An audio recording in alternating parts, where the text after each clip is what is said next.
Conseller, Yo me pongo aquí, vostres... ¿verdad? Sí, tu, ja t'he dit de tu. No, por T'he dit de tu. Y yo a ti si no te conozco De nada. tu, oh, que me faltaria. Víctor, seu aquí? Catalina, allà? Sí? Sí?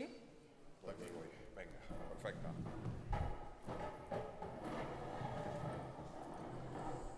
Yo faré dos veces bueno, ¿no? Vale, beníssim.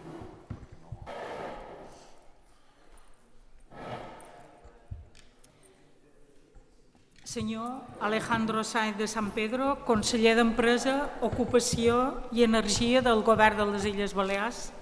Doctor Víctor Omar, vicerrector de Política Científica i Investigació. Senyora Catalina Barceló, directora general d'Economia i Estadística del Govern de les Illes Balears.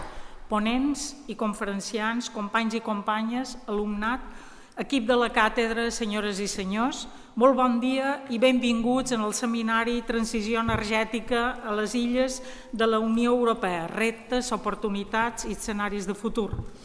Permeteu-me unes paraules sobre la càtedra de la insularitat i sobre el seminari d'avui, que faré en castellà per la presència dels ponents. Pero antes quiero agradecer el apoyo con su presencia del conseller de Empresa, Ocupación y Energía del Govern, y la participación activa del director general de Economía Circular, Transición Energética y Cambio Climático, el señor Diego Viu. Igualmente, agradecer la presencia constante y activa en todos los seminarios de la directora general de Economía y Estadística del Govern y del vicerrector, doctor Omar. La càtedra de la insularitat, Universitat de les Illes Balears, Govern de les Illes Balears, es la primera en lengua española a escala internacional. Este es el quinto seminario internacional llevado a cabo desde enero del 2024, con 9 webinarios internacionales y otros 6 planificados entre julio y octubre del 2025. Estas jornadas presenciales o en red abordan temas de primerísima actualidad con problemas comunes a las comunidades insulares. Los seminarios presenciales han sido los transportes y sus costes y el tema de minimis en la Unión Europea, la sostenibilidad y los cambios en los usos del suelo, reflejo de otros cambios económicos como el turismo, las políticas y los impactos de las migraciones en las islas de la Unión Europea o la congestión turística y la necesidad de indicadores, seminario realizado hace justamente un mes. Mientras en línea se han desarrollado las particularidades jurídicas y administrativas de varios territorios insulares, la economía azul, las autonomías insulares comparadas o el próximo ciclo dedicado a las economías insulares, monocultivo o diversificación. Hemos llevado a cabo una convocatoria con 8 premios de investigación a las mejores tesis doctorales presentadas, trabajos de fin de máster y trabajos de fin de grado, junto con una presencia en convocatorias de proyectos europeos en los que recientemente, ayer, nos han concedido un Interreg y en seminarios y congresos nacionales e internacionales. Al mismo tiempo, hemos realizado varias publicaciones y nos hemos dedicado a la construcción de varias bases de datos de islas europeas accesibles en las páginas web de la Cátedra de la Insularidad. Esta ha sido nuestra trayectoria en este año y medio de trabajo, sin dejar de lado la presencia en redes. El seminario de hoy lo dedicamos a la transición energética. Cuenta con una primera parte de 3 ponencias de islas europeas, Baleares, Cerdeña y Malta, una segunda parte dedicada al soporte de la Unión Europea a las islas para llevar a cabo su transición energética, junto con la experiencia en otros territorios como en Quebec, Canadá. Finalmente, una mesa redonda con agentes de la transición energética de la isla danesa, de Samso y de España, del Govern, Endesa, La Palma Renovable y Gorona del Viento en la Isla del Hierro. Permítanme 2 palabras para introducir la temática. La transición energética es el proceso de transformación del modelo energético actual basado en combustibles fósiles hacia un modelo sostenible centrado en energías renovables, eficiencia energética, descarbonización, digitalización e innovación. Las islas de la UE presentan como retos principales, salvo excepciones, una dependencia alta de los combustibles fósiles, costes elevados de infraestructura energética, limitaciones técnicas como redes pequeñas, escasa capacidad de almacenamiento, resistencia social frente a cambios y también marcos reguladores complejos, pero también cuentan con oportunidades como potencial en energía renovable, solar, eólica, marina, la financiación europea, la creación de empleo local, la dinamización económica o la mejora de la resiliencia energética y de la sostenibilidad, junto con la oportunidad de ser verdaderos laboratorios de innovación.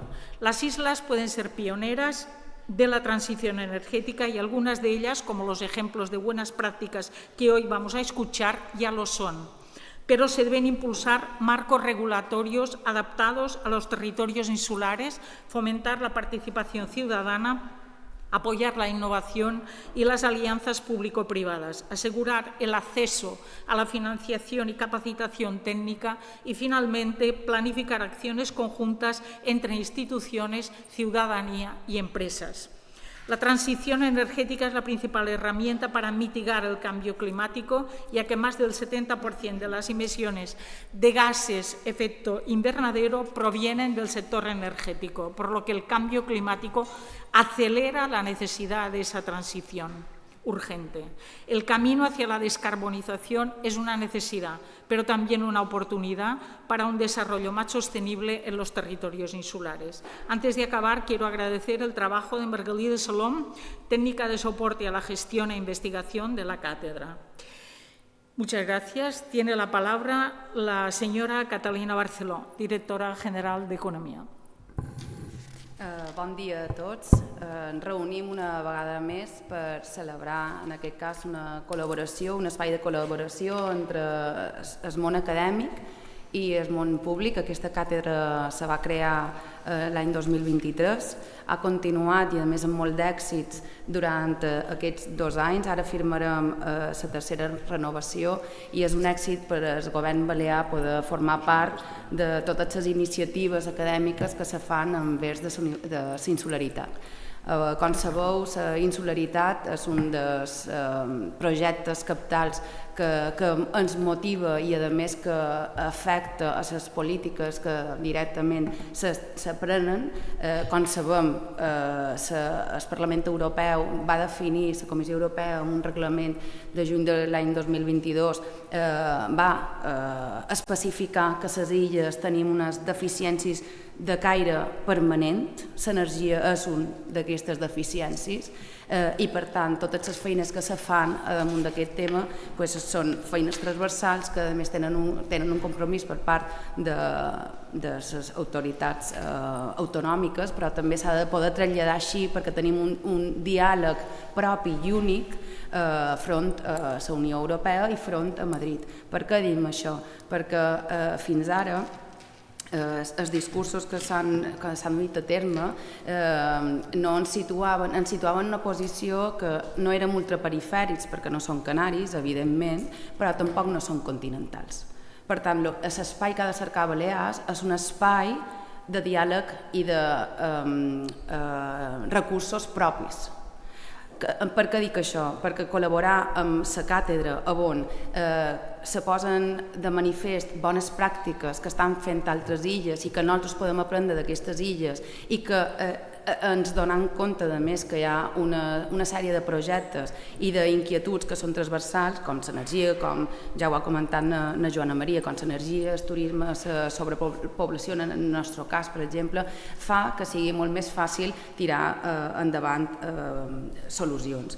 Després també hi ha un altre punt que és important i que nosaltres li donem molta importància, que és que en el mateix reglament de la Comissió Europea no només especifica que les illes tenen unes deficiències estructurals permanents, sinó que, a més, tenim un PIB per càpita de totes les illes europees, que és inferior al PIB per càpita continental. És molt important aquest tema. No només afecten el benestar dels ciutadans a través de projectes que, insisteix, o problemàtiques que són transversals, sinó que ens afecta directament. I per això, més que mai, necessitam poder traslladar a totes les institucions que no som de les Illes Balears, perquè a més nosaltres ho entenem, les nostres empreses ho pateixen i els ciutadans ho patim, perquè un PIB per càpita de totes les illes inferior al PIB per càpita continental és una xifra important. De fet, l'altre dia estàvem a una conferència que xerràvem sobre l'accés a l'habitatge i donava unes xifres. I si el PIB del sector turístic, del sector serveis, s'ha anat terciaritzant i cada vegada representa més damunt del PIB total. En aquest cas, el sector serveis representa el 87% del PIB, amb un increment dels darrers 10 anys del 35%, el PIB per càpita només ho ha fet un 5%.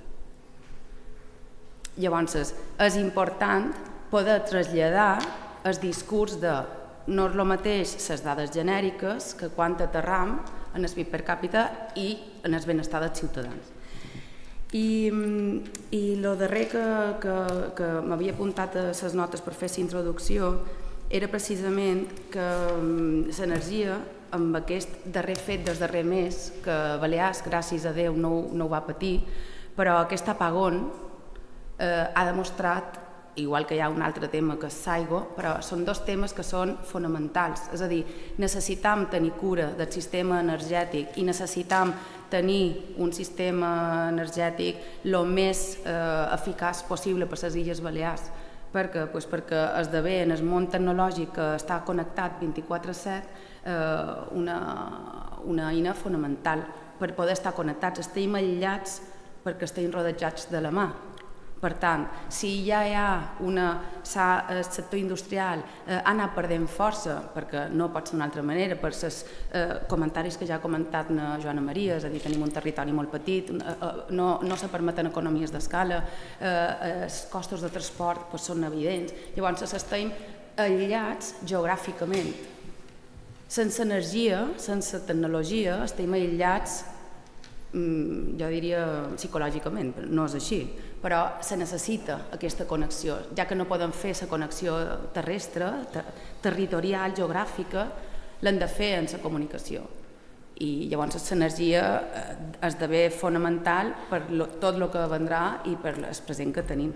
Enhorabona una vegada més, Universitat, Joana Maria, Maurici, la Margalida, tots els col·laboradors que feis possible aquesta gran feina d'intercanvi de coneixements, posar-nos en el mapa de les illes, ser impulsors, a més, de forma pionera i de forma que som exemple de bones pràctiques d'altres universitats que fan feina, que estan a illes.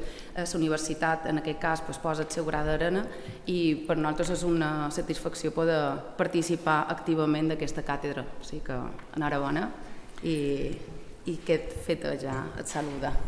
Moltes gràcies, senyora Barceló. Té la paraula el doctor Víctor Omar, vicerector de Política Científica i Investigació. Moltíssimes gràcies, conseller, director general, directors de la càtedra, autoritats, ponents, col·legues, senyores i senyors. Bueno, es un placer, me comentan, es un placer estar aquí.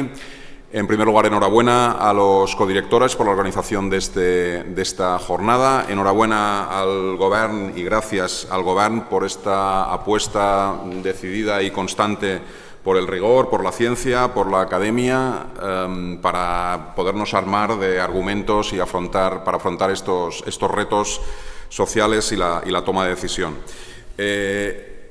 Dentro de los temas que la cátedra ha ido tocando, a cuál más interesante y a cuál más impacto social sobre las islas. Mi enhorabuena también por la elección de los temas que trata la cátedra y por el éxito que está teniendo no solo a nivel local, sino ya de manera demostrada a nivel europeo. El tema de hoy es un reto del que nos gusta a los académicos y del que nos gusta a la UIB, a la universidad. Por un impacto incuestionable, es un reto que tenemos cotidiano. Cada vez que encendemos un interruptor nos estamos planteando si deberíamos haberlo hecho o si no lo tendríamos que haber evitado y a qué precio estamos encendiendo ese interruptor. Es un reto multidisciplinar. del que la UIB está muy bien posicionado para afrontar. Los retos multidisciplinares, las universidades generalistas somos universidades que tenemos prácticamente todos los ámbitos del conocimiento, somos universidades, somos instituciones que estamos perfectamente preparados para poder afrontar con las máximas garantías. Es un reto en que las islas tienen una componente adicional de reto y que además pueden ser un campo de pruebas ideal. De la misma manera que se planteó para la movilidad eléctrica, la transición energética es también singular en las islas, las zonas costeras especialmente, con fuentes de energía adicional que se pueden plantear. Es un reto con un índice de innovación especialmente alto. Innovación puede parecer una palabra gurú, especialmente en una economía en la que tenemos un peso tan fuerte de servicios y, por tanto, que somos una economía que estamos en la pubertad en términos de economía del conocimiento. Por tanto, hay que cada vez explicitar cuál es el significado de los conceptos. Innovación es un concepto tan sencillo como hacer las cosas de manera diferente, hacer las cosas de manera mejor. Y, por tanto, este reto nos está aludiendo a hacer las cosas mejor y tiene un índice de innovación alto. Y, además, es un reto que tiene unas componentes polifacéticas muy interesantes y transversales. No entraré en ninguna de ellas, pero las enunciaré. Democratización, responsabilidad de uso del recurso, garantía de suministro, derecho básico. Son conceptos que entiendo que hoy no podrán tocarse, pero que están muy vinculados al reto de la transición energética. Tenemos experiencia en la universidad con el análisis del nexo agua, energía, territorio, que es un nexo importante y con el que estamos planteando trabajar también a nivel de la eurorregión Pirineos-Mediterránea.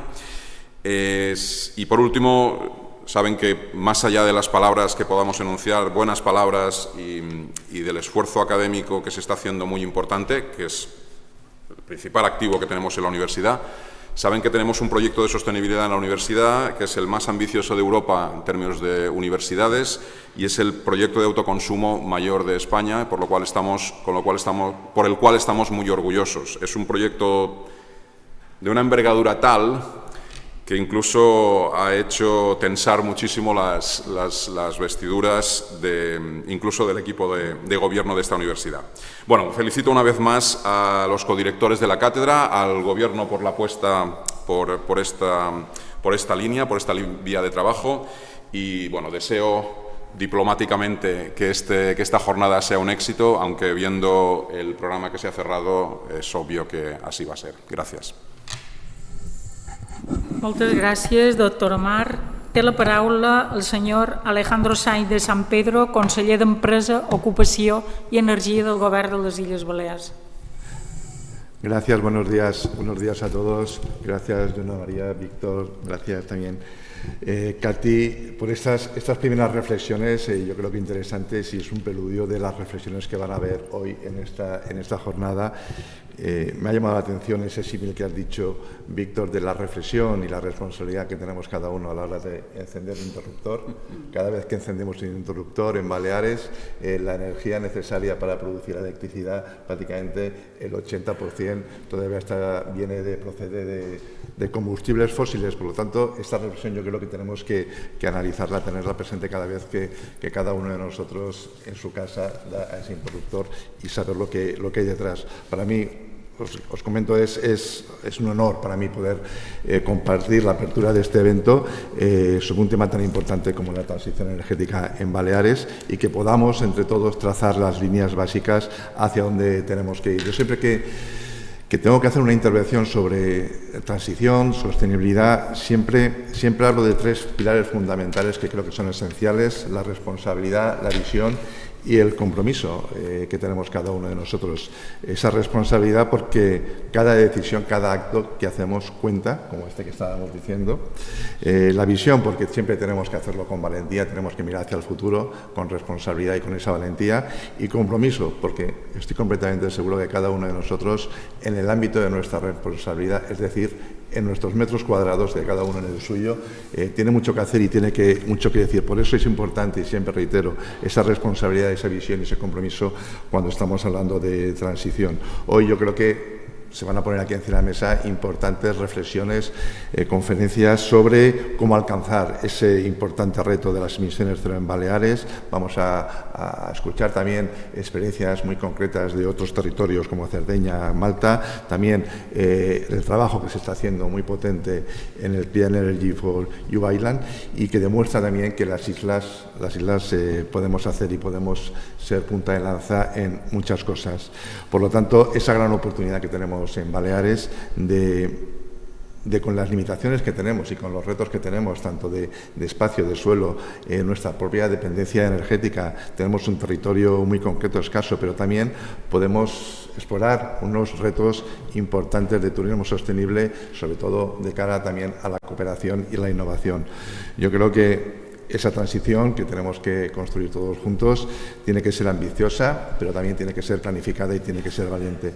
Casos muy concretos que estamos impulsando desde el Gobierno Balear, precisamente para aportar algunos temas concretos en la transición. En breve vamos a tener ya el atlas fotovoltaico, que es una identificación de todos y cada uno de los espacios urbanos en Baleares que son susceptibles de implementar fotovoltaica. Estamos también dando un impulso muy fuerte a la red de movilidad eléctrica en Baleares, creciendo y siendo cada vez más interoperables entre todos los agentes. Y, como no, el gran proyecto que es el Plan de Transición Energética y Cambio Climático, que va a ser una línea de trabajo, una hoja de ruta para avanzar todos. Por lo tanto, simplemente termino animar a que esta jornada sea fructífera. La transición energética no es solamente una cuestión ambiental, es una herramienta que nos tiene que ayudar a todos a generar empleo, a fortalecer nuestra economía, a ser más fuertes, a ser mucho más competitivos y trabajar con esos tres ejes que siempre digo, desde esa responsabilidad, de esa visión y de ese compromiso que cada uno tiene en su metro cuadrado, como siempre digo. Por lo tanto, muchas gracias por compartir estos minutos. Gracias. Gracias.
Bien, buenos días de nuevo. Entonces vamos a comenzar el programa académico de esta jornada dedicada a la transición energética y las islas en la Unión Europea. Y en primer lugar tenemos la ponencia del doctor Andreu Moya Pol, Escenarios para alcanzar cero emisiones en las Islas Baleares. Andreu Moyapol es profesor, contratado doctor, ingeniero industrial del Departamento de Ingeniería Industrial y Construcción de la UIB desde el 2002. Es experto en eficiencia y certificación energética de edificios, instalaciones y energías renovables. Ejerció como profesional liberal y trabajó en la Consellería de Medio Ambiente como director de la Oficina de Reducción de Residuos. Ha colaborado con numerosas empresas y administraciones públicas mediante convenios de colaboración en temas de eficiencia energética, energías renovables y diseño de nuevos sistemas energéticos. Cuenta con varias patentes internacionales y es autor de más de 70 publicaciones. Ha participado en más de 12 proyectos de I+D competitivos. Sin más dilación, tiene la palabra doctor Moya. Gràcies. Gràcies. Moltes gràcies a tots i agrair també a l'organització que ens ha convidat.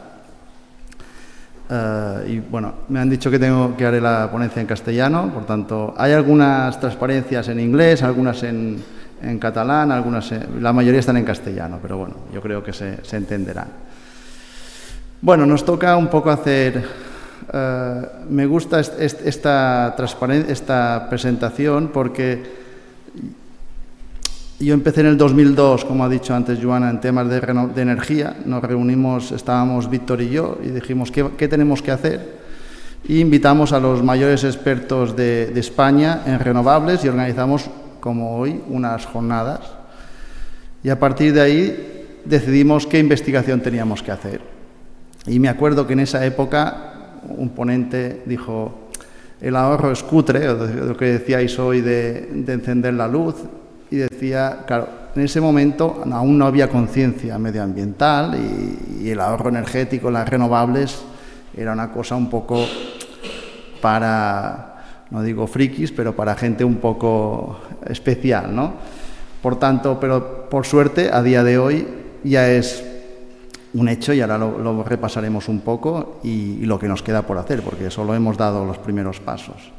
Un poco, esta va a ser un poco mi ponencia, un poco la introducción, cómo estamos energéticamente en las Islas Baleares, qué potencial tenemos y qué escenarios podemos tener en el 2050, porque en los próximos 25 años la tecnología puede evolucionar y podemos tener muchos cambios. Después un poco de conclusiones. Por suerte tenemos un marco normativo, se aprobó, fuimos unas primeras comunidades autónomas en España en aprobarla, la Ley de Cambio Climático, y ya tenemos una hoja de ruta y además bastante ambiciosa, igual que el resto de países de la Unión Europea. Nos hemos puesto, los retos son muy parecidos. Por tanto, en el 2030 tenemos que tener un 35% de renovables, un 23% de ahorro energético y una reducción de 40% de emisiones. O sea, dentro de 5 años prácticamente ya. Y en el 2050, 100% de renovables, 40% de ahorro y reducción de 90% de emisiones. Y allí hay varias líneas de transición energética, movilidad sostenible, impulso de renovables, eficiencia energética y también líneas sectoriales, sobre todo el principal motor que tenemos en nuestras islas, que es el turismo, y también tendremos que trabajar muy fuertemente el tema, como se ha dicho muy antes el vicerrector, del agua, los residuos, transporte marítimo, sector agrario, salud, etcétera. O sea, tendremos que trabajar muy transversalmente en todos los sectores para poder alcanzar este ambicioso reto. ¿Dónde estamos a día de hoy? Como ha dicho muy bien antes el conseller, el 90% de la energía total es de combustibles fósiles. El consumo eléctrico ha aumentado un 80% los últimos 30 años y la población un 20%. Y actualmente, si analizamos la parte eléctrica, que es un poco la parte más fácil de gestionar, estamos en un 16% de electricidad de renovables, de los cuales un porcentaje son residuos y biomasa, un 5%, y un 11% prácticamente fotovoltaica. La eólica desde hace unos cuantos años es prácticamente cero, o sea, prácticamente no existe, pero se tendrá que incorporar a este mix si queremos alcanzar este objetivo de cero emisiones en el 2050.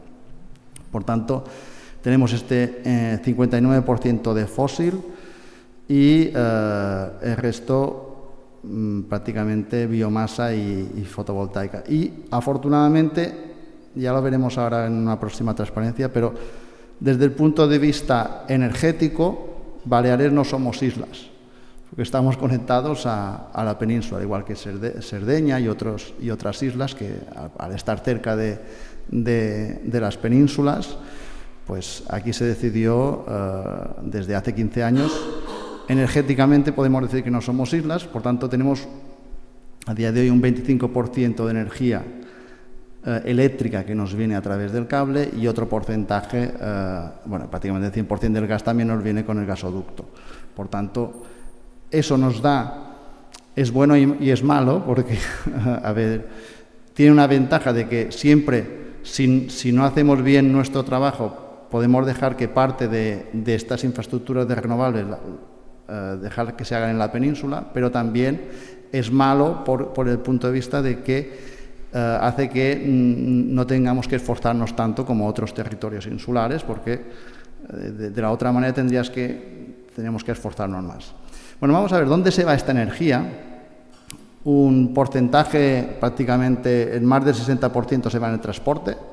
Aquí sí, incluimos en 31% de transporte terrestre, un 30% de transporte aéreo, y después, a partir de ahí, el sector residencial, que prácticamente una parte es turística, sector de comercio y servicios, que también mucha parte es turística, por tanto, si sumamos estos dos, prácticamente el otro 30% se va a estos dos sectores.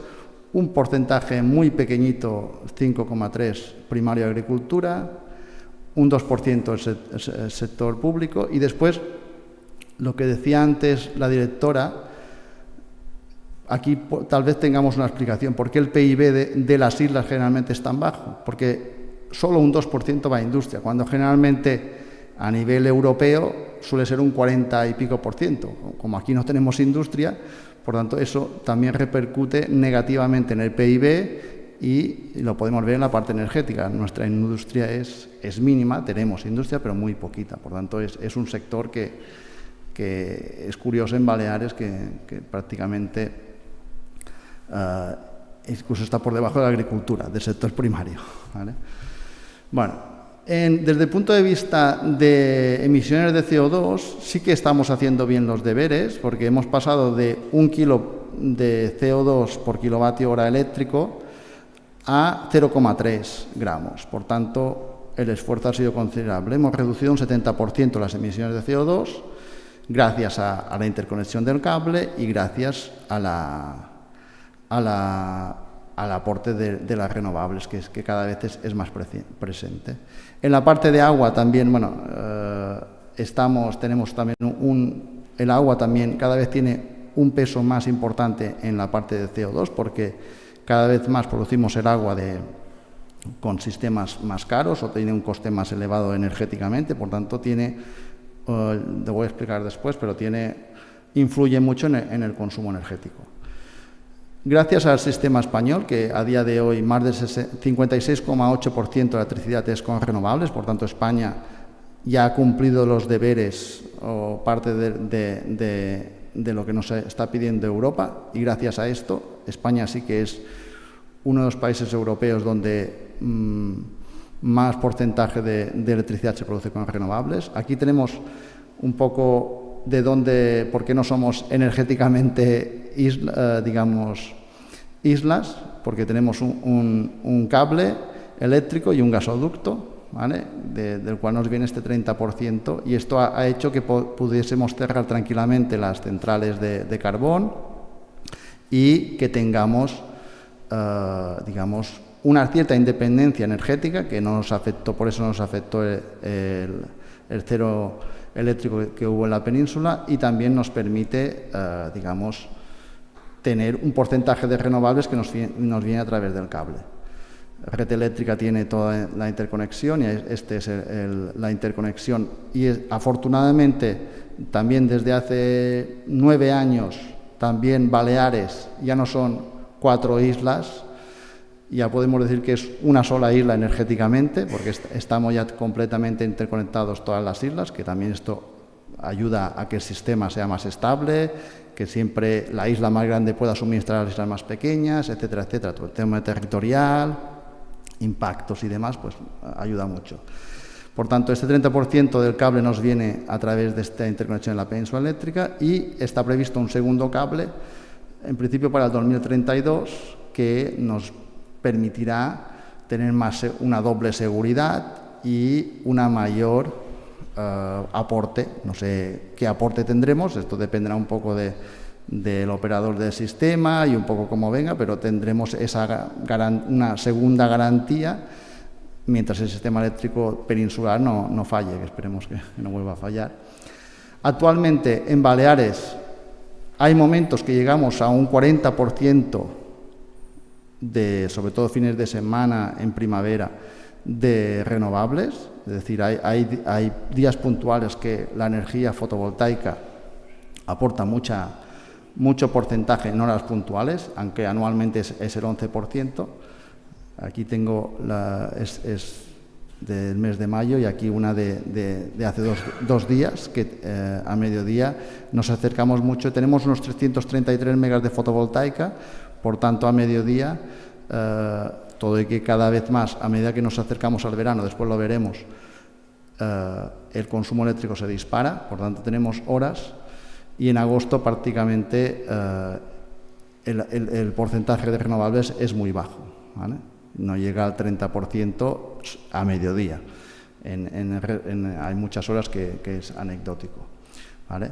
Lo que nos pasa es que las renovables, si nos fijamos, está haciendo que cada vez más la curva eléctrica, esto es la curva de consumo a nivel español, está lo que se llama el cuello de pato, ¿vale? Que cada vez más a mediodía, debido a que hay un porcentaje muy elevado de fotovoltaica, la generación fósil cada vez está disminuyendo más. Y esto nos crea retos y tendremos que solucionar, bueno, que ya se están solucionando, o sea que cada vez más se está trabajando en esto. Nosotros hicimos unas prospecciones, un doctorando, Cinto Vidal, hizo un estudio que se presentó hace 2 años.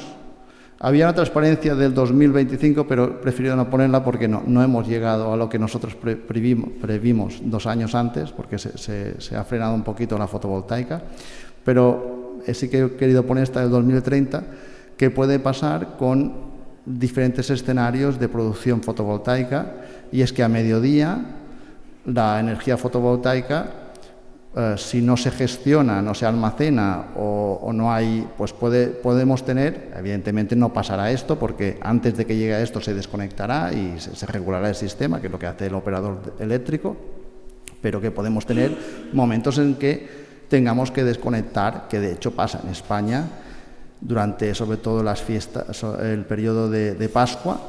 Hay momentos que los parques fotovoltaicos o eólicos se desconectan porque hay más producción de renovables que lo que puede absorber el sistema. Y si nos fijamos en Baleares, ¿qué pasa?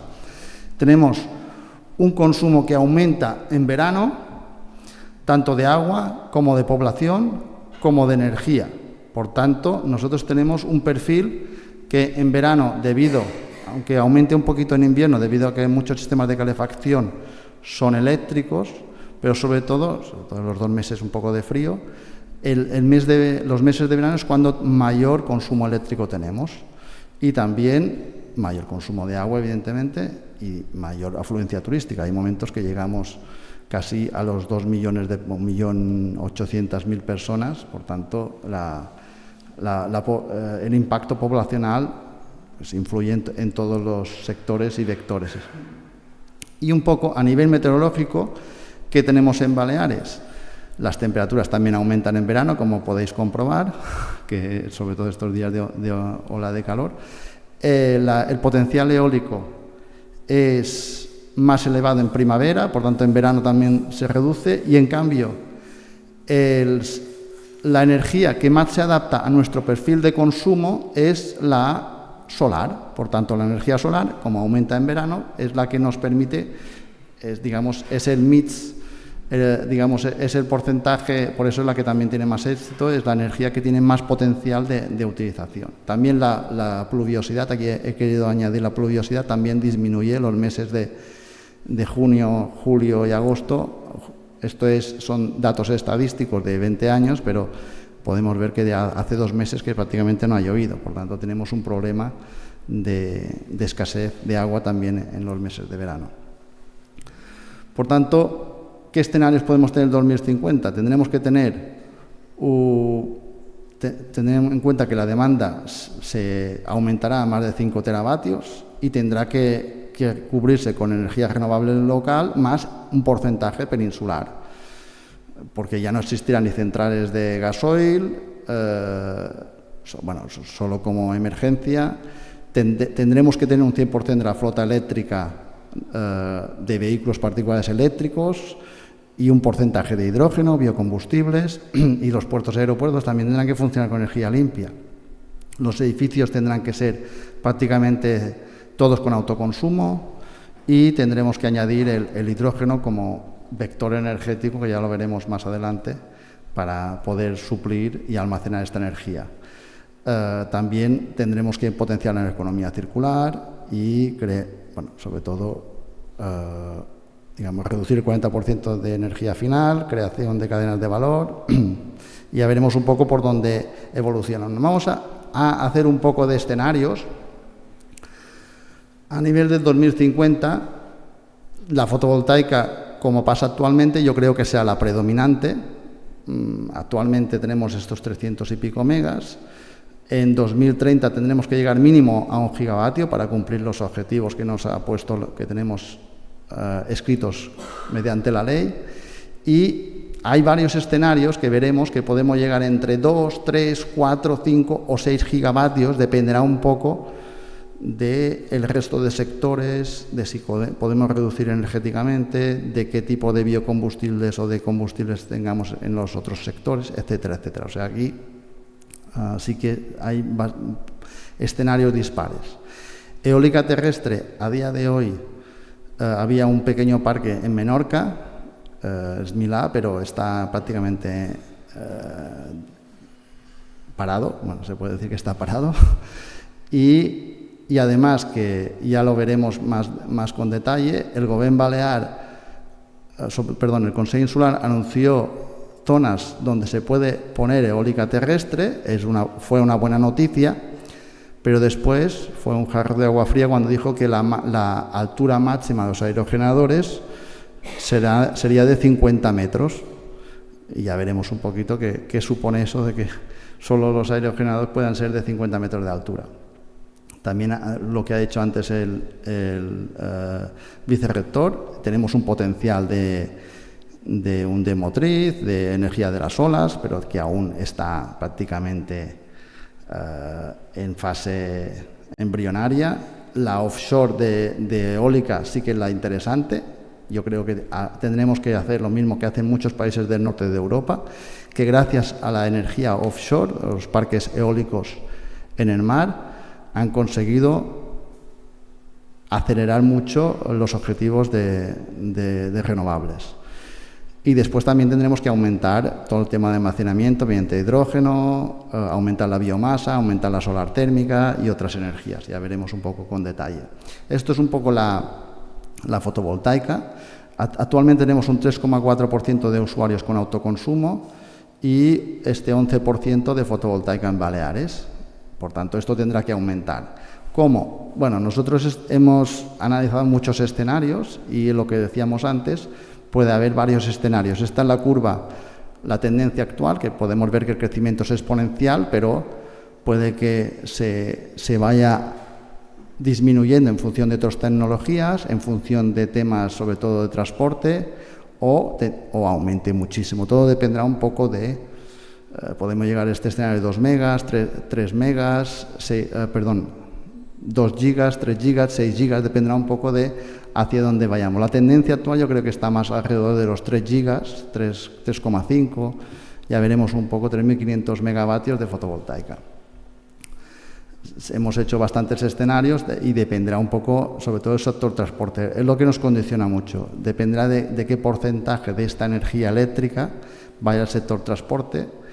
Evidentemente, a nivel de zonas de aptitud sí que tenemos un potencial bastante elevado, por tanto, a día de hoy, con lo que dicen los planes directores y los diferentes consejos insulares, aún tenemos mucho territorio por ocupar, aunque cada vez más hay más oposición a instalar parques fotovoltaicos en suelo rústico, pero no nos quedará más remedio que ir por esta vía y también potenciar todo el tema de integración en cubiertas de edificios, etcétera, etcétera.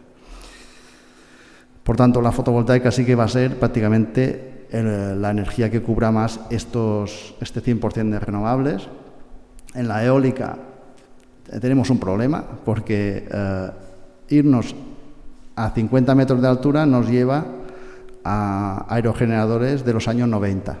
A día de hoy, el 2025, los aerogeneradores ya llegan a 15 megavatios con alturas, evidentemente, de más de 300 metros, es decir, el impacto visual es muy elevado, es así, pero se están instalando, o sea, sobre todo en el Mar del Norte, en la zona de Normandía, se están instalando muchísimos en Inglaterra, es decir, muchos países tienen la suerte de que tienen sus mares son muy planos, por tanto, ahí es muy fácil integrar este tipo de tecnologías, pero nosotros, a no ser que cambiemos, de momento la eólica terrestre será anecdótica. Hay algún proyecto de recuperación de los molinos multipala que se puede funcionar, pero el potencial de un molinito de estos tiene muy poca energía y estamos hablando de el prototipo que hay aquí funcionando ahora con un motor de Audi, creo que es de 15 kilovatios y tienen otro ensayando de 30 kilovatios. Evidentemente, Baleares tenemos más de 3.000 molinos datados en las zonas en estas zonas que se ven aquí en lila, la zona de Sa Pobla, Muro, de Palma, Pla de Sant Jordi, zona de Campos y demás. Claro, si recuperamos estos molinos podemos conseguir, yo hice cálculos y a lo mejor 90 megavatios como mucho, o sea, pero esto si se recuperasen todos, o sea, por donde el potencial es muy pequeñito, pero yo creo que sí que se tiene que potenciar porque recuperas un patrimonio y también, visualmente es una imagen que ya tenemos, grabada y nos parece bonito. Seguramente hace 100 y pico años cuando se instalaron, a lo mejor también la gente se oponía porque rompía el paisaje. No creo que tuviéramos tanta conciencia en esa época, pero yo creo que es una tecnología que hay que apostar por ella, pero será un poco anecdótico. Donde sí tenemos un potencial es en offshore, sobre todo entre la zona entre Mallorca y Menorca, y ahí se podían instalar más de 1.000 megas, es decir, más o menos el equivalente a lo que tendremos que tener instalado en fotovoltaica en el 2030. Evidentemente hay un problema, que es que las profundidades que tenemos entre Mallorca y Menorca no son las profundidades del Mar del Norte, son superiores a 30 metros, por tanto, y a 60 según qué zonas, por tanto, eso hace, aunque esta zona entre Mallorca y Menorca es bastante plana dentro de lo que cabe, porque recuerda que en el Mediterráneo tenemos zonas que llegan hasta 1.500 metros de profundidad, por tanto, no es tan fácil en el Mediterráneo poner un offshore, pero sí que en esta zona entre Mallorca y Menorca sí que hay potencial, evidentemente un poquito más caro porque tendría que ser tipo plataforma, pero se podrían, y además tenemos una ventaja, que un aerogenerador a 5 kilómetros de distancia, estos 300 metros se convierten en 2 metros de altura visualmente, es decir, que prácticamente ni se ve. Es decir, que si lo ponemos lejos de la costa, evidentemente veremos algo, pero visualmente no es lo mismo que tener 300 metros al lado de un núcleo urbano. Por tanto, visualmente puede ser una tecnología interesante.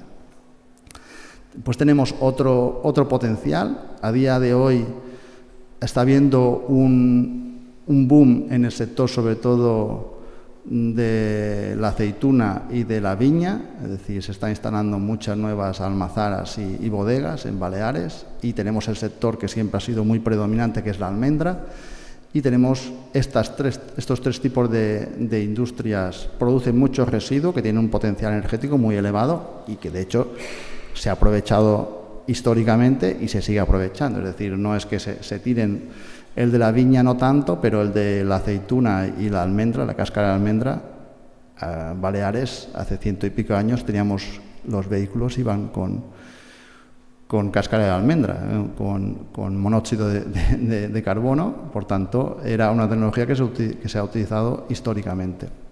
Hicimos un estudio ya hace unos 15 años, no lo hemos actualizado, pero bueno, yo creo que debe ser perfectamente válido porque el territorio es el mismo, cambiarían algunas variedades de cultivos, pero que a día de hoy se aprovechaba solo un 3% de la biomasa y si podíamos llegar a cubrir un 20% de energía con la biomasa que producimos con los cultivos que tenemos. Por lo tanto, tenemos un potencial aún por explotar, sobre todo el tema de restos de poda y otros tipos de residuos, todos los residuos de la vid que se pueden aprovechar, que a día de hoy no se aprovechan. El sector vitícola no aprovecha desde el punto de vista energético el potencial que tiene.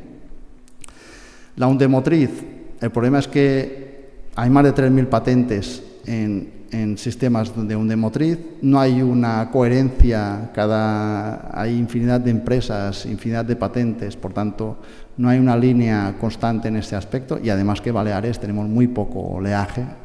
Aquí podemos ver, hay zonas que sí que llegan a 100 y pico kilovatios por metro lineal y aquí estaríamos en 8, depende de la zona. Pero bueno, es una tecnología que tendremos que instalar, de hecho hay una instalada aquí, una tecnología que se probó en Gibraltar y ahora está en fase de pruebas también aquí, ya veremos si funciona o no, pero el problema es que hay infinidad de proyectos, algunos han quebrado, por tanto lo ideal sería que se pusiesen de acuerdo todas estas empresas y estas iniciativas y fuesen a diseñar 1 o 2 o 3 tipologías, no las 3.000 que tenemos a día de hoy, que hace que no haya una concentración de recursos en la investigación y, por tanto, prácticamente no tenemos, no hay hace que no sean económicamente viables o que se queden en fase de prototipo. Ese es el problema. Pero bueno. Después tenemos otra tecnología interesante. Aquí he puesto que después hay un ponente que explicará todo el tema de la isla del hierro, que yo creo que aquí en Baleares se podría copiar. En Baleares no tenemos ríos, pero podemos copiar el vector agua y energía y solucionar dos problemas, es decir, almacenar este exceso de energía a las horas de mayor producción a mediodía y almacenar el agua de las desaladoras. Por tanto, sobre todo en Mallorca tenemos 2 embalses, Cuber y Blau, que se hicieron a finales de los 60 para cubrir el incremento de consumo de agua. Entre ellos hay un desnivel de más de 100 metros, por tanto, solo entre ellos dos se podía llegar a generar casi 40 megavatios, a tener un potencial de 40 megavatios.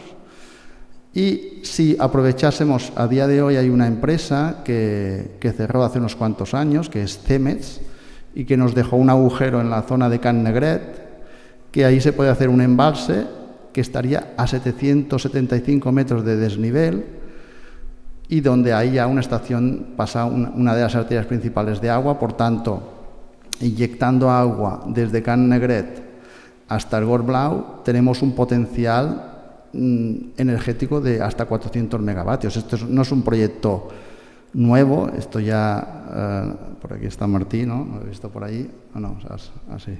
Feliciano Fuster, que fue presidente del Consejo de la UIB y también presidente de Endesa, ya en los años 60 ya se hablaba de hacer un sistema, un potencial de hidroeléctrica, ya que a día de hoy el agua que baja de Cuber se frena, por tanto perdemos una energía ya cada día con el porcentaje de agua que viene de Cuber, por tanto, aprovechando esto podríamos almacenar agua en verano poniendo las plantas desalinizadoras en marcha a las horas que tenemos exceso de energía y tener esta energía para las horas para la noche. Bueno, tampoco no me extenderé mucho, pero hay un potencial de hasta 400 megas, no sé si se quiere aprovechar o no, pero es una tecnología que fácil de implantar, económicamente no es, evidentemente alguien tiene que poner cascabel al gato, es decir, alguien tiene que coger este proyecto y financiarlo, que es lo más difícil, pero está. El hidrógeno, pues es un vector energético, recordemos, no es una fuente de energía. A día de hoy nosotros participamos en el proyecto Green High Island, que aún le quedan 2 años para terminar y ya se ha hecho, tenemos una planta de hidrógeno en Lloseta, precisamente aprovechando las instalaciones de Cemex, que cerró la planta de producción de cemento, por tanto ahí se hizo esta instalación y de ahí se quería hacer un gasoducto, al final creo se va a transportar con camiones.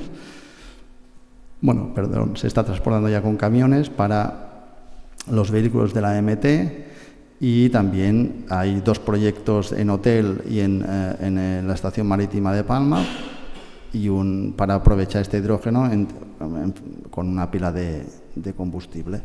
A día de hoy se producen hasta 300 toneladas de hidrógeno, no sé, tuvimos unos años que estuvo parada, pero creo que ya vuelve a estar 100% operativa. Por tanto, este hidrógeno, si se produce con energía verde, se produce una reducción de 21.000 toneladas anuales de CO2 y que es lo que se está pasando. La planta esta se está alimentando con una planta de 8,5 megas de Lloseta y otra de 5,85 en Petra, por tanto es una tecnología aún cara, pero toda Europa está apostando por el hidrógeno. También hemos hecho un estudio de qué potencial de hidrógeno tenemos en Baleares y tendrá que aumentar de 300 toneladas actuales a más de 20.000 el 2050.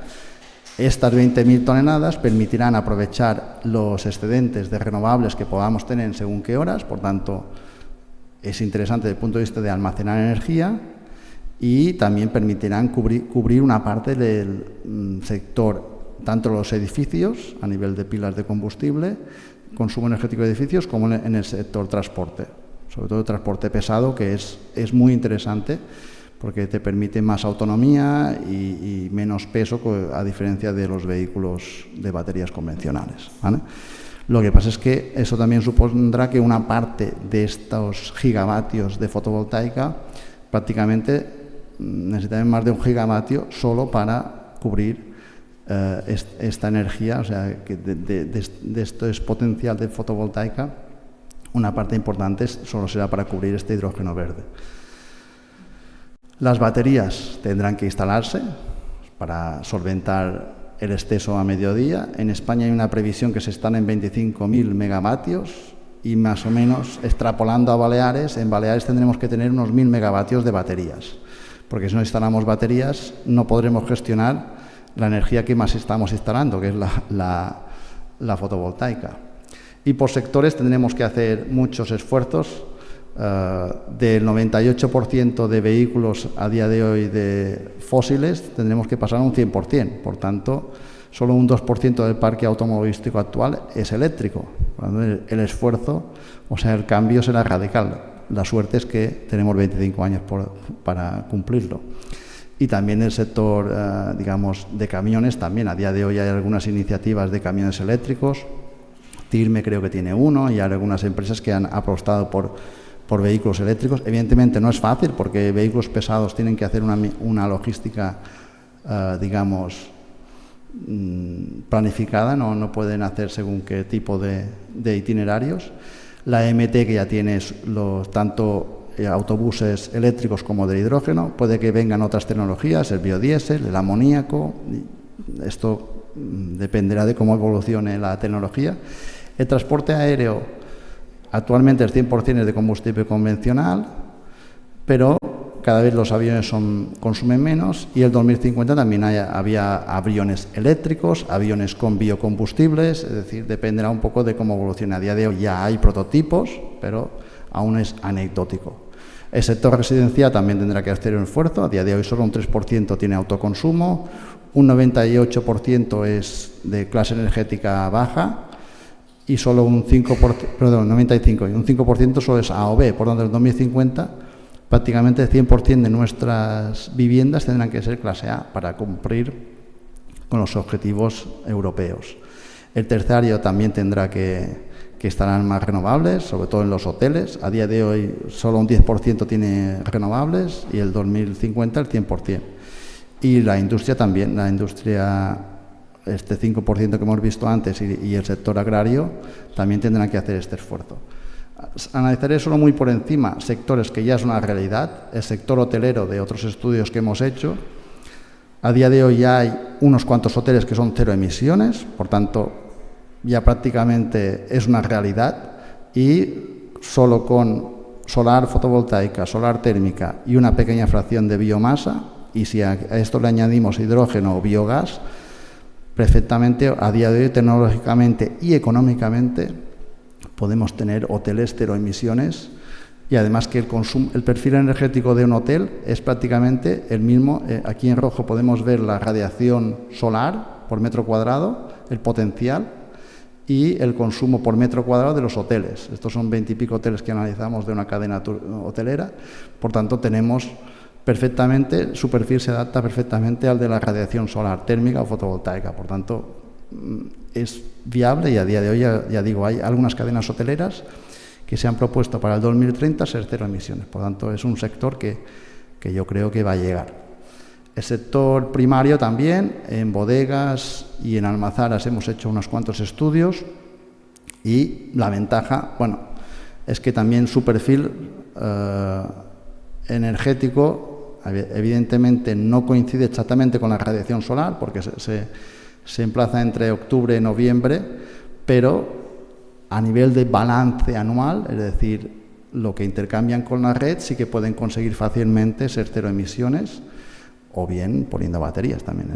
Hay bastantes tecnologías, pero a día de hoy también ya hay algunas bodegas y almazaras que son cero emisiones, es decir, ya es una realidad también. O sea, es un tema de esfuerzo, porque por la superficie que tienen, y además estas sí que se pueden integrar perfectamente en cubierta, pueden cubrir solo con la cubierta de sus edificios el 100% de energía por balance. En la UIB, como se ha dicho antes, os ha anunciado el vicerrector, tenemos previsto ser cero emisiones en el 2027. Estamos haciendo un esfuerzo titánico. Hay miembros de nuestro equipo de investigación que están trabajando en esto, y nosotros también. Y ahí hemos previsto, y además tenemos el problema que tendrá Baleares: baterías, movilidad eléctrica, todos los problemas que podemos tener a nivel de islas también los tenemos en la universidad. Por tanto, nos ha hecho tener que jugar con el tema consumo térmico, eléctrico y baterías. Por tanto, podemos tener escenarios de cero emisiones, como he dicho antes. Fotovoltaica, yo creo que según nuestras previsiones mínimo vamos a tener 3.000 megavatios mínimo. Tendremos que incrementar solar térmica, biogás y biomasa, eólica terrestre y offshore. Y después todo el tema de acumulación, aumentar la interconexión e importar combustibles cero emisiones. Porque en el estudio no he puesto el sector aéreo, porque supongo que ya se resolverá fuera de nuestro territorio. Un poco la curva energética del 2050 podía ser esta, con hidroeléctrica, la demanda, fotovoltaica, bombeo y demás. Por tanto, son estimaciones. Evidentemente, esto puede ser que el consumo eléctrico se dispare en los próximos años y esto se quede corto, o que se reduzca significativamente. Dependerá un poco de también cada uno de nosotros y cada uno de los sectores cómo vayamos avanzando. Por tanto, es posible alcanzar estas cero emisiones en 2050, y la fotovoltaica creo que es la tecnología que más porcentaje tendrá, igual que pasa a día de hoy. Tendremos que seguir apostando por otras tecnologías como la solar térmica, mayor uso de esta biomasa y biogás. Tenemos este 20% de potencial. Y después, sobre todo, la eólica, creo, ahí es donde tenemos que trabajar más. No sé en qué dirección, porque aquí técnicamente y tecnológicamente es perfectamente viable, pero hay que, digamos, integrarlo en la sociedad y que la gente también esté dispuesta a hacer este sacrificio o bien apostar por el offshore. Ya veremos, no sé, esto ya. Y también yo creo que será interesante apostar por la hidroeléctrica bidireccional, como está pasando en la isla de Hierro, y evidentemente habrá que poner muchísimas baterías y apostar por el vector energético, que es el hidrógeno verde. Bueno, no sé si me he extendido mucho del tiempo previsto, pero hasta aquí mi presentación. Muchas gracias.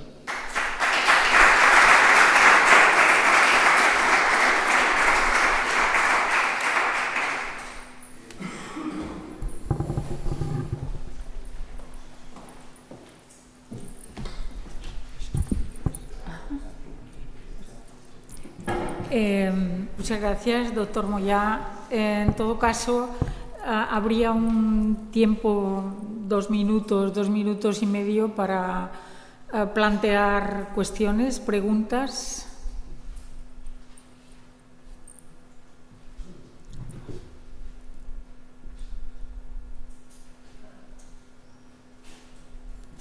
Enhorabuena por la conferencia, muy interesante. Me pregunto si en Europa hay algún proyecto para avanzar en las centrales de torio. Las centrales de energía con torio.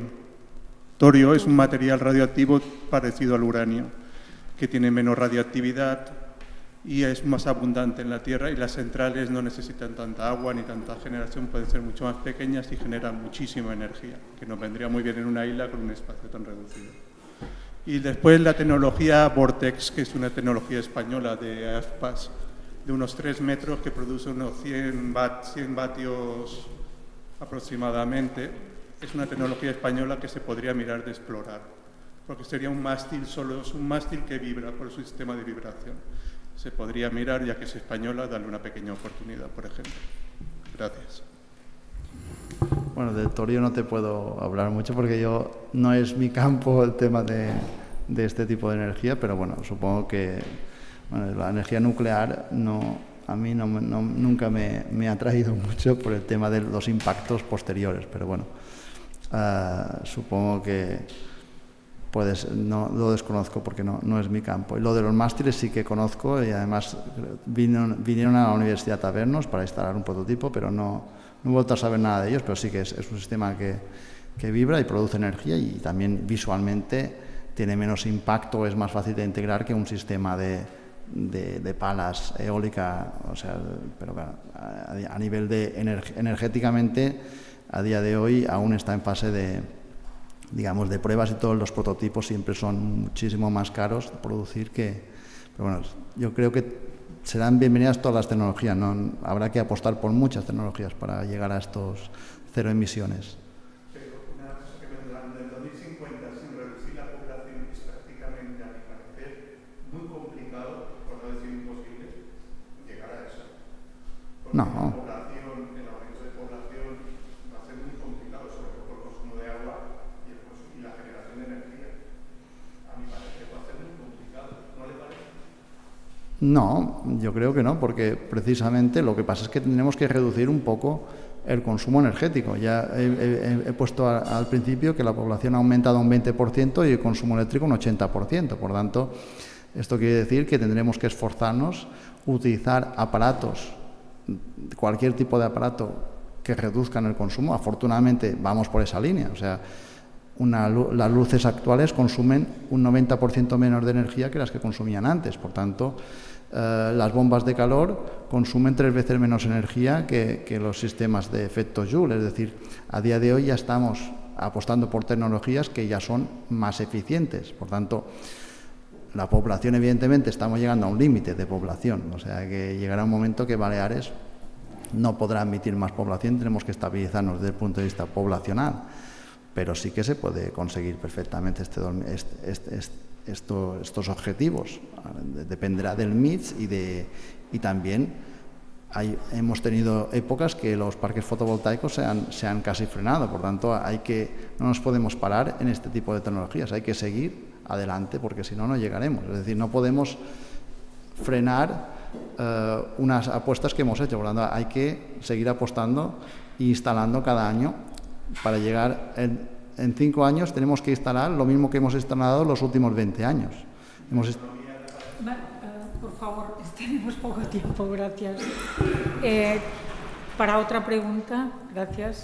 Vale, la meva pregunta va en línia de quan se fan aquestes comparacions entre els impactes d'una tecnologia a una altra o s'estimen les emissions i tal, com s'integra l'impacte material de generar aquestes eines, especialment en què importem la majoria dels materials i tot el cicle de vida de totes aquestes coses, com s'incorporen aquests càlculs? S'entén?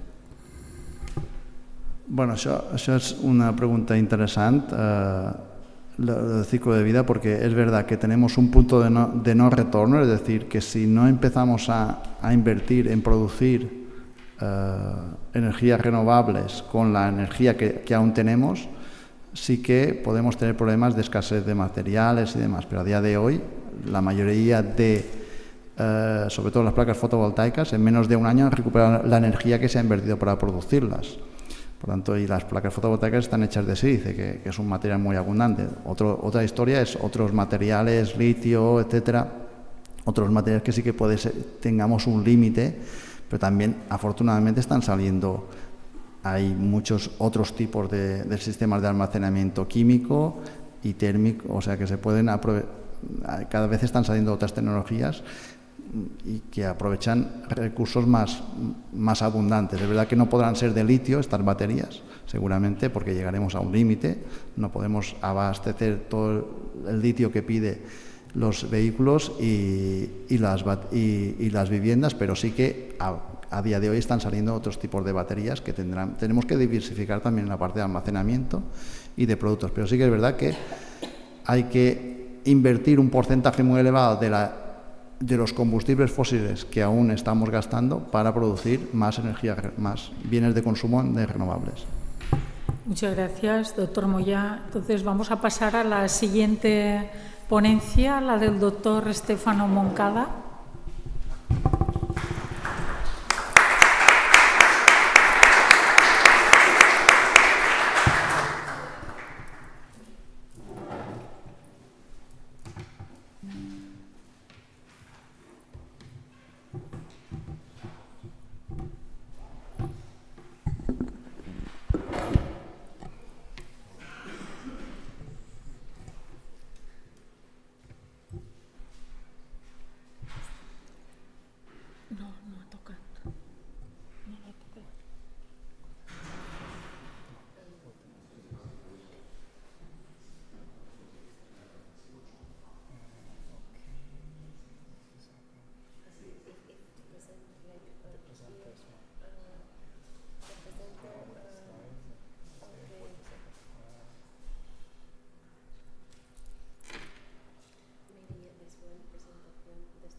Stefano Moncada is an associate professor and resident academic at the University of Malta, where he is the director of the Island and Small States Institute. The professor has published his research in more than 50 peer-reviewed international journals and books, and delivered over 50 conference presentations, keynote speeches, and public talks. He forms part of the editorial board of Small States and Territories, the Mediterranean Experts on Climate and Environmental Change, MEDICC, a fellow of the Resilient and Sustainable Island Initiative, RESI, of the Overseas Development Institute, part of the Lighthouse Initiative of IRENA, and acts as expert reviewer for the Intergovernmental Panel of Climate Change, IPCC. He's going to talk to us about the case of Malta, barriers and opportunities of the uptake of renewables in the Maltese archipelago. Thank you very much. You're coming. Gracias, Ivana. Siento no poder hacer esta presentación en castellano y menos en mallorquín. espero poder hacerlo la próxima vez que nos vemos. Okay? Voy a continuar en inglés. Thank you, Anna, and everyone for the invitation. I'm the director of the Islands Small State Institute of the University of Malta. We have been focusing on the context of islands and small states for more than 35 years. Our institute focuses on, it's a multidisciplinary center of the University of Malta. We have been pioneering some research and teaching in the different fields, especially in measuring and understanding vulnerability and resilience of islands. Also, some aspects of island sociology, so the context of human capital and the importance of islands in the world stage. So these are some of the publications and fields we've been working on. Now, today I'm going to discuss together with you why islands are important besides and outside the islands context, give some insights on the vulnerability and the resilience part of especially Malta, but I will try to talk about other islands too. Focus on the importance of acting on the problems that we have, so increasing our resilience, and of course then talk to you both broadly about the issues of renewables in Malta. So, just to give us an idea, some of these issues, of course, might be very well known to you, but I'm going to remind them to me as well. There are, at United Nations, 42 members out of the more than 200 who are small island states, which means that almost 25%, 1/4 of all UN members are islands, which makes large countries an anomaly. So sometimes, we think that islands, the small island states are a niche, but they're not. There is a lot of lobby and a lot of success of small island states at the United Nations and even outside that has paved the way for a lot of successes. And sometimes we underestimate the importance that islands have caved also in the international sphere. For example, to push the problems on climate change. Okay, so it has been thanks to the work of SIDS or small island states in general that we have the legislation and some of the targets that we have today. Now, in Europe, there are this is a GIS exercise we did with some colleagues a few years ago. A total of almost 7% of the European territory, large European, including Iceland and Norway and all the other EEA countries, 7% is islands. It's not a lot, but it's not little. And this is just not to count the importance and the relevance of their economic power, their strategic position. So this is to say that although sometimes islands represent a small percentage, they are significantly more important than we think. A few words about Malta. I'm sure you know about the islands I come from. Very small island, south of Sicily, in the middle of the southern Mediterranean, and very small, relatively small, 32 kilometers by 15, so 315 square kilometers, more or less. We face issues of smallness and population growth like the Balearics. There will be some very good similarities that we'll see today discussing with you in terms of the challenges that we face, okay? So very high population growth, high GDP, lots of pressure, land is very scarce, even scarcer than here, because the island is smaller. So there are a lot of challenges. Now, I'm going to proceed by introducing the issues of renewables in the context of the climate challenge.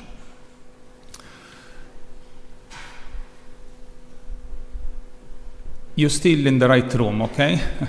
It's not about a conference or something about public health. But I want to give the idea of how relevant the issues of climate change and the impacts that we face. Some of the impacts due to climate change brings us to a level of death, the number of deaths in our country, especially in Malta, that have gone higher than certain important type of cancer types.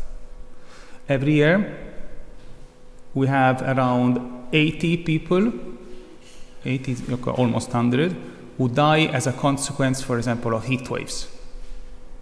And these heat waves are coming more frequently in our Mediterranean hotspot.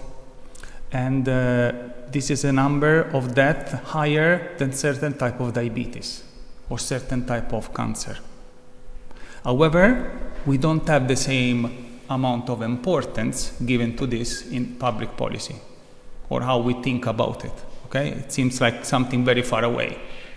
That climate change is almost either not happening or we don't give it enough importance.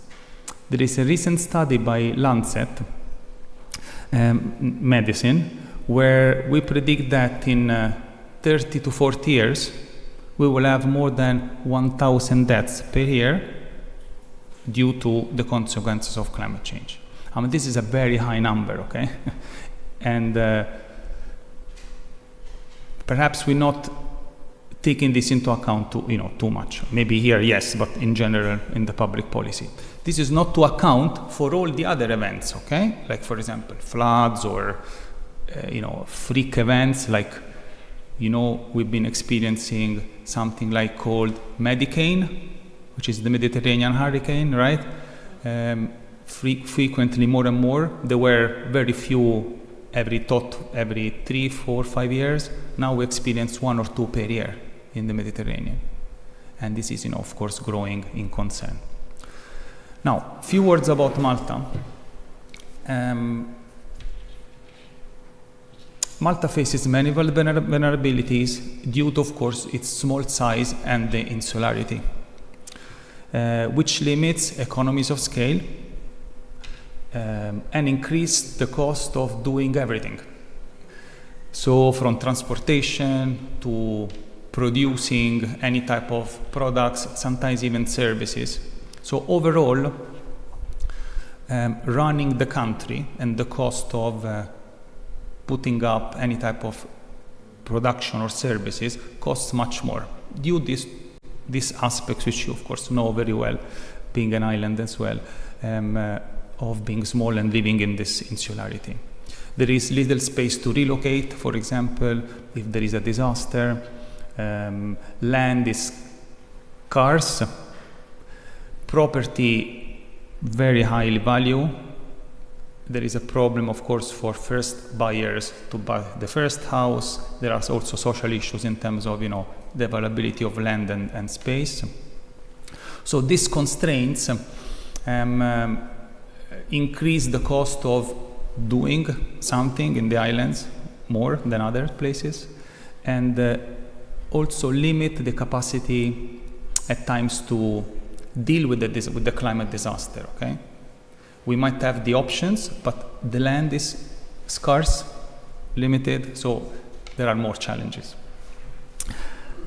However, notwithstanding all these limitations, problems, constraints, I would say our islands, because of course Mallorca and the Balearic Islands are also an extremely good, successful example of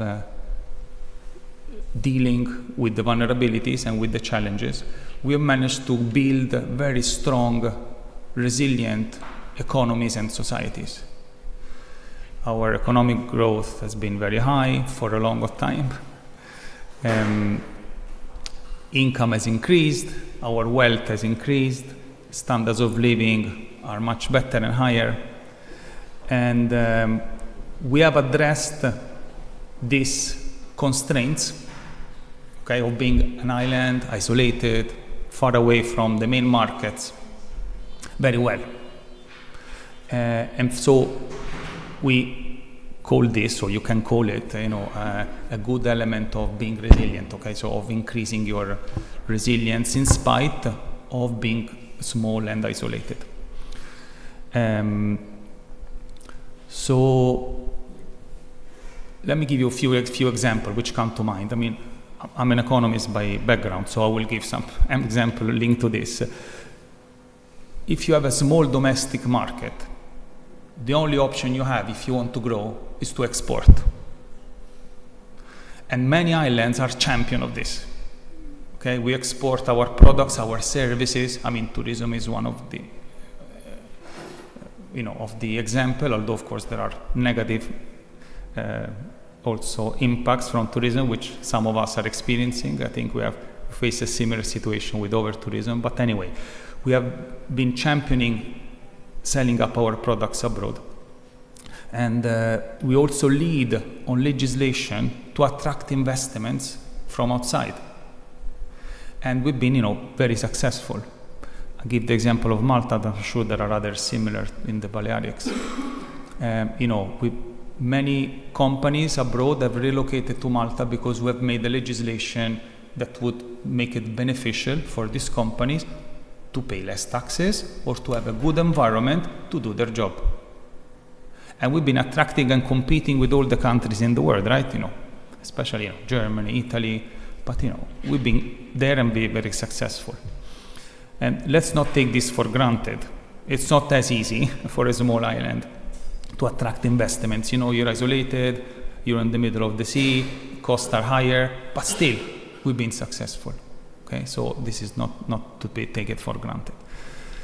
Now, so all this vulnerability and resilience, we usually try to understand it, conceptualize it in what we call the vulnerability and resilience framework, which nothing less than what is your risk of being harmed by climate change, or in general. Okay, in this case we focus on climate change.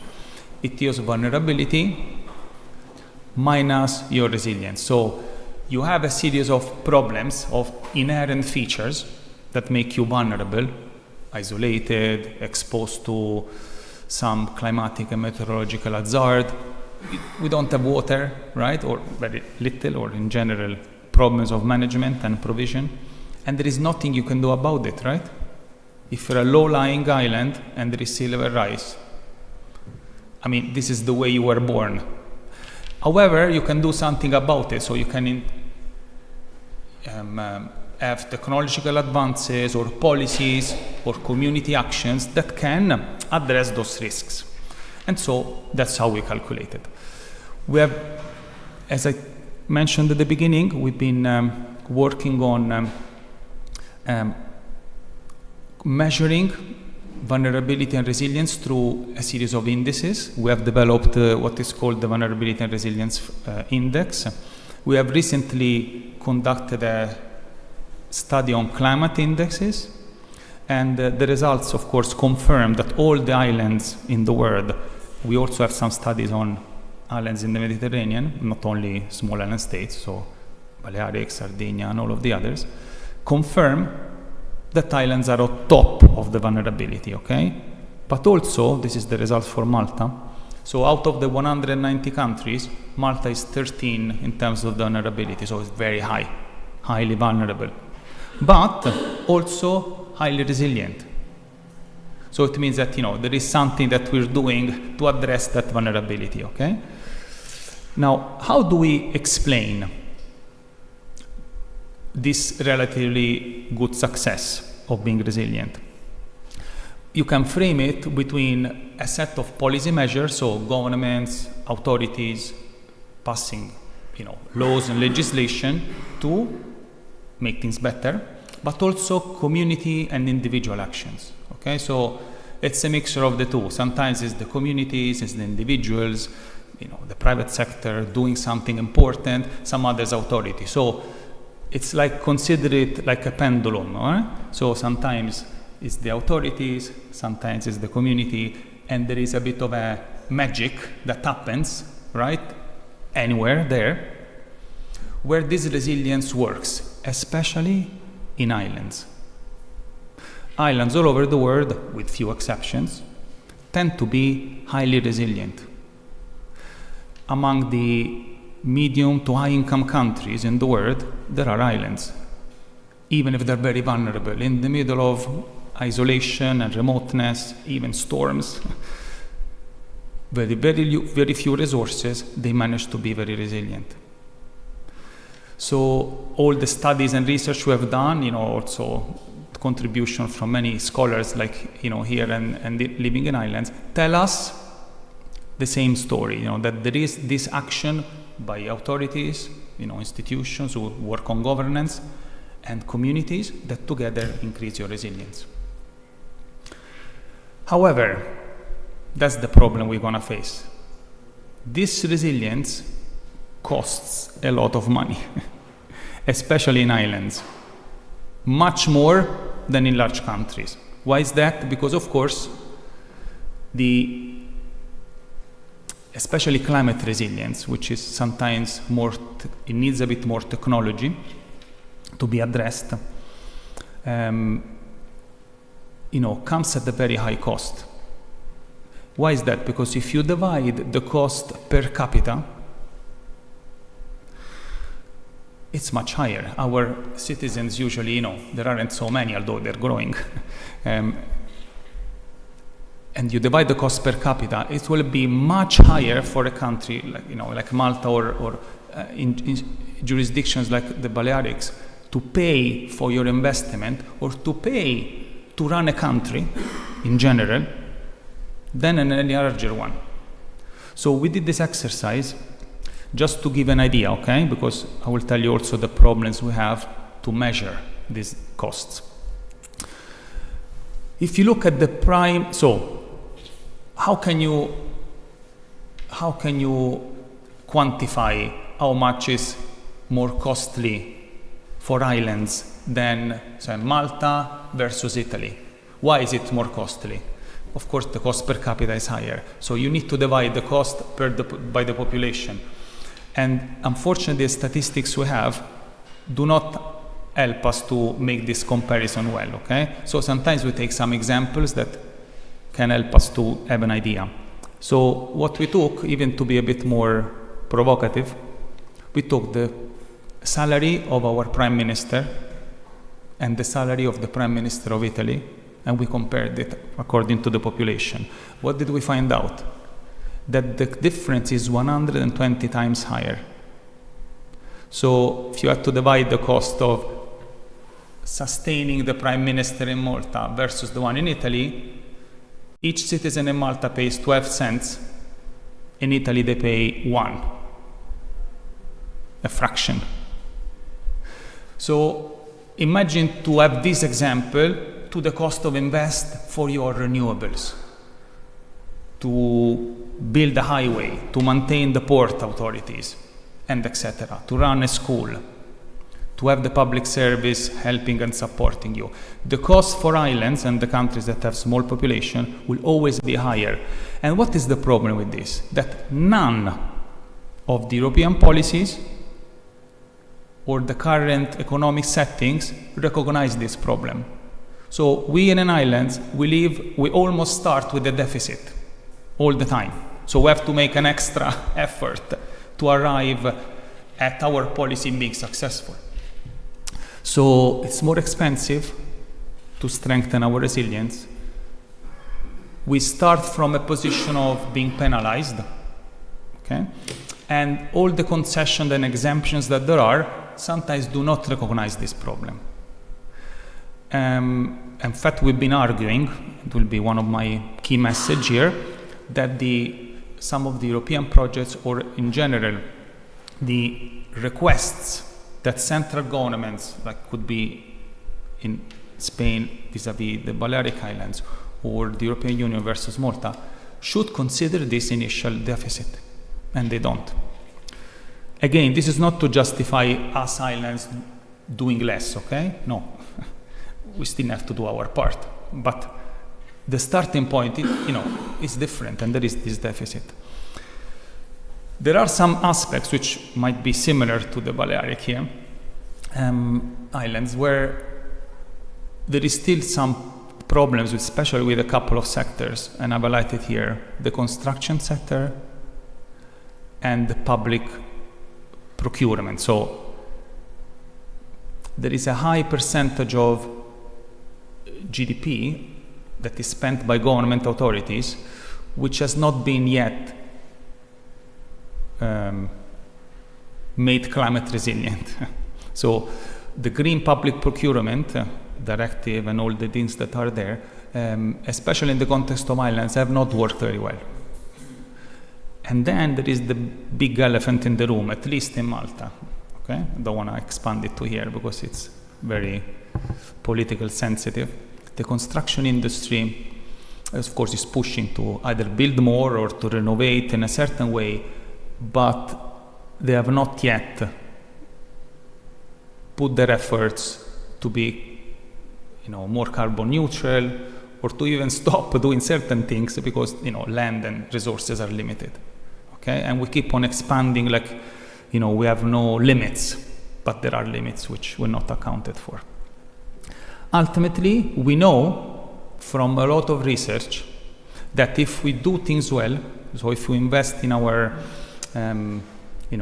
let's call it greening our economy a bit more, and preparing well for the disasters, it works. Okay, and it's even cost effective. All the research we have tells us that we can reduce the economic toll, the economic cost of disasters, if we prepare. Of course, there is an investment at the beginning, which is quite high, but in the medium, not even long, medium term, we have the results already. Now, let me try to put this into the context of the renewable energies.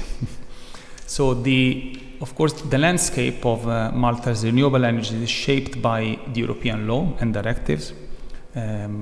We adapted some of the requests of the European Union to the unique geography and the energy needs that Malta has. There are a lot of geographical limitations, which are very similar to the presentation that we heard before, and thank you for going so much details about and learning so much about the energy requirements and current settings of the Balearics. Our target is to contribute towards the 2030 targets and towards the 45 energy renewable in the energy mix. And the target is to reach 25% for Malta by 2030. This is a very tough target. You will see very now why. The most challenging part is the limited land available and the way in which Malta produces its energy mix. There is a lot of research being put by the government of Malta and the European Union to push for offshore solar and wind, but we'll see very soon what the problems are. So I wanted to show you this specific figure and discuss with you why, and you will see from the red dot there, from the red bar, that if you look at the square kilometers, okay, so the land available and the energy produced, Malta has, of course, the worst the worst figures. Why? Because to produce energy, given the land you have by the persons living on the country, is very high. So we're not doing very well. But what is the reason here? It's because we have a high population density, the highest in the EU, the third in the world. Okay, very high. High GDP growth, so the economy has been growing for the past 20 years and it doesn't want to stop, good in a way. But there is also there is very little decoupling, which is, we're growing a lot, but we're not disassociating this growth from carbon emissions, okay? So we're producing more renewable energies. You will see very soon from the next slide how much we have, but not enough. But this is ingrained in the limitations of the current technologies and the amount of money you need to invest to make this happen. So around 13.4% of our overall renewable energy sources as the share of energy, of the final energy consumption. I would say we've been doing relatively well. We had 1% in 2010, all right? And we jumped to almost about 13%, according to figures from last year. So there's been a big increase, especially this increase came from the use of photovoltaics and biomass. The use of photovoltaics has been mostly at household level, a little bit industrial, very, very little from government buildings. And the way we produce our energy has shifted from, mostly oil to an energy mix, which is now relying on natural gas. And the main power station has switched from heavy fuel to natural gas a few years ago. And this is more or less the energy mix that you see over there. I would like to mention what are the main key incentives to make this happen. So what I mentioned before in terms of the resilience, right? So what is the government, the authorities doing to make this happen, to help the transition, okay, the green transition? Of course, there is the feed-in tariff, okay? So when you produce your energy with these solar photovoltaic panels from your own roof, then you are given a tariff for the electricity that you produce, and the tariff is about 15 cents per kilowatt hour. Now, this unfortunately is going down. It was much higher in the years before. And this is one of the challenges that we have. We understood that the feed-in tariff, of course, the higher the feed-in tariff, the shorter is the period where you recover your investment, right? So I have PV panels at home. I put them as soon as the incentives started in 2005. The feed-in tariff was 3 times higher than this. So I recover my investment in 5 years, 6 years. If I were to do it now, I would recover it in double the time. So of course, you would ask, okay, there is a bit of a contradiction here, right? The government should promote renewables, so why is the feed-in tariff going down? I will soon talk about this, but this is one of the challenges we have. There is also an incentive for big projects exceeding the 40 kilowatts, which consortium can get together and put this and then some incentives. There is a grant for, as I was telling you, for the adoption of PV panels. Usually, a PV system could cost around 3,200 euros after government grant. So there is a good incentive, more or less. It's 40 to 50% of the cost of the PV is paid by government with a grant. So it's a good incentive. But then, of course, the feed-in tariff is a bit lower. They also put together some green bond financing. There is some, green funds being available at the stocks exchange, which has generated a little bit of interest, but not too much. There isn't a lot of high turnout. Now, what are these challenges? Why haven't we increased the number of renewables in our country. First of all, there is a very high population growth. Currently we have 563,000 people living in Malta. We had an annual increase of 10,000 people every year, which is a lot for a country that has a very high population density already. 1,150 people per square kilometer, it's a lot, it's the third in the world.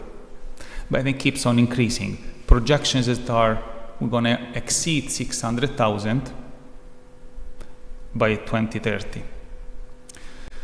GDP has also been growing quite a lot, an average of 6% per year, and of course there is a spatial limitation of where to put our renewables. Many points of contact with what our colleague was showing us before. The land is limited. You cannot take agricultural or biodiversity land to put solar PV panels. Okay, there are also some regulations that don't allow you to do so. Only over former quarries where you extract the stone, or former landfill where you put your waste.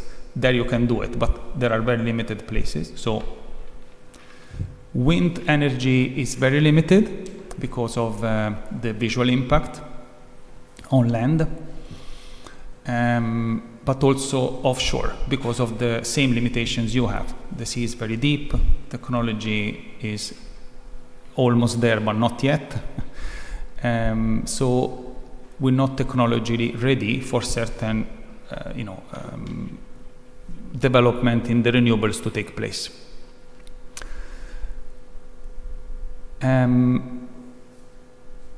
There are some interesting developments about small-scale wind energy at the household level, but this goes against some of the visual and architectural rules of the historic centers, especially in the old houses. So there is still some limitations to that. And interestingly, our university, with collaboration with some government departments, are now passing from the experiment to then expand on offshore solar floating farms. This is technology that University of Malta has been pushing a lot, giving some good results, and they're about to now expand onto the sea and continue the experiments to see how this goes. It's very promising, of course, because we have a lot of sea and very little land, so we want to use it as much as possible. And just to finish here, the problem with increasing our solar capacity, which is the best tool we have, has been a problem with the grid stability. So, as you know, there is, or you might know, emission of energy produced by solar energy, emission to the grid can cause some instability. So, there is a limit to how much you can input into the grid, and this has been a very important factor for the government authorities not to have PV increasing. Otherwise, it would have affected how energy would be provided to the overall grid. In order to do this, Malta is connecting to Sicily via a big interconnector. We already have one functioning, and there is another one which is going to be available very soon. And this will allow to produce more of this, including, of course, the use of batteries and potentially wind, to increase the capacity, we believe, from 13% to 25, possibly even 30 of photovoltaics, so doubling it. As I told you, there is still some potential, especially from rooftops, both households, but also the industry and government buildings. There are many, and they have not been utilized. Only 4% of government buildings have solar panels. So there is still some, and there are a lot of government buildings around. So there is still room for maneuvering around this. Okay, so I close here by summarizing that Malta, like many Mediterranean islands, is facing very serious climate risks. We have some inherent vulnerabilities like smallness, population density, scarcity of land and resources that limit our actions. However, we've been also very strong to tackle these vulnerabilities and to be resilient. However, this resilience has forgot some of the climate aspects. So we need to, we're given a lot of importance to economic growth, keeping social stability, but we have forgotten, in terms of, the environmental and climate crisis, how to tackle this. There is definitely room to do better on the PV at household level, including small-scale wind turbines at the household level, but of course this is very expensive, and sometimes we need to have that support from the European Union to understand that islands live in the insularity, and this is often not accounted for. So perhaps a specific scheme that would include the cost of increasing resilience in islands could be an aspect that the Cathedral of Insularidad could perhaps look into, and we'll be very happy to cooperate together. Thank you very much.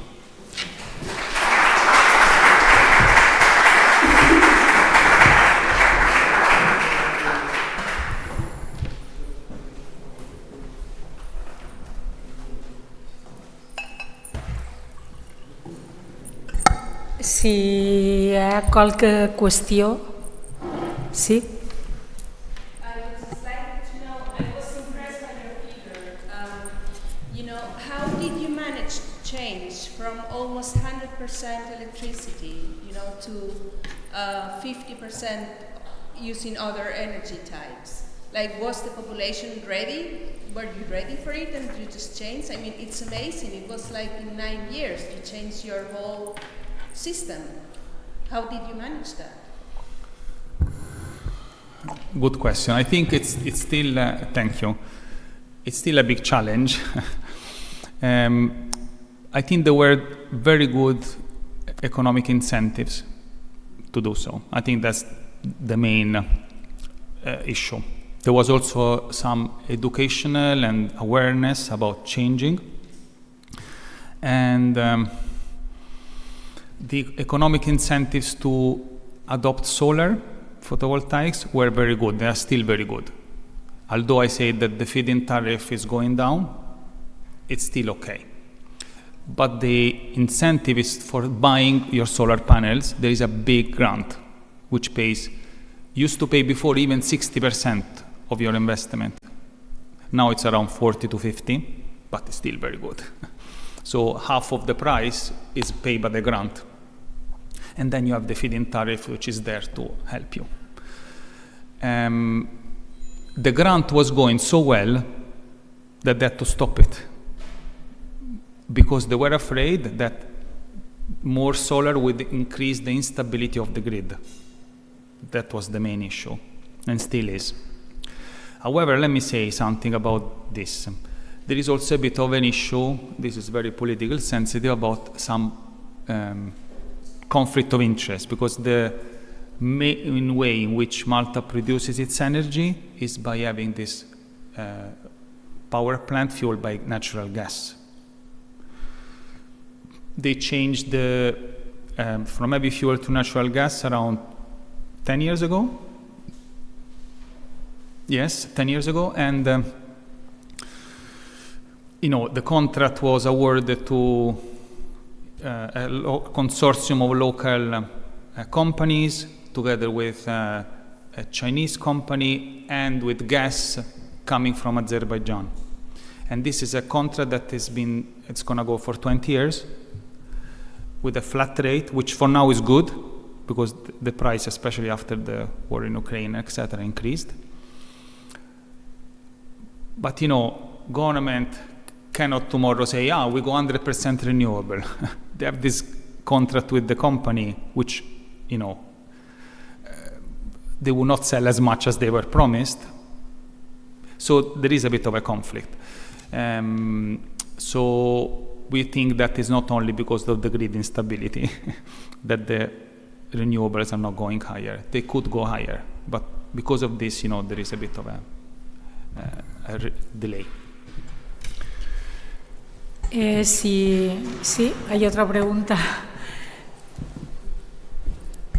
Señor Diego Viu, Director General de Energía, muchas gracias por estar aquí. Thank you very much for sharing your objective and honest vision on Malta Island. I think we have pretty bold similarities in order to have a very expensive cost of the soil. We also have challenges on population. And I have two questions regarding your presentation. The first of all is if you quantify all this amount of money that should be invested to acquire this resilience. You always saying that it's a lot, but I know if you have quantified that in millions or thousands or millions. And the second question regarding that one is that you are always considering your local population in order to do all the ratios.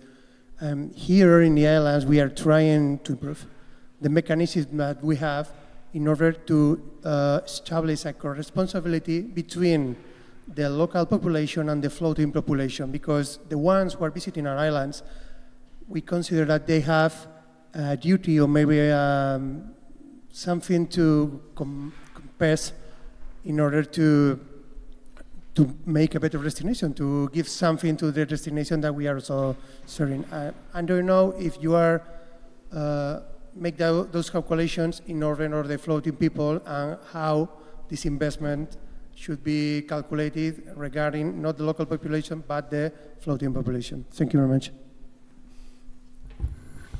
Thank you for the question, and of course, excellent questions, and very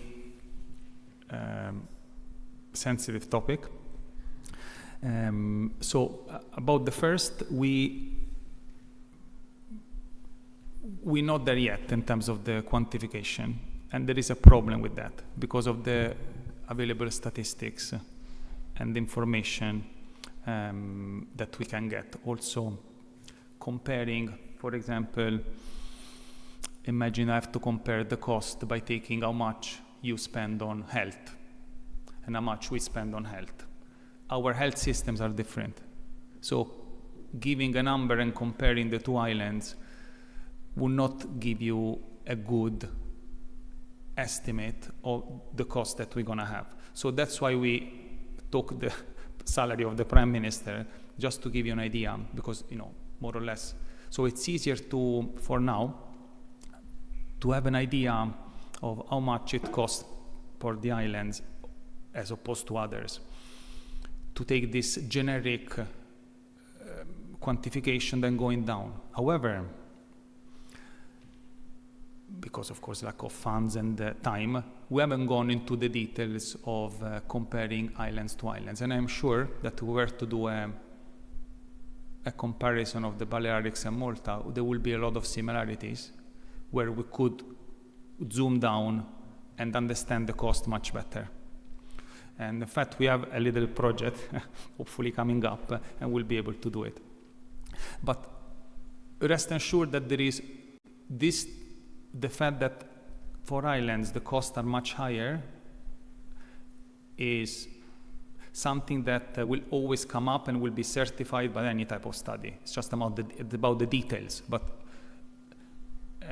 we're about to cement this concept so as to present it also in the different European Union places, not just the Parliament, but also at council level, to make the argument that islands face a higher cost, and when we are asked to implement certain directives, this is not accounted for.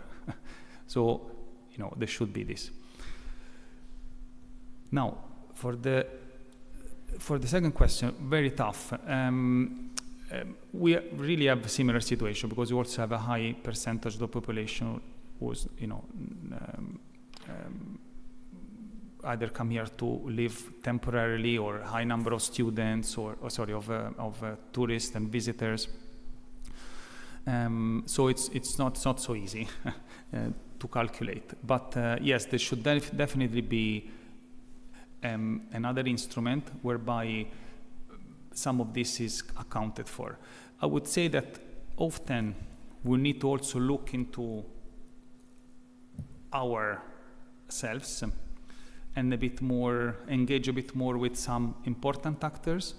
I would say especially the tourist sectors, and try to find a way to have a more sustainable way of tackling how the sector can contribute to it. I'm not saying about increasing the tourist tax, because that's the easiest thing to do, right? But I think there are instruments which we're trying to implement as well in Malta, whereby, for example, an increase in the tax, for tourist tax, goes directly and showing what the tax does. And there is a percentage which should increase, that, for example, goes into the creation of renewables, or tackling some climate preparedness. I'm not sure I've answered, what you wanted to hear, but it's an ongoing debate, and it's not easy to make this, because it's also sensitive in terms of the people who've mostly come and live in Malta come from the European Union, so you cannot make any difference between one and the other. And so how do you classify the people who come and invest, for example, by buying a house, and then they don't live here for most of the time of the year? What do you do? I mean, it's a bit sensitive. I think we should try to find a common way, perhaps in the next seminar, to talk about this. Right? Thank you very much. Thank you. Thank you very much, Professor Mercado, for your conference. Vamos a continuar con el seminario. Y en primer lugar quería decir que EasyJet nos ha hecho cambiar un poco el orden. Por eso el doctor Moncada ha venido, la hemos hecho ahora, y ahora seguidamente intervendrá la señora Martina Canatta en línea, porque venía de Atenas vía Nápoles y se anuló el vuelo en Nápoles-Palma ayer. Entonces, Margalida, sí.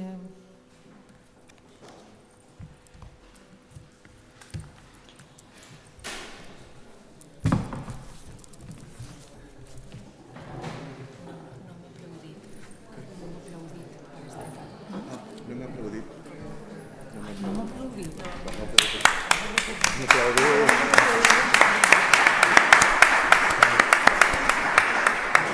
So sorry.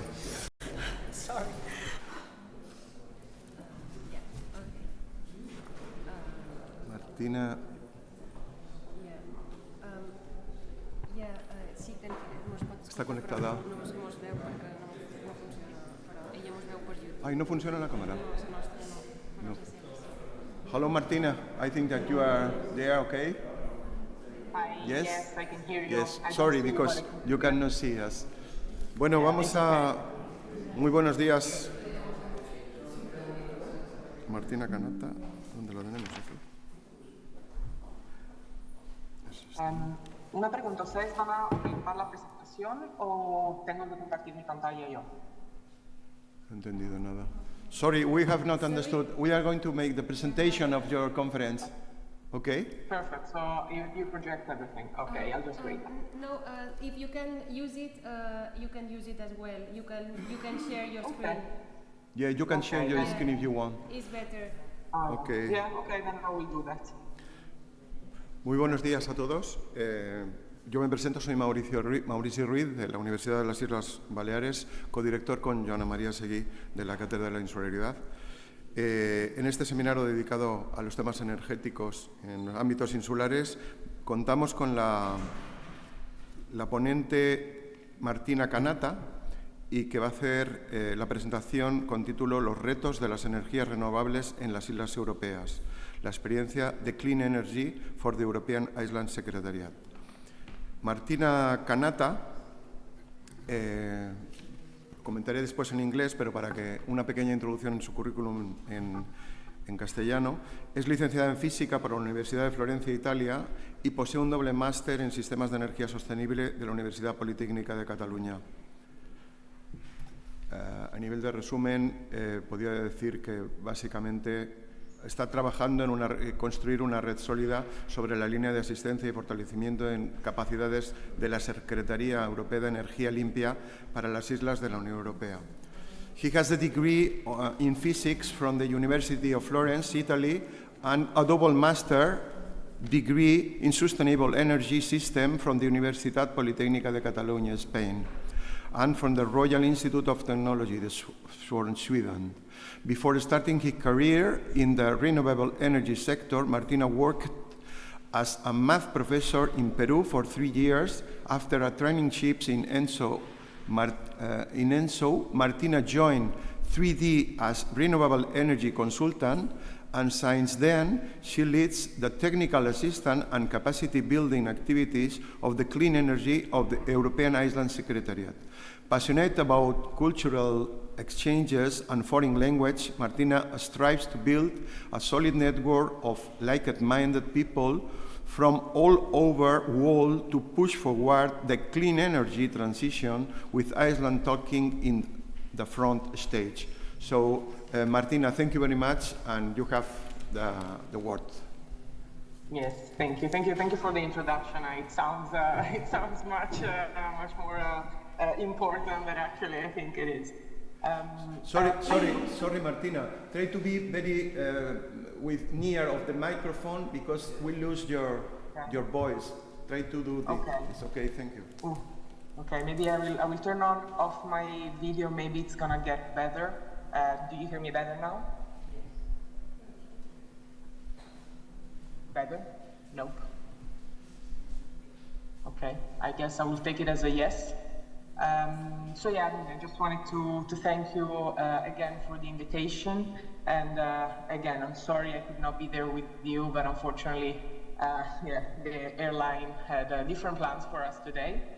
As I was already introduced, my name is Martina. I'm originally Italian, I will give this presentation in English if you don't mind.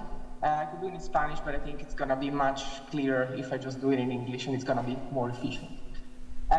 Today I would like to give you a brief overview of the challenges that renewable energy integration is facing in European islands, but I will not go into too many details in terms of technicalities and numbers, etc., because that's not my role, that's not my position.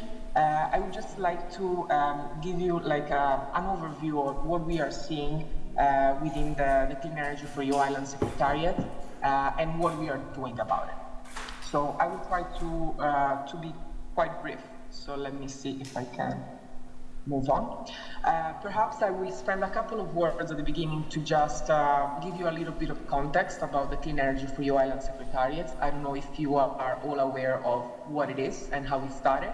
I know that some people in that room, because I recognize Pau and Diego, I know that they know, but I'm not sure if everyone is aware of these initiatives. So just a couple words about the Secretariat. So basically this Clean Energy for EU Islands initiative started in 2017 with the Valletta Declaration in Malta. So our last presenter already gave us a very nice overview of the case of Malta.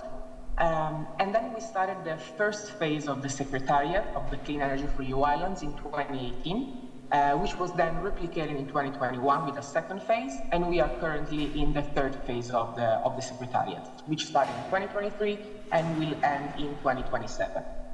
In between all of these happenings, there was in 2020, as you can see, the signature of the Memorandum of Split, which I will spend a couple of words on later on. But just to say that besides the work that we have been carrying out in the Secretariat, there was also a parallel political work that was being developed, and in this specific case, this resulted in the memorandum of spirit. Now, 2 words about who the Secretariat is, because it sounds a very official institution or something very abstract, but we are actually real people doing real work. So you can see on the top right of the screen the consortium partners of the Clean Energy for EU Island Secretariat. So we are 8 partners and 12 of what we call regional partners, which are on the bottom right of the screen, amongst which, of course, the Universitat de les Illes Balears. And basically, what we do within the Secretariat is we closely collaborate not only amongst ourselves, but of course with islands. And in particular, we collaborate with what we call the island transition teams. So basically, each of the islands that we collaborate with has put together a team of like-minded and very passionate people with a lot of energy, and I don't know where they find it, but they work very, very hard. And they are basically our interface with the reality of the island.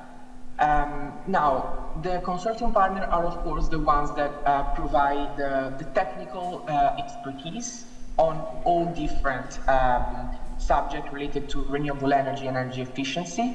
But the biggest asset, I would say, of the Secretariat are the regional partners. And this is my personal opinion, but it's also a shared opinion within the Secretariat.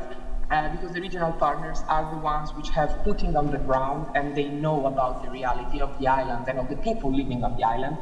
And so they are really the ones that connect us from the Brussels bubble to what's actually happening on the island. So yeah, just a couple of words to, to give some credit to all the people collaborating on this.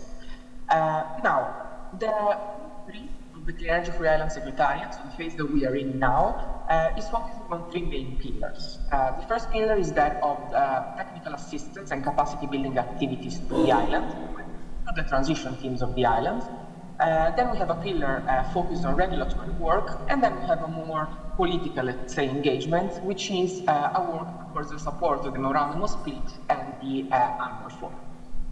Now, I will go very quickly through all of them. I will start with the first one, the technical assistance and capacity building, which I am particularly fond of, not only because I think that it's in this area, it's in this pillar where the actual work happens, but also because I'm personally the coordinator of this pillar, so I think I'm a little biased in this sense. Okay, so in this third phase of the Secretariat, we are working on the 3 islands, and in particular, we are working with what we call the 30 for 2030 islands, which have hold the ambitious vision or goal to reach 100% renewables by 2030. Now, let me just spend 2 words here to say, first, as you can see on the map on the right, these are not 30 islands, they're actually more than 30.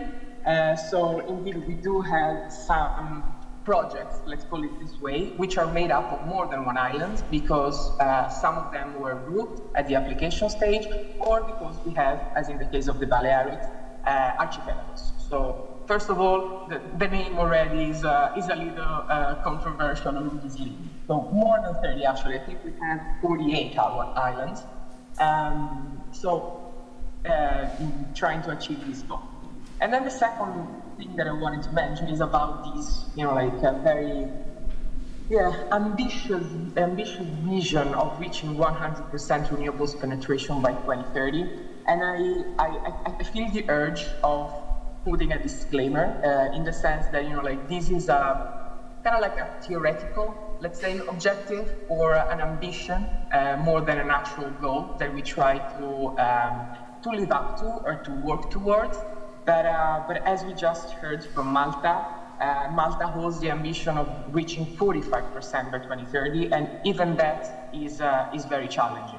So saying 100% renewable by 2030 is more of a push, let's say, for ourselves and an objective that we want to put there for motivating the work more than an actual concrete objective, because we know that it will take much longer and much more effort to reach the 100% renewable island.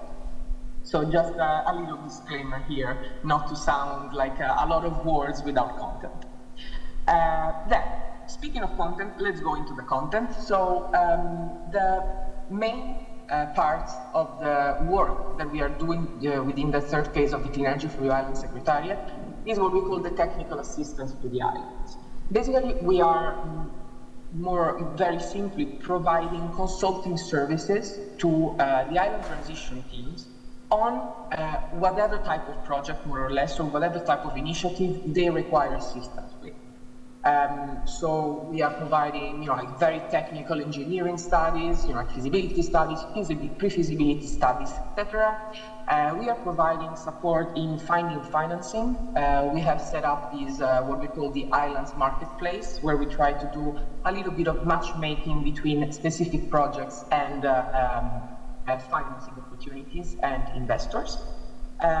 We are working, especially with islands which are in a less developed stage in their energy transition path, with establishing this vision and creating their clean energy transition agenda, which is kind of like the blueprint of their energy transition. And of course, we are also doing regulatory studies, which are a little different from the second pillar that I showed before and that I will talk about later, because these regulatory studies are really targeted to the islands, and Diego and Pau and the transition team of the Balearics know it, because this is exactly what we're doing with the Balearics. We are actually not studying any specific project, but we are addressing the regulatory barriers that hinder the realization of this project. So we are studying literally the legislation that is in place and how we could make it better.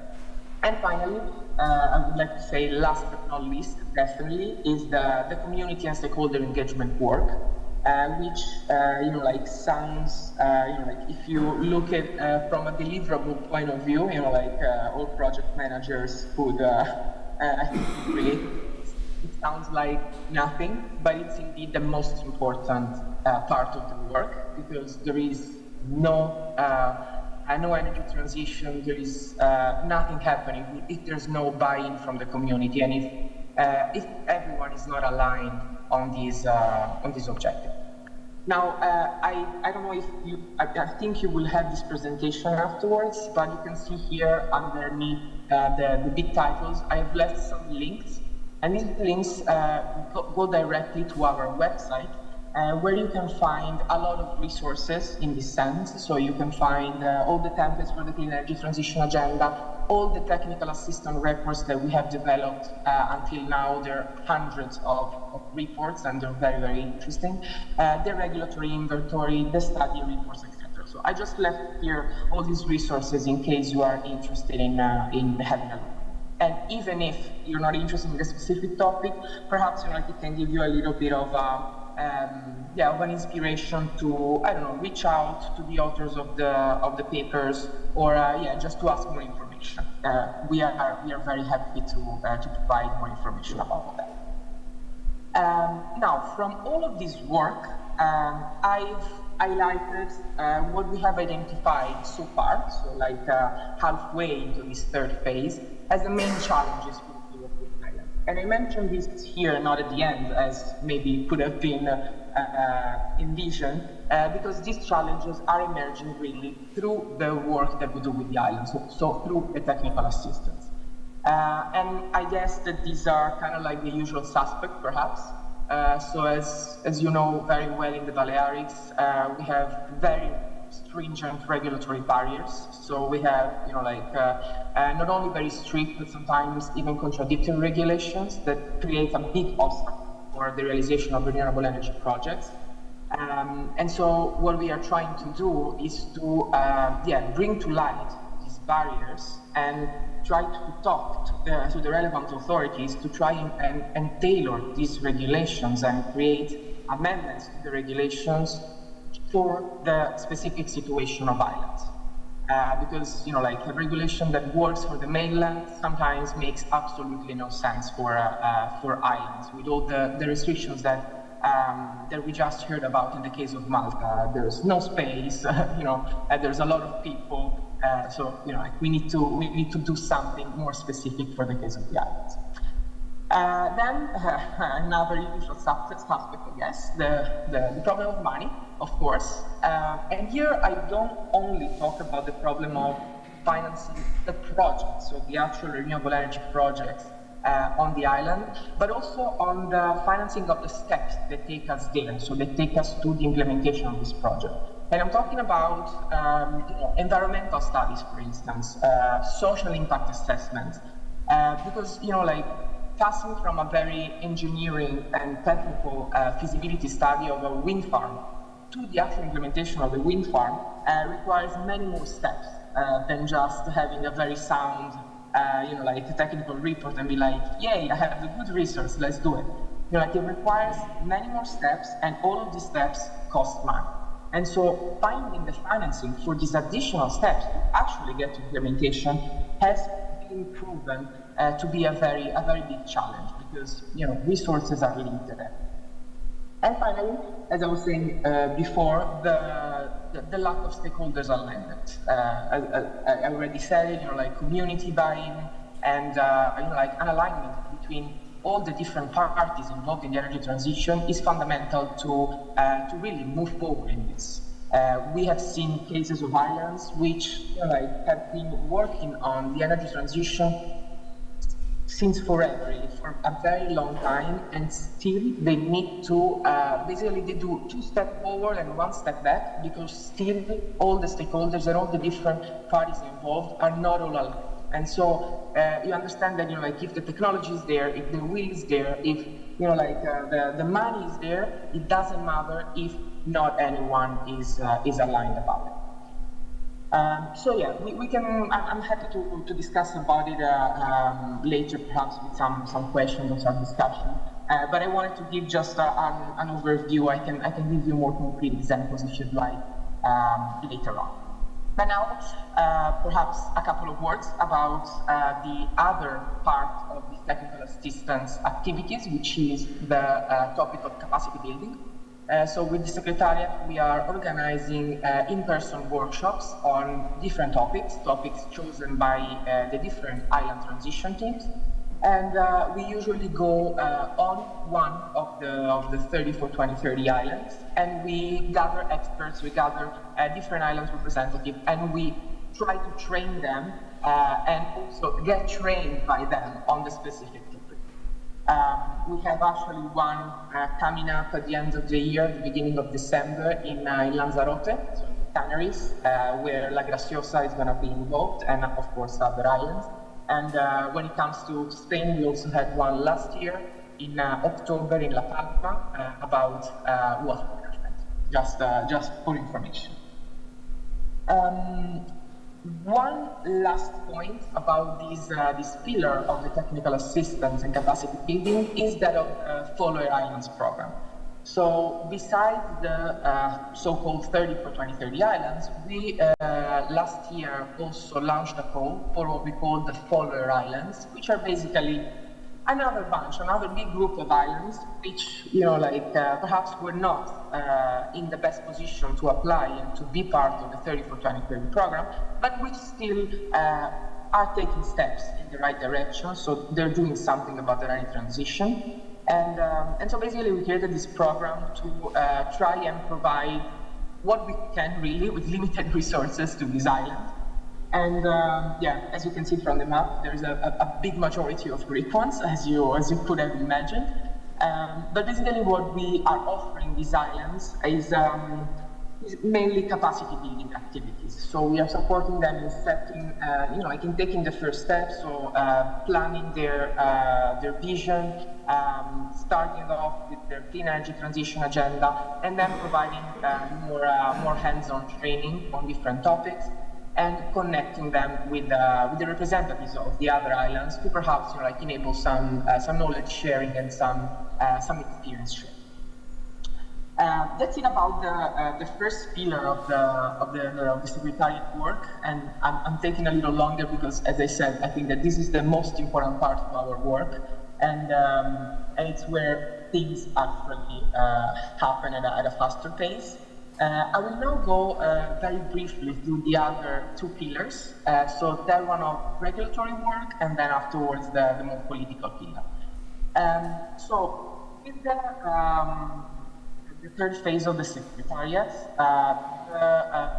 our stakeholder, the Commission, so the GN, they asked us to carry out a study on the connection policies and management of energy systems in non-interconnected islands, to basically try and understand what are the main challenges for the integration of more renewables in islands grids. Now, this report was published already last year. We have actually even already concluded all the dissemination phase. And the report focuses basically on finding and understanding these barriers and identifying and proposing some recommendations to face these barriers and to overcome them. Now, I will not go, I want to rest assured, I will not go into the technicalities, also because the way I personally feel about these results, both in terms of challenges but also in terms of recommendation, is that any person, not even a too technical one, can kind of understand what we're talking about and can agree with what we have found, and could actually then say, okay, you have not discovered hot water. We knew about these things. Like we knew that one of the challenges is that we have blackouts. The other one is that there's curtailment of renewables. So, like we have not discovered anything new. We have just, let's say, shed light on issues that are already well known. And while I scroll back down to the recommendations identified, both from the technical perspective, but also on the market and regulatory perspective, I just wanted to say that for me, the importance of this study, and not only for me, but really for, I guess, for everyone, and for the stakeholders of the islands that we did this study for, really, is the fact that this study was requested by the Commission and was published by the Commission. So even if the barriers identified and the recommendations that we have proposed are kind of obvious, they are now black on white, published by the Commission, and like we have now something to say and something in our hands, which shed some light on these challenges and shows that like solutions are possible, solutions exist, and again, it might sound obvious, but now finally we have something to show. So for me, that's the most important part of this study, because as I said, like promotion of hybrid power system, or like installing smart meters and prioritizing smart grids, we know that that's a solution. We know that that's the way to go. But now we just needed to say it out loud and then just do it, basically. Okay, I will not spend any more words on this regulatory work. Perhaps I will spend just a couple of words on the support to the memorandum of split. So as I was saying before, there's been political happenings during the three phases of the Secretariat. And in June 2020, there was the signature of this memorandum of understanding, the split, which was signed by the European Commission and 14 member states. And within the Secretariat, what we are doing now is trying to activate, let's say, and really support the implementation of the memorandum of split to basically enhance the collaboration between the Commission, of course, us, the Secretariat, and each member state who signed this memorandum of split. And this is the important part in where the two things tie together, like the regulatory work and the more political work, because now the activation of the support of the memorandum of split is in the direction of try and gather commitment from the different stakeholders on islands, so grid operators, regulators, to unlock the solutions identified in the study, to overcome the barriers identified in the study, and to try to really arrive at the implementation of these identified solutions. And all of these we are literally in the hot moment now, because there was actually the first meeting between the Commission and some regulators just yesterday. So things are happening as we speak. The objective now would be to push for an island grid pact. So basically to gather commitment from, again, regulators, system operators, to do something to enhance the resilience of the island's grid and to implement the solutions necessary to improve and to enhance the integration of renewable energy. On top of this, so as part of the support of the Memorandum of Split, we actually also organize an annual event. So every year we organize what we call the Clean Energy for Your Island Annual Forum. And while I give you a couple of information perhaps about our last edition, the one that just took place in May 2025, I will scroll through some nice pictures, so maybe you can try and see if you recognize some faces. But basically we were gathered in the Azores for almost a week. And we gathered more than 150 in-person participants. There were 45 islands represented and 3 representatives from DG Ener. This was actually the first time, and you can see them here now. You can see the project coordinator and the 3 representatives from DG Ener. And it was the first time that the 3 of them, all of them, came to the forum. In particular, we had the head of unit within the DG Ener of the unit of consumers and local initiatives, and our 2 policy officers also attended.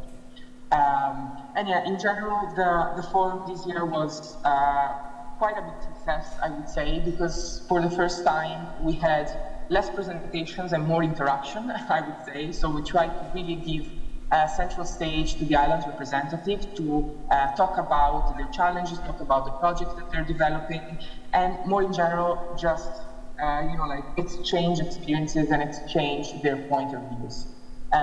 From a Spanish perspective, since I am virtually there with you today, we also had representatives from MITECO and IDAE, and indeed we, thanks to Pau, who I know is there, we actually enabled a meeting between the head of unit from DG Ener and the representatives of MITECO and IDAE to try and unlock there some potential. And that's it. I think that I've covered more or less all the content that I had prepared for you. I will stop sharing my screen if that's okay with you, and I'm happy to take any question, any comments, or open the discussion.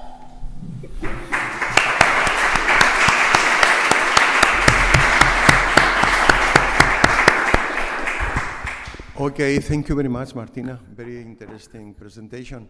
I don't know if there are any questions here in the... Yes, we have a question there.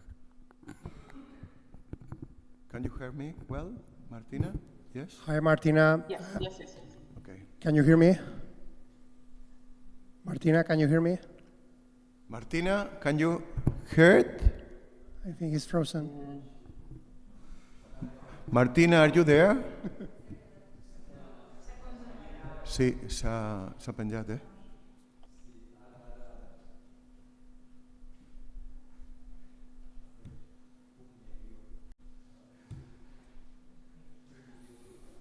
S'ha quedat congelada.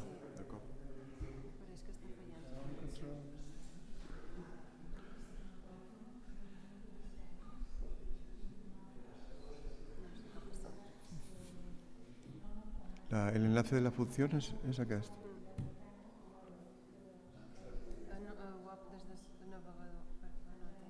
Open Zoom Meetings. D'on, dius? I si ho obro sense el navegador? Can you hear me? Hello, Martina. Now, yes. Okay, Yes, Martina, sorry it's about okay. that. I don't know, the Zoom crashed or something. I will turn off my video, otherwise here I think it's going to be a disaster. Okay. Hi, Martina. I'm Diego Bio. I am the Island Transition team leader. We also met in Brussels. So it's pretty sad that you don't have been here.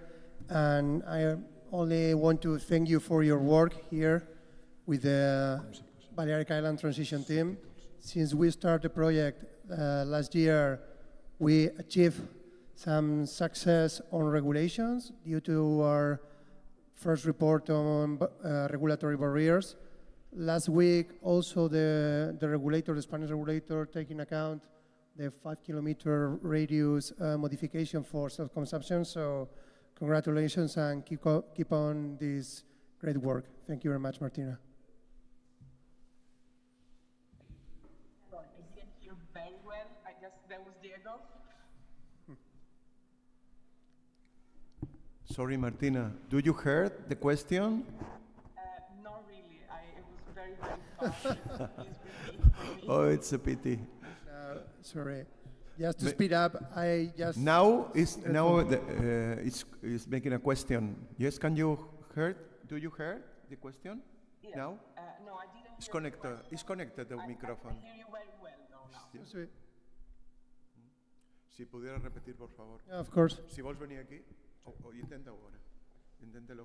We can also do it in Spanish if you prefer. Sorry, wait a minute. She's going to come in here to ask you directly. Okay, perfect. Sorry. Thank you. Disculpa, pero... Hi, Martina. I'm Diego. Nice to meet you. Was very sad that you weren't here, but I only have to have grateful words for your work, and just trying to remark that since your last report last year from regulatory barriers, we also achieved some improvements in Spanish regulation. The last one was just a week ago, and they consider the self-consumption radius an upgrade from 50 meters to 2 kilometers and then to 5 kilometers. So it's just good work. Keep on trying with us in this next project, and a pleasure to hear you. That's great news, Diego. Thank you so much. I mean, it's welcome. I think it's the most important thing to hear that what we do actually, like, has an impact and can push things forward. Of course, we know that this is just the first step. You know it better than me. But yeah, we'll keep on pushing. Of course. Keep in touch. Of course. Thank you. Is there any question? Do you have a question? We have a lot of problems. Yes. Bueno, ahora a continuación lo que vamos a hacer un pequeño descanso y vamos a tener un pequeño coffee break, networking, aquí en el patio, ¿eh? Por favor.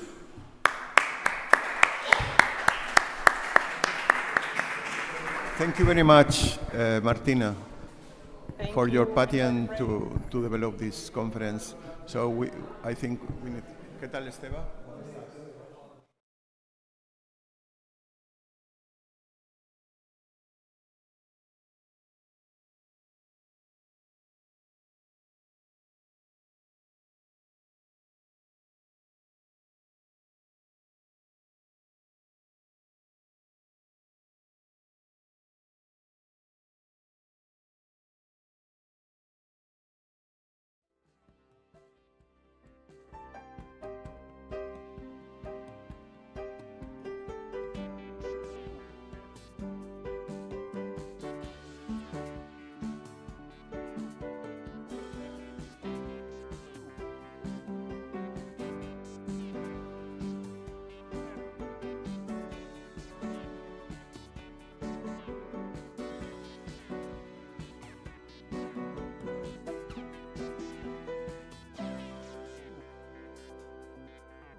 Estan a punt d'entrar tots.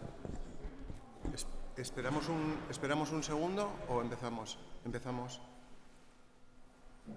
¿Sí? Vamos a seguir con el programa que teníamos establecido. En esta ocasión contamos con Susana Mochi. Ella es profesora del Departamento de Ingeniería Eléctrica y Electrónica de la Universidad de Cagliari, Cerdeña. Susana es profesora titular de Sistemas de Potencia en el Departamento de Ingeniería Eléctrica y Electrónica de la Universidad de Cagliari. Ha trabajado a nivel académico publicando artículos en revistas nacionales e internacionales y sus líneas de investigación se centran en herramientas de planificación y gestión de sistemas eléctricos, redes inteligentes, fuentes de energía renovable, políticas de integración. Además, es consultora experta en energía para la región de Cerdeña. Es cofundadora y socia de Respect, Renewable Energy, Smart Power and Clean Technology, que es una empresa generada a partir de una spin-off de la propia Universidad de Cagliari. Actualmente ocupa el cargo de presidenta de la sección de Cerdeña de la Asociación Italiana de Electricidad, Electrónica, Automatización, Informática y Telecomunicaciones. Wait a minute in English a little because there are people that are seeing your conference online. Okay. Susana is Associate Professor for Power System in the Department of Electrical and Electronic Engineering of the University of Cagliari. He has published more than 80 papers in national and international journals. And she is an energy expert, consultant of Sardinia region, is co-founder of stakeholder Respect, is a renewable energy, smart power and clean technology. This is an spin-off company of the University of Cagliari, and she currently serves as the president of the Sardinian section of the Italian Association of Electrical, Electronics, Automation, Informatics and Telecommunication. She's going to present the conference, The Case of Sardinia, Charting the Path Towards Sardinia Energy Transition. So thank you very much for coming. Thank you. Thanks a lot for the organizers of this interesting seminar to invite me. I'm very happy to be here today. And good morning, everyone. My talk today is focused on the case of Sardinia, another Mediterranean island. And in particular, I will focus on the strategic steps that Sardinia must take to shift from a fossil fuel-based energy system to a more sustainable, renewable and electrified one. The first part of my presentation details the Sardinia socio-economical context and the existing energy systems and the infrastructure that connect our island to the mainland, and then the consumption and the barrier for the energy transition and the demand scenarios of the energy transition in two different scenarios, one in 2030 and one in 2050. And then I will focus on the main findings of two different studies on the energy transition that have been developed from the University of Cagliari and other partners such as Enel Foundation and the Politecnico di Milano. These studies are focusing on the digitally inclusive electrified Sardinia and the possible trajectories for the energy transition in Sardinia.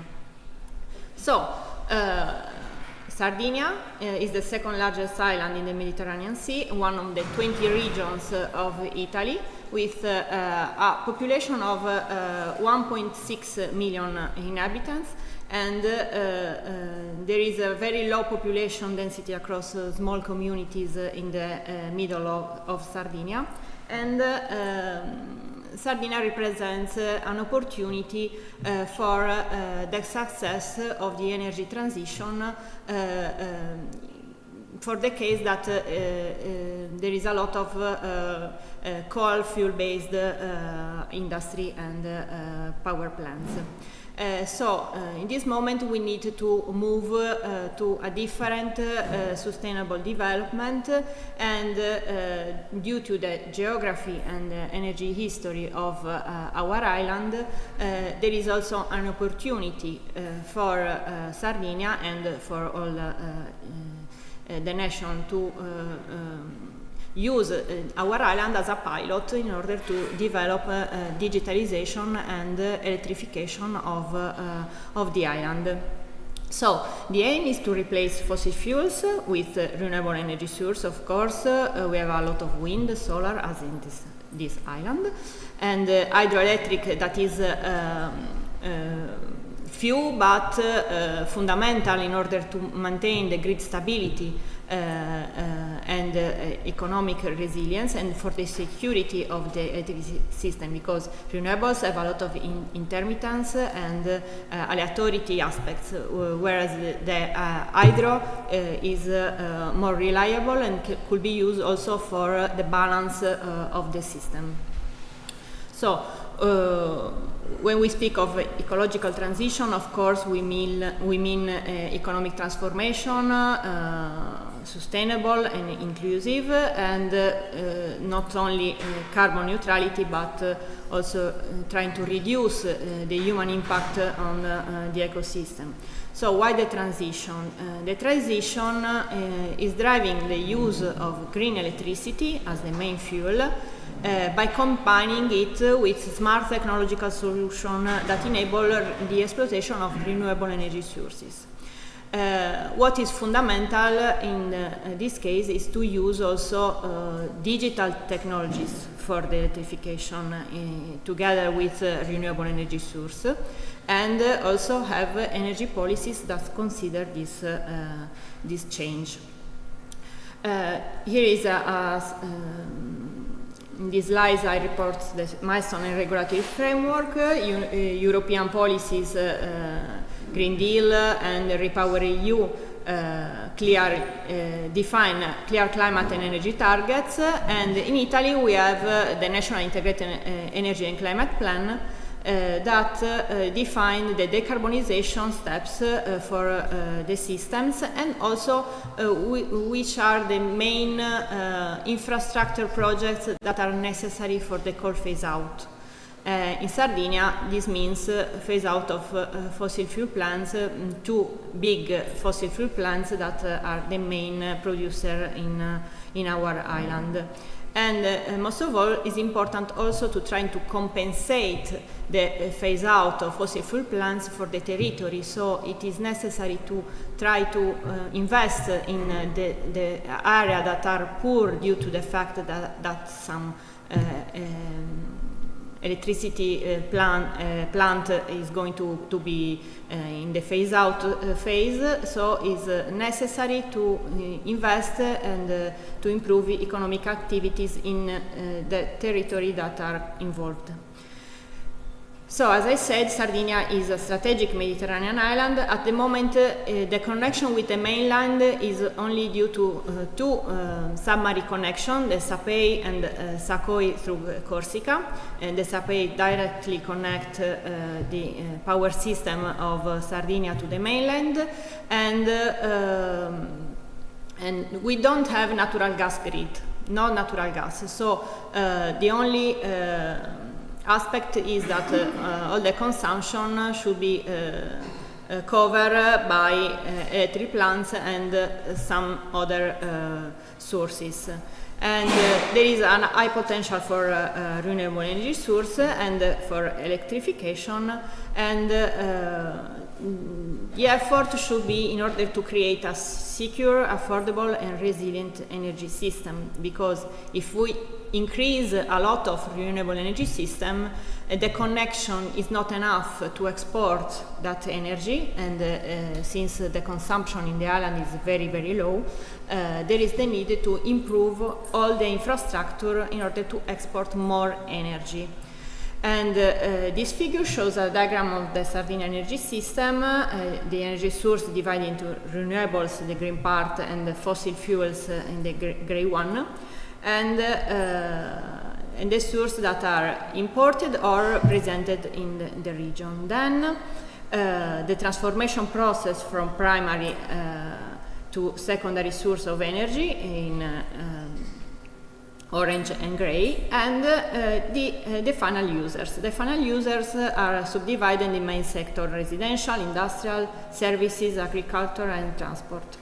And what is the surplus of energy is exported in the other region through the submarine connection that I showed before.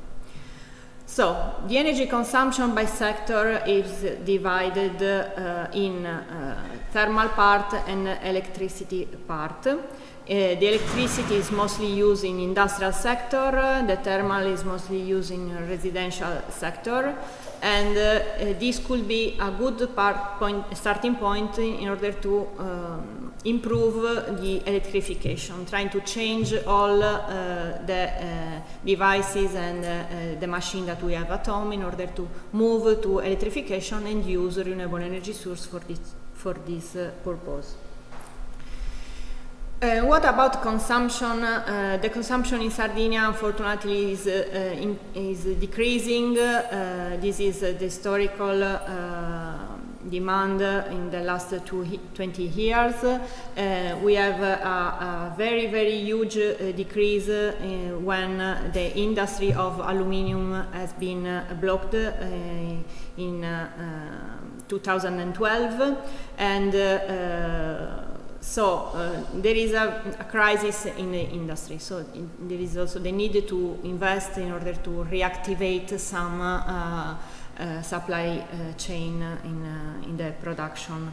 And Terna, that is the transmission system operator, the Italian transmission system operators, forecast a growth in electricity consumption related not only to the electrification of the transport sector, but also an increase in the industry sector for the reactivation of the aluminium supply chain. So it is expected an improvement also in the consumption sector.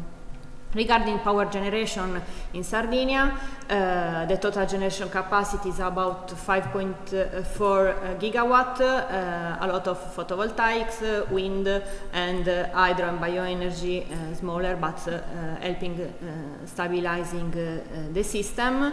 But of course, the main part is from fossil fuels.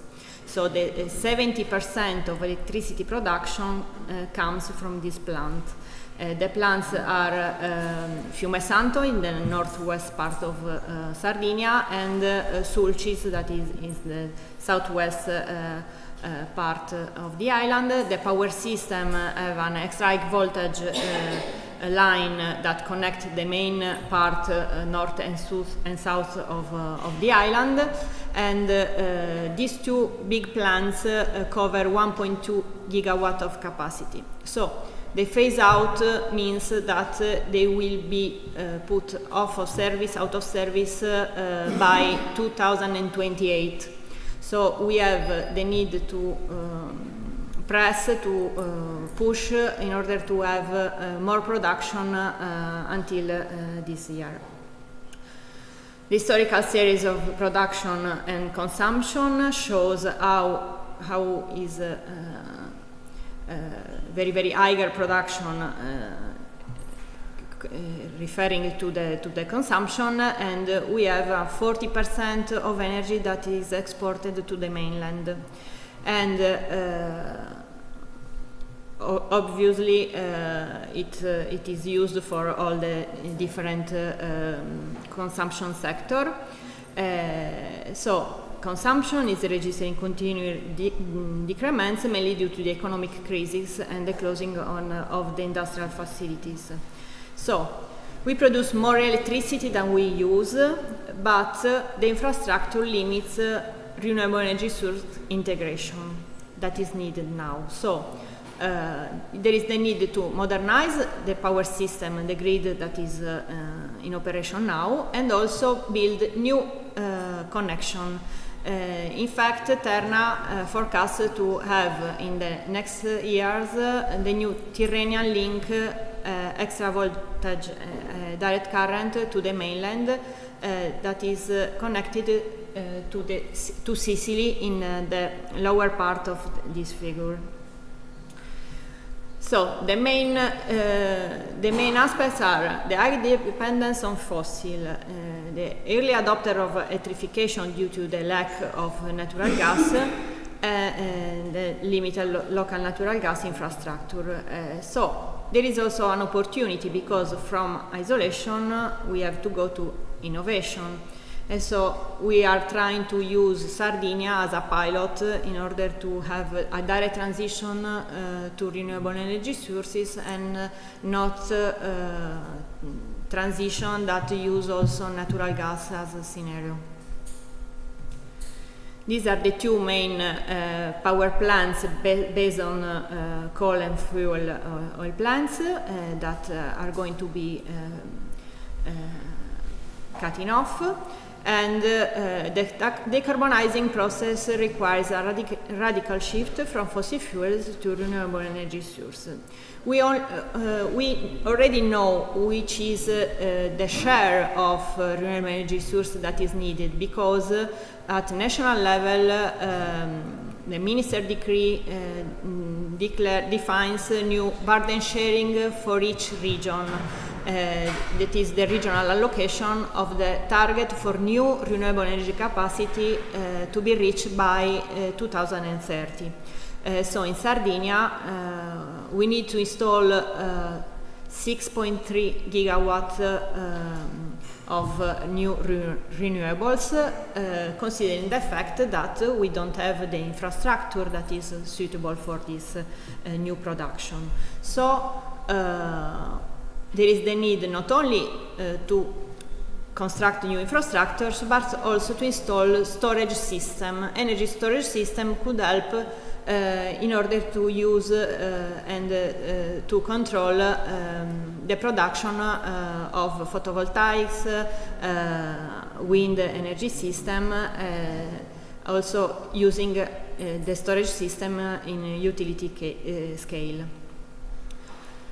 So the ongoing reduction in thermoelectric capacity and increasing share of non-dispatchable renewable energy source leads to lower grid inertia and pose significant challenges to the system adequacy and reliability. That's why the upgrading of regional electrical infrastructure is needed right now. So in order to have this transition, the grid and infrastructure modernization cover the construction of the new Sardinia, Sicily, mainland Italy, that is here, forecast by 2028. The investments in development of new energy storage systems, standalone and integrated with renewable energy sources as photovoltaics, and also open the flexibility service market to include distributed generation, users, and storage system. The risks are grid congestion, of course, delays in infrastructure, especially offshore permitting. In Sardinia, we have a lot of social movement, opposition for not in my backyard effect. So there is the need also to change the procedure to try to involve the municipalities, territory, in order to start a candidature process for new big plans, for renewable plans, trying to overcoming this current not in my backyard logic, and also trying to highlight that there is the possibility of territorial compensation scheme, because the territorial compensation means that in a municipality that offer some area for new renewable energy plants, the investors could bring some benefit to the territory, such as construction of green areas or other benefit. And this is already in the legislature, so it's important that local administrators and politicians knows that there is the possibility also to improve the territory that hosts renewable energy sources. Okay, now let's look at the findings from the first study regarding the electrification of Sardinia, BIRDIS, electrification of final uses in Sardinia, and implementation of policies in order to evaluate the effects on environmental, economic, social, and health benefits also in the population. So the objective is Sardinia Green Island. The electrification is a crucial economy-wide tool for reducing emission. And the key questions are: how much can electric energy contribute to the energy transition in Sardinia, which is the optimal mix of renewables, the expected environmental, social and economic benefits, the costs for this transition, and criticalities. The methodology is based on the context analysis, the definition of two different scenarios in 2030 and in 2050, and then define which is the optimal generation mix, referring also of two different KPI, and in these scenarios, it is considered that the load demand will increase by 2030 of the 20%, and it could be doubled by 2050, considering the electrification of the transport sector, the heating for residential appliances, and for industry. Also, the green hydrogen is considered only in sectors. So, the Sardinia is faster than Italy in the electrification due to the lack of natural gas, and transportation is based on fossil fuels, so there is a lot of space for electrification on this sector, and the same also for industry. Here is analyzing the consumption. The figure shows a comparison between Sardinian and national consumption for residential heating and for the industrial sector.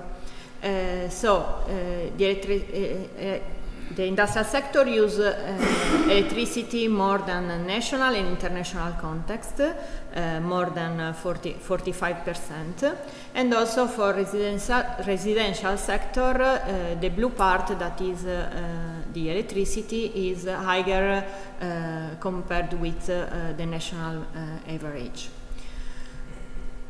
There are some intensive companies in Sardinia, mainly in the food and metallurgy sector and agricultural. There are the main sectors that cover the consumption, and this is considered in the definition of the total energy demand scenarios.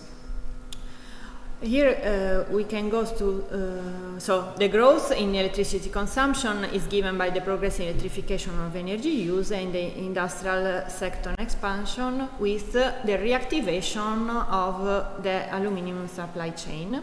And here we have some results considering the growth of the electric vector accompanied by a significant increase in efficiency. So the total load, you can see that the total load in the scenarios 2050 decrease because there is an improvement in the use of electricity. And so we have more efficiency and less consumption. That is good news. The optimal mix for these scenarios is considered by different share of hydro, wind, and photovoltaics, and the optimal mix for 2050 consider a total production capacity of 10 gigawatt required, so more than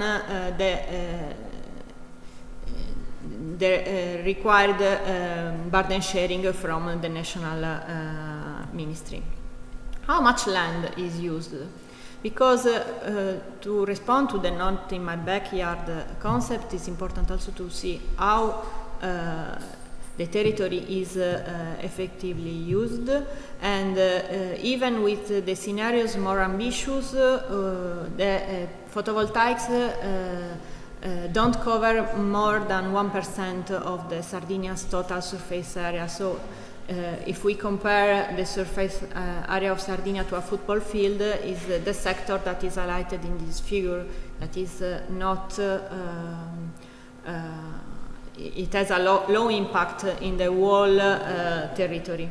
And it is important also that people are aware of these kind of aspects.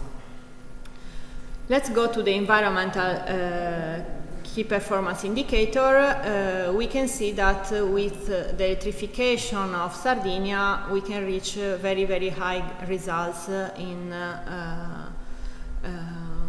environmental aspects, with less emissions in all the sectors, less emission, and these benefits are not just environmental, because the full decarbonization of the island creates also other opportunities. It creates green jobs, it reduces the healthcare costs, so for our health system, improve quality of life, and empower also the involvement of communities. In Italy, we already have a lot of renewable energy communities that are in operation and that use self-consumption, virtual self-consumption in different associations that are called energy communities. Regarding the job market, new green jobs are particularly in high-quality roles, typically associated with photovoltaics and wind, and these new jobs that will be available are not only in the construction and investment phase, but also in the operation and management, so for all the life of renewable energy plant. And as I said before, also there is a reduction in healthcare costs. And this is very important because the combined effects of reduced healthcare costs, recover lost productivity, and prevention of premature death gives a monetary saving, total monetary saving of approximately 800 million by 2050. And regarding the residential sector, also the renovation of the building is very important. Building retrofit in order to improve and to reduce the energy consumption. And maybe I can skip the industry part. And let's go to the transport sector, because also the sharing, the use of different electric vehicles and new charging stations for electric vehicles can bring to significant reduction in emission, also for private mobility consumption in Sardinia. Another aspect that is very important in this study is considering the ports, because in Sardinia we have a lot of ports, and we have a lot of cruise vessels that use fossil fuels, and it is very important to start to consider the cold ironing that is powering the vessels stationed in the port with shoreside electricity instead of fossil fuels, and this brings greatest benefits in the environment, because the emissions are reducing drastically, reduce air pollution and greenhouse gas emission in and around the ports. It's important for marinas, for protected areas, and so on. Now, the last study is coordinated by the Polytechnic of Milano, It analyzed different paths for the transition of Sardinia, the same scenarios 2030 and 2050, and it analyzed the context, the full renewable energy electrification context, quindi scenarios, so the key levels are increase renewable energy source capacity, introduce advanced energy storage system, electrification, smart grid and digital power system that are very, very useful in this transition, and improving interconnection and the progressive phase out of fossil fuels. So the different scenarios consider this part, full electric, these scenarios, full electric, so full electric includes the shutdown of each plant's coal and also the Sarlux that is a very big plant with integrated gasification combined cycle. And the second scenario maintain the Sarlux plant in which use refinery byproducts, and then the alternative scenario that make a conversion of one of the two fossil plants to natural gas, and the last scenario trying to analyze what happens if we have the full renewable scenario but with the industrial recovery, so with the aluminium production that is reactivated, and the results are encouraging. Regarding the installed generation, we have a lot of wind and photovoltaics in these different scenarios, and also considering the burden sharing. This is the first results with new renewable energy source installation in the full scenario that consider 900 solar PV and 560 megawatt of wind power, of new wind power. Here we have the power flows and the import-export. What is very important is to highlight that we have the consumption in winter and consumption in summer that have of course different behavior, and the consumption in winter is covered in the morning by new energy battery storage system, and in case of this full electric scenario we have an excess in summer of renewable generation that could be exported or have some case of overgeneration. Which are the reduction in emissions? This table summarizes the reduction in emission, and to achieve all these goals we need to install more PV capacity, to involve energy communities, cities and public administration and municipalities in order to use this new photovoltaics and to share the self-consumption. And also the energy storage system, and of course new grid infrastructure including the Tyrrhenian link which enables the full use of renewable energy source.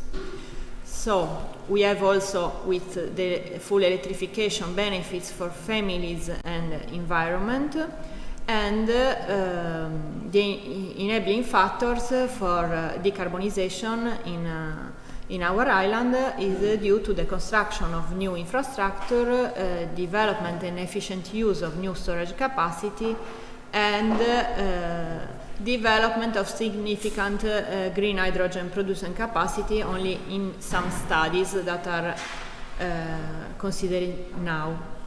My conclusion, because I think I bring much time, Sardinia has the potential to become a national model for clean energy transition. The path toward renewable, resilient and inclusive energy system is both a necessity and an opportunity. The transition is not only about technology or infrastructure, but it's about governance, participation and vision. and the success will depend on investment, governance, and stakeholder engagement. So a greener Sardinia is already underway. I conclude my presentation. If you have some questions, I'm here, and also I report the references of these studies in case you want to go deep in.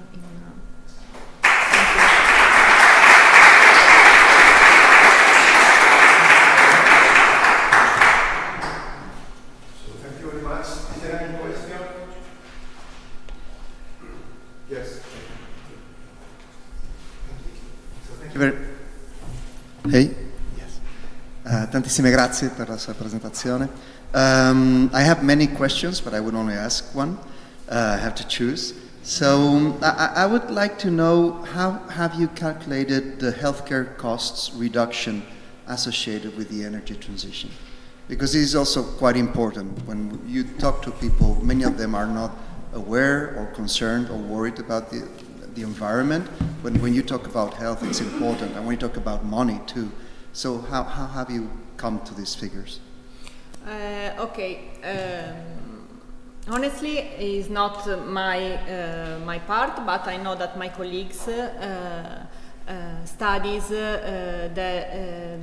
the costs that the health system have for connected to pathology and premature health related to the emissions, to the different kind of emission. There are many studies on that, and this is the starting point to calculate which is the saving for the health system that avoid in the transition to the electrification and reducing the gas emission, try to evaluate exactly the costs that are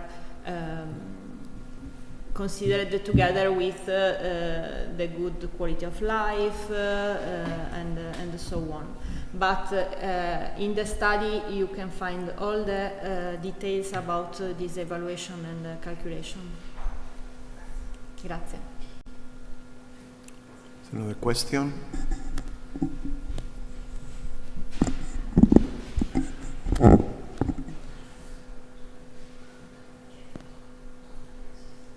Could you present yourself? Ivan Murray from the university. Thank you for your presentation. It has been very interesting. Something that has shaken me was that you presented. You said that there are 3 terawatt-hour exported to the mainland. Is that right? So yes. You are connected to the mainland, but how much do you import, or just it's basically for exporting? So I would like to know the role of the electric cable for the transition or in the electric system of Sardinia. Another thing is that your transition plan refers basically to it's more an electricity transition, but what about sea transport and air transport in relation to your proposal? And finally, I would like to know who owns the energy there, who are the main, actors regarding the energy transition. Because here, for instance, we have just... Maybe I lost the second question, but the first and the third second are one clear to was me. about the electric cable. Yes, the first one is The about first one, the electric exportation. cable. The second one is about transportation. The transport sector, the electrification of the sea transport and sector. air transport. And the last one is who owns the energy there. Okay, let me start with the first one, because as I said before, we have a different submarine connection to the mainland. The first one is through Corsica, in the north. The first one is from Sardinia to Corsica and to Italy, and is only have a capacity of 300 megawatt. And then we have the direct connection from Sardinia to the mainland that cover 1 gigawatt in the submarine cable high voltage direct current. And the new one that is going to be constructed is another 1 gigawatt. Okay, and this is the size, the capacity is chosen considering the scenarios of the electrification of the Sardinia, because if we have so much renewable energy source and we don't have, unfortunately, consumption, we need to export this energy because it is needed also for the world system, for the national system, okay? So, and also to reach the target, of course, European target. So the new connection will be able not only to reach the exportation that we already have, that is the difference between the 11 terawatt hour and 8.1 terawatt hour that are at the moment, that are in 2023 in the surplus of production referring to the demand. And so we export this 40% of production for the fact that the demand is always decreasing. I don't know if I answered to your first question. Yeah. Okay. Regarding the second one, we don't have electrification at the moment in the transport sector. We have very, very few electric vehicles, but we are trying to improve spreading charging stations in the territory, in the regional territory. And we are starting some pilots in order to use also the maritime transportation with hybrid propulsion system, not full electric but hybrid. And with different projects we analyzed the effects on the microgrids that could be created in the ports, considering these hybrid propulsion systems and considering all the vessels connected to the distribution networks in the port and not staying with emissions and so on. And the third question was who owns the energy? Who?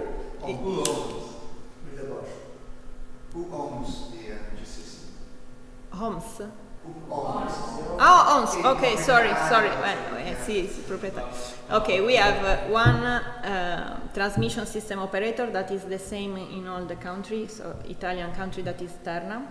And regarding the distribution system, the electrical distribution system, there are different utilities, but in Sardinia we only have a distribuzione, that is the owner of the medium voltage and low voltage energy systems, and only two small, very, very small cases that are two municipalities that didn't give their network to a distribuzione, that are Comune di Benetutti e Comune di Berchidda. And they are the owners of the electricity system, but for 200 citizens, and they have the small microgrid that is not necessary to have an energy communities, because they are the owner of the system, so they can manage the microgrid and they are the owner, so they can also choose tariffs. They are free to change what they want without be regulated by some a distribuzione change for the network. So, okay, thank you very much, Susana Mochi. Grazie. Congratulations for the presentation.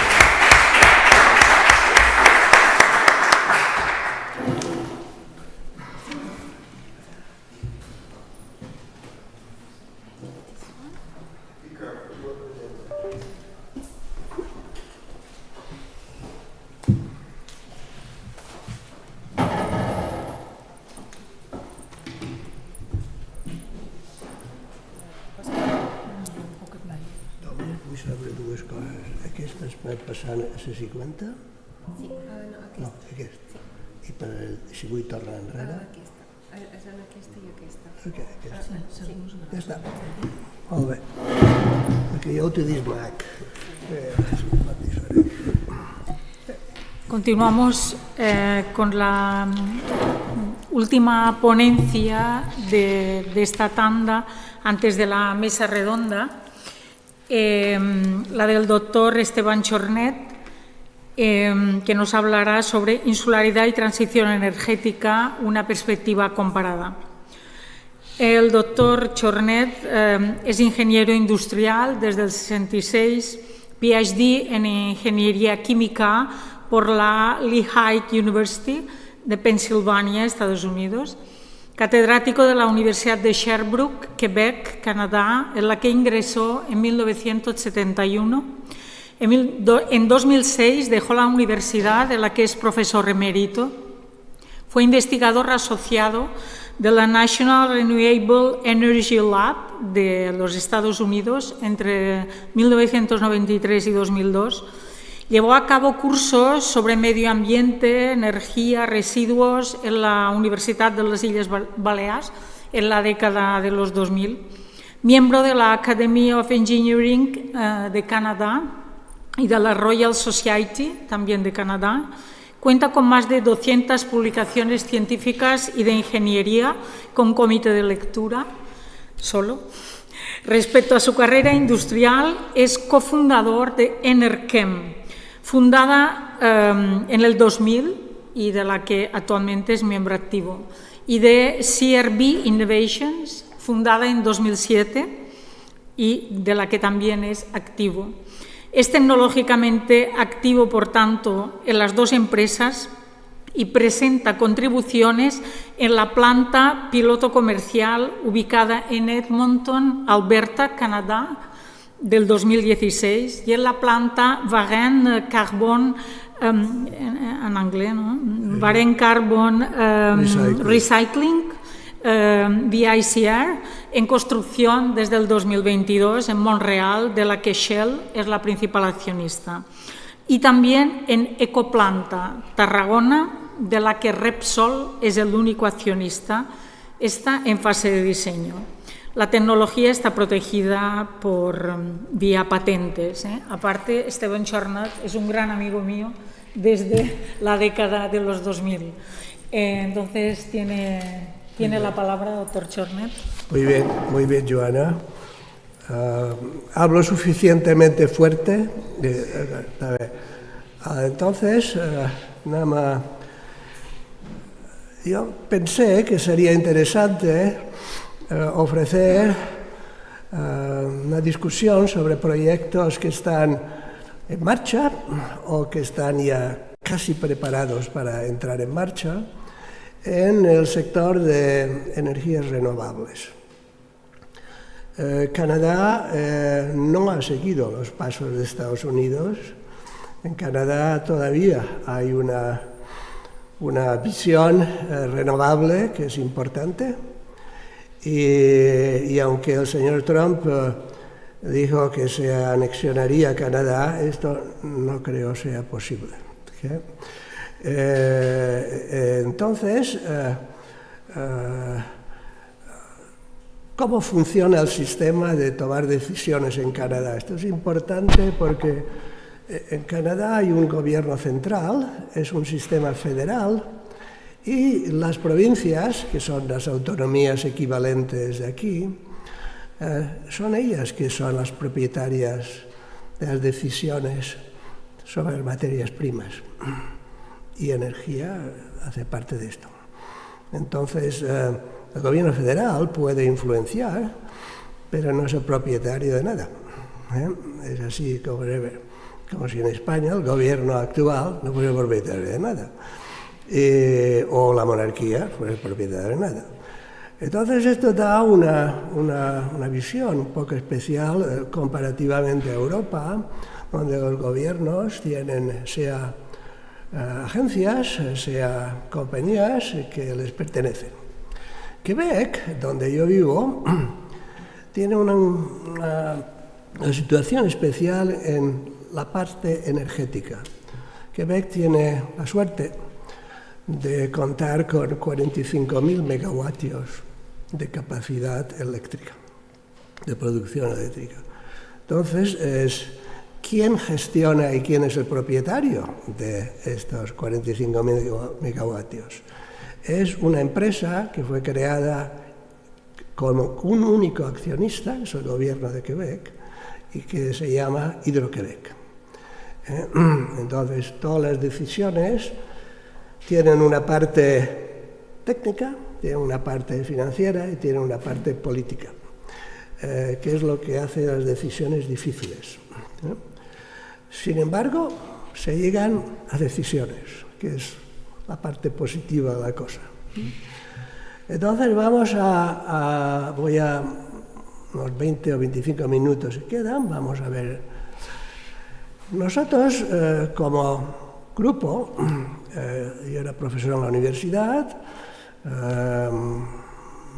no quiero decir que me cansé de la universidad, pero veía un futuro en el cual podría jugar en la creación de empresas y en la participación en proyectos industriales. Y dividí con mi hijo Vicente, que falleció hace 6 años, con mi hijo Vicente vimos que había 2 oportunidades, vamos hacia plantas industriales grandes, que es lo que la industria le gusta, porque hay economías de escala, o vamos a hacer plantas pequeñas, que eso es lo que interesa al emprendedor local. El emprendedor local no tiene los millones de dólares que son necesarios para hacer grandes plantas. Entonces tienes que ver dónde tú te situarás o tú situarás tus proyectos. Si creamos Enerkem, cuando vimos que había una oportunidad que existe en todo el mundo, que es utilizar residuos sólidos urbanos, pero en vez de hacer su conversión en electricidad, que es lo que TIRME hace, está muy bien. Nosotros pensamos que sería interesante hacer fuels, carburantes limpios. Y entonces Enerkem fue organizada desde un principio para hacer productos energéticos, que son fuels, y productos químicos, que no son fuels, a partir de residuos sólidos. Sería monóxido de carbono, hidrógeno y dióxido de carbono. Siempre hay un poco de dióxido de carbono, no se puede convertir todo en el producto final, que es el metanol. Entonces nosotros, ya desde el principio, antes de cuando yo era profesor, tuvimos muchos trabajos que fueron publicados sobre el metanol. Metanol es interesante porque es una molécula que se consume fácilmente, biológicamente y térmicamente, entonces no tiene esencialmente residuos. Además, puede convertirse en etanol por una catálisis que es conocida y que nosotros también tenemos una planta que hace esto. También se puede convertir en un tercer producto, que es el dimetiléter. Dimetiléter es lo que reemplazará algún día el propano y el butano, porque tiene esencialmente las mismas características termodinámicas que el butano. Entonces, estas plantas son grandes. Enerkem pensó desde un principio que estas plantas serían, ya veréis, unos 200.000 toneladas mínimo por año. Y esto ha sido siempre nuestra visión. Si tenemos más material, pues haremos 2 plantas de gasificación o 3 plantas de gasificación. También pensamos que no todo el mundo es capaz de ir al banco y obtener un préstamo que son típicamente entre 500 y 1.000 millones de dólares. Entonces teníamos que tener pequeñas plantas que utilizan también mismo material, residuos sólidos urbanos, pero hacen productos a una escala inferior. Entonces un emprendedor local con su banco o con un fondo de inversión será capaz de montar una planta, hacerla funcionar y tener un provecho. Entonces voy a hablar de esto también al final, en dos casos bien precisos. Creamos una empresa, otra empresa, que es CRB Innovations, y esta empresa, CRB, como pronunciamos en inglés, CRB es esencialmente parte de biomasa. En Canadá tenemos muchos residuos, en Quebec también. Estos residuos de biomasa son los residuos de tala. Los residuos hacen la tala para hacer barras de construcción y después el resto del residuo se puede recoger y utilizar para hacer productos interesantes, como veréis. Aquí ya he mencionado, hay dos productos, podemos hacer etanol, podemos hacer proteínas. Entonces, el mundo proteínico es interesante porque a partir de 2050, 2060, el mundo necesitará más proteínas. Si no, habrá problemas enormes, sobre todo en los países en desarrollo.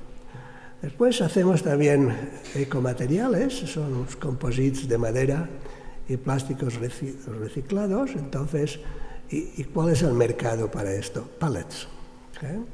El transporte de mercancías se hace siempre en pallets, tanto en barco como en camión, y nosotros hemos empezado una empresa que es uno de mis ex estudiantes, que es el que empezó y nos invitó a participar como accionista, y somos entonces accionistas de esta empresa. CRB Innovations nosotros únicamente no tenemos grandes empresas porque no es necesario, somos capaces de financiar sus necesidades. Vamos para aquí. Esta es la planta que, para ver, no pasas del laboratorio a una planta final, hay que pasar por una etapa de un piloto comercial. Este piloto comercial es el que tenemos en Alberta. A la izquierda tenéis la planta de gasificación y a la derecha hay las dos plantas que están una después de otra, que hacen el metanol y hacen el etanol. Esta planta puede tratar entre 10 y 15 toneladas por hora de residuos sólidos urbanos. Base seca, los residuos sólidos urbanos no son nunca secos, pero para los cálculos de rendimientos utilizamos todo en base seca. Ahora a ver. Entonces, ¿qué es lo que hace Enerkem? Vamos a tener contratos, vamos a hacer contratos con los productores de residuos sólidos urbanos. En realidad, el productor es la municipalidad, pero el transportador no es la municipalidad, son compañías privadas. Aquí en Mallorca es Emaya, pero que no es privada. Pero en otros sitios son compañías privadas que tienen camiones y lo llevan de punto A al punto B. Entonces, Enerkem fue fundada con la idea de utilizar residuos sólidos urbanos, transformarlos en syngas, hidrógeno, CO y CO2, no hay electrolizador para el hidrógeno, se hace químicamente. El syngas es convertido en metanol por catálisis y si se decide, el metanol puede ser convertido en etanol o DMI, como he dicho anteriormente.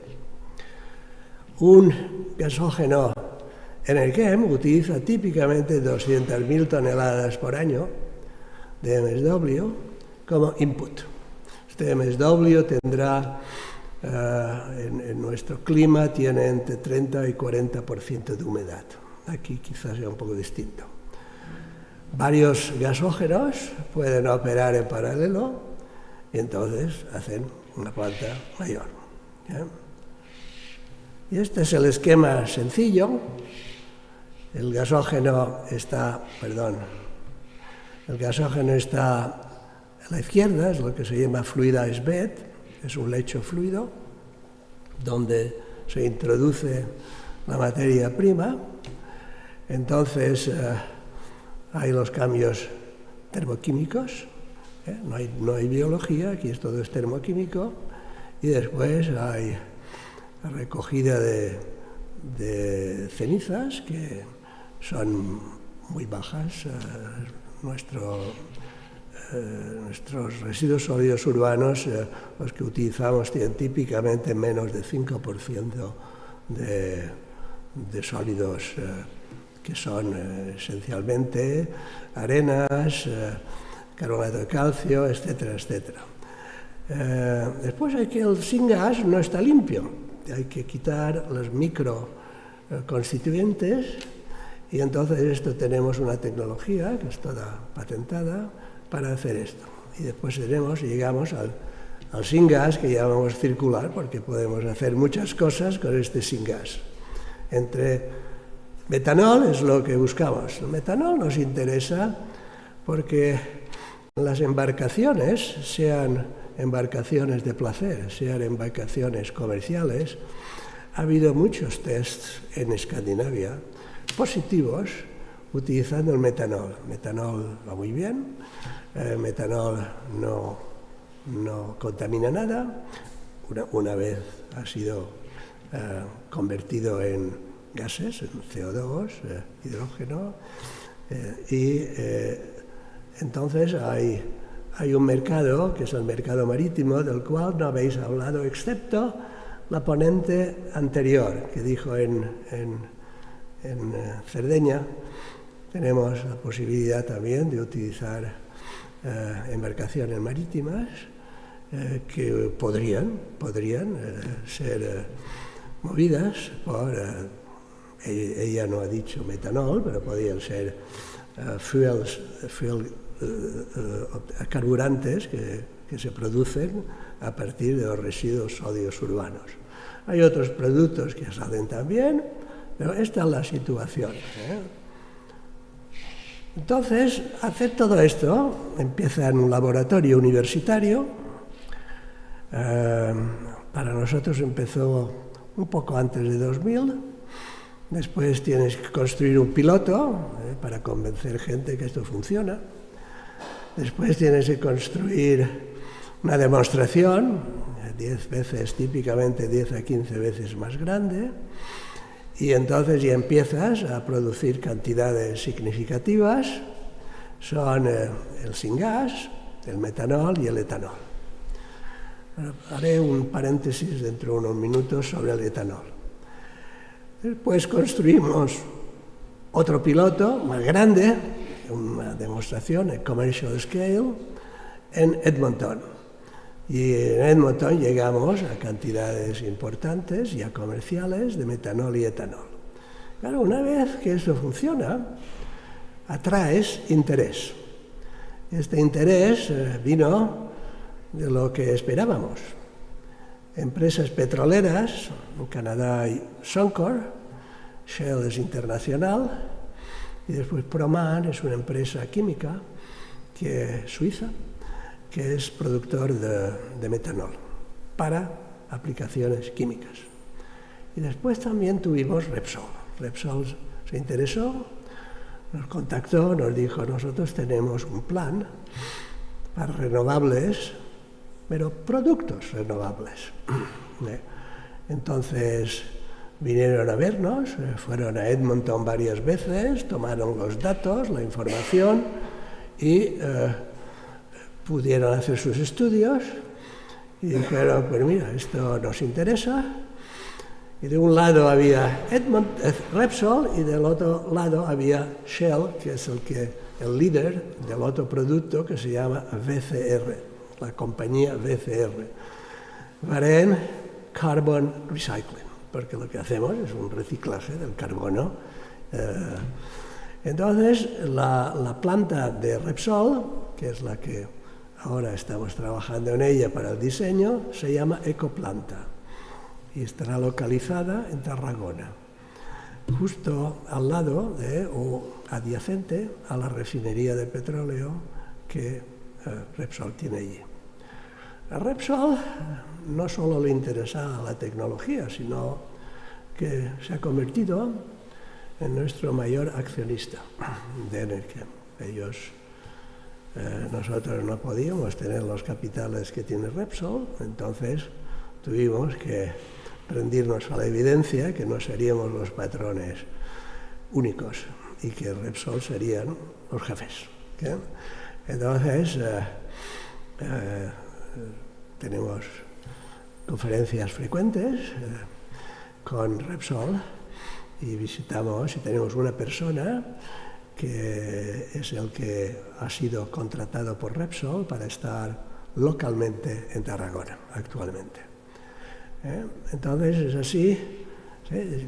Pasar de la universidad a donde estamos ahora es un esfuerzo fenomenal, un esfuerzo muy duro. Y es así,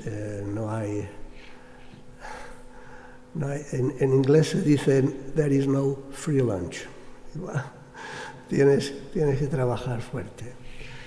Entonces, la ecoplanta, es porque tiene sabor catalán, está en Tarragona, y mi hijo Vicente, no Vicente, fue Michel, porque Vicente ya no funcionaba, entonces fue Michel, es el que se encarga de CEO de Energem, y es el que organizó el proyecto junto a Repsol. Es un proyecto pionero en Europa para producir metanol. Podemos producir, y ahora hablaré de etanol. La Financial Investment Decision, FID, fue anunciada por Repsol en 2025, en enero, final de enero. Repsol dijo entonces que financiará 800 millones de euros y que la Unión Europea financiará en Tarragona 105 millones de euros. O sea, todo el coste del proyecto son 905. Esto es el estimado coste del proyecto. Yo nunca he visto un coste estimado que sea el coste final. Entonces, yo creo que empezará la construcción el otoño y esto ya será para la historia algo interesante. Vamos a ver. Perdón.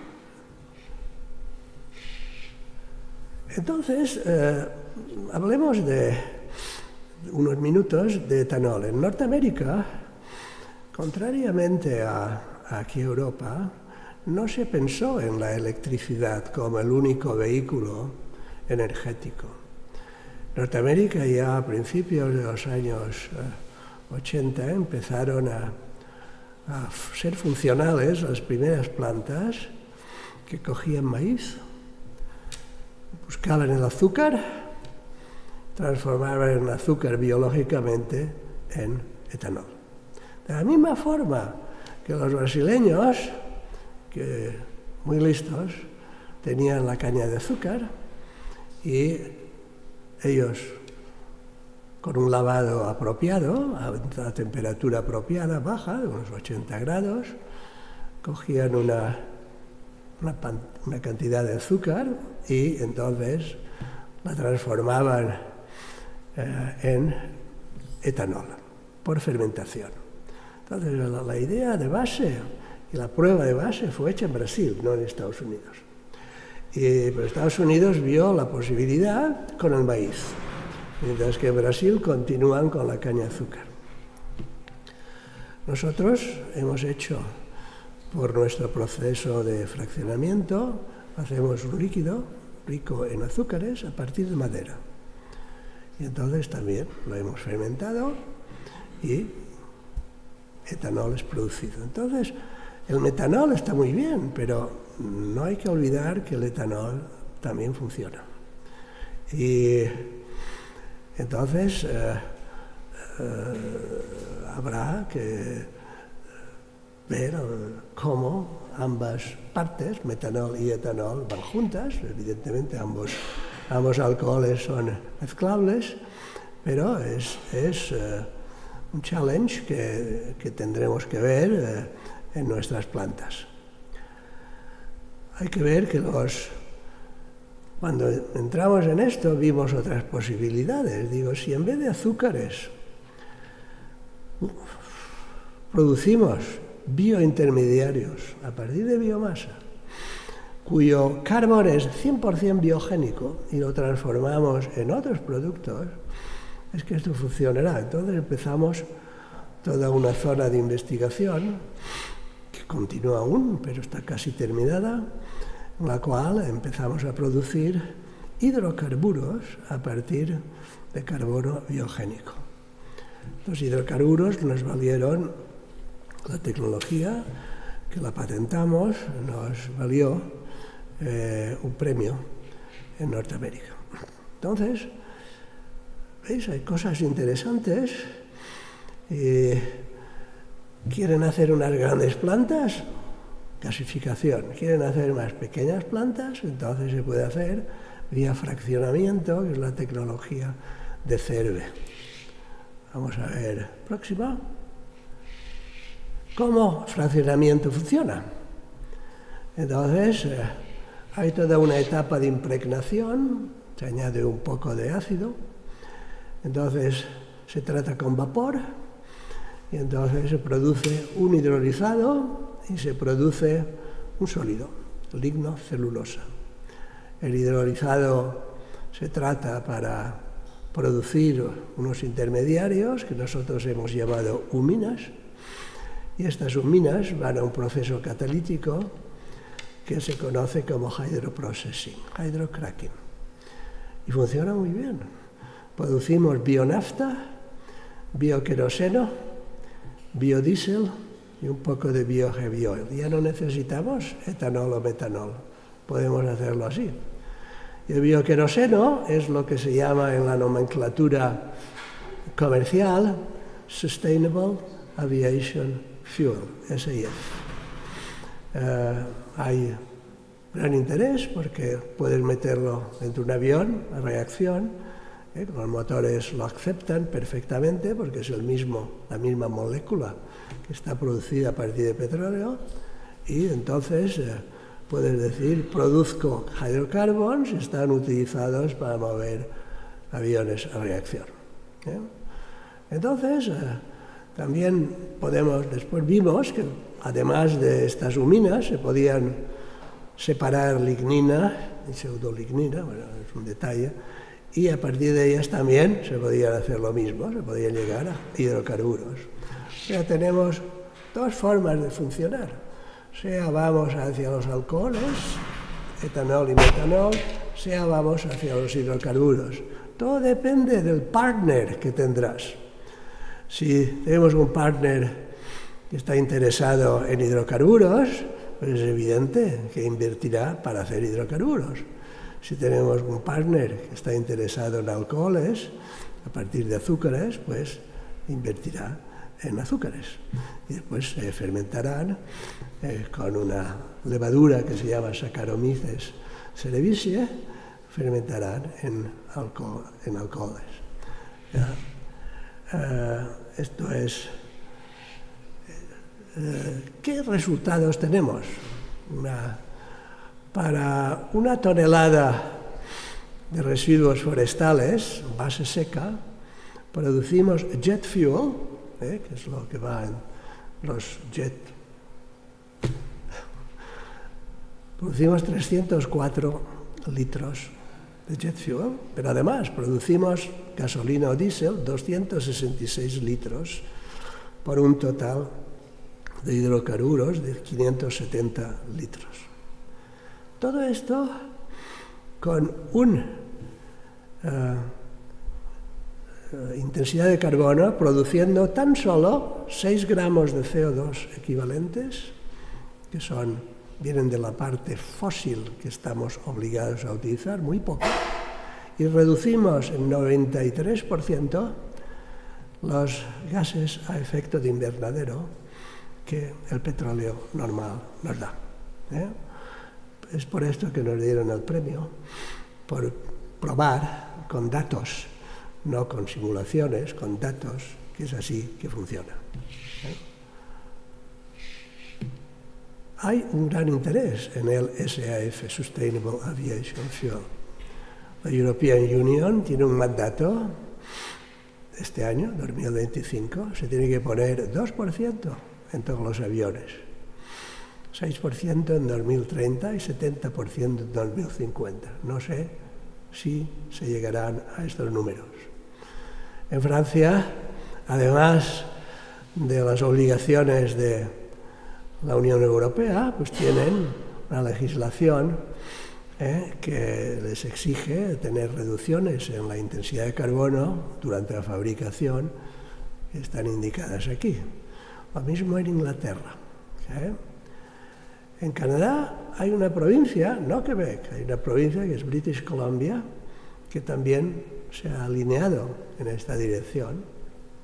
En Estados Unidos, ninguno. Y el gobierno actual de Estados Unidos no le interesa todo esto. Entonces, en British Columbia también tienen que tener 3% de SAF por el año 2030. Y es así, poco a poco el mundo está cambiando. Poco a poco tenemos renovables y poco a poco tenemos fuels. Vamos a continuar. Estoy terminando. Todo aquí.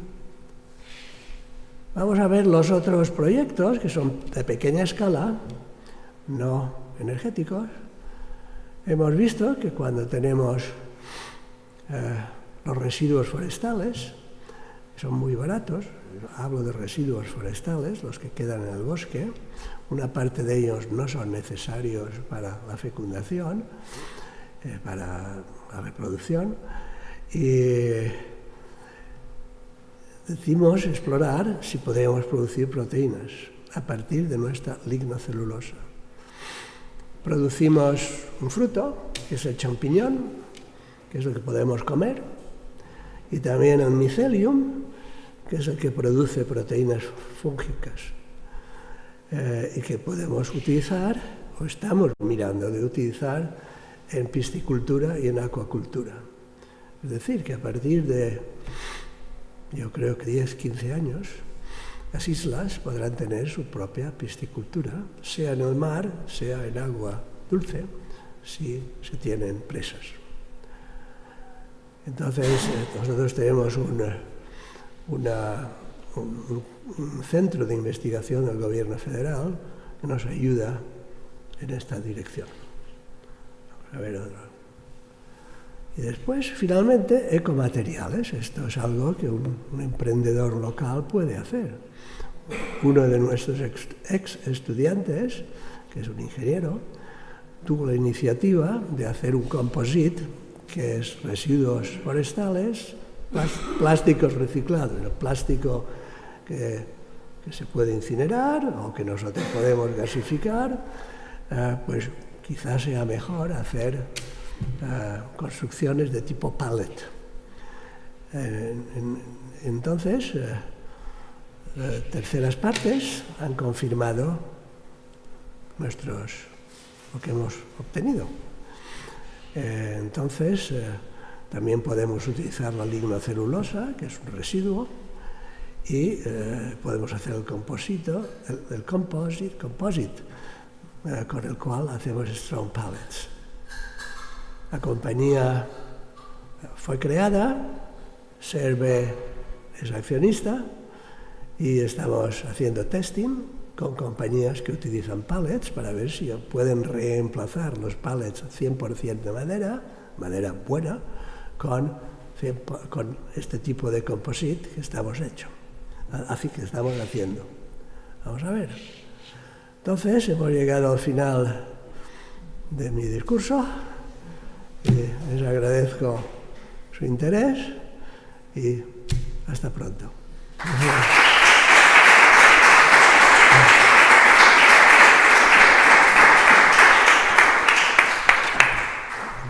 Muchas gracias, doctor Chornet.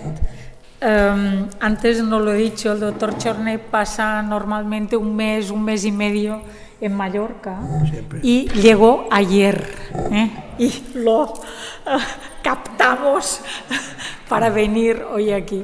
Por suerte todavía tengo buena salud, a pesar de mi edad. Si hay alguna cuestión en la sala. Sí. Digui. Molt interessant la presentació y a raíz de la presentación se me viene a la cabeza un poco la transición energética que se plantea muy a menudo, que gira en torno no solamente a la adopción de energías renovables, sino la extensión de la electrificación. Y aquí tenemos un caso que también nos problematiza esta idea de la completa electrificación y busca otros vectores energéticos. Y en este sentido, por ejemplo, en relación al transporte aéreo, que para mí creo que es uno de los grandes retos que tenemos, consultando ahora las previsiones de la IATA, plantea un aumento de 4.500 millones de pasajeros actuales a 10.000 millones de pasajeros en el año 2050. Al mismo tiempo, vemos cómo las diferentes directrices marcan que los SAF, los Sustainable Aviation Fuels, vayan ganando terreno. Me gustaría saber, porque lo desconozco, qué tal preparada está la industria para llevar a cabo, para responder a semejante reto. Yo tengo la esperanza que Repsol, con la planta de Tarragona, estará interesada en producir SAF.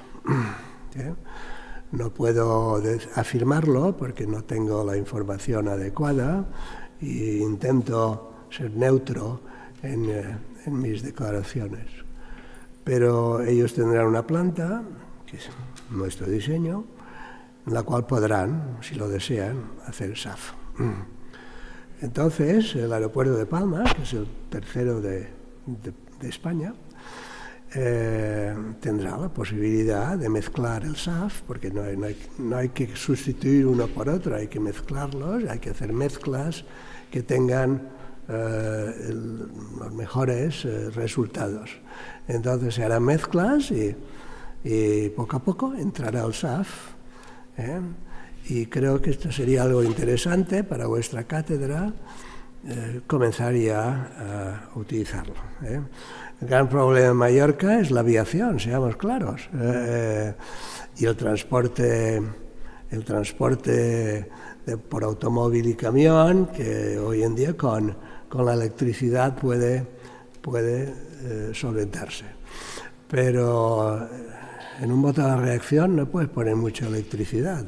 Las baterías pesan mucho. Y entonces hay que ir pensando, política aparte, hay que ir pensando de qué forma se va a funcionar. Bueno, entonces quizá tengamos la posibilidad de hacer un proyecto con la universidad, etcétera, etcétera. ¿De acuerdo? ¿Más cuestiones? Sí. Enhorabuena por la presentación. Yo soy Cristian de Unicoast, de la Alianza de Universidades. Nosotros somos los humanos animales terrestres, pero yo que siempre tengo un pie metido en el mar, siempre se habla de cómo descarbonizarlo, ¿no? También el transporte marítimo. Habla un poco más alto, por favor. ¿Se me oye ahora? ¿Sí?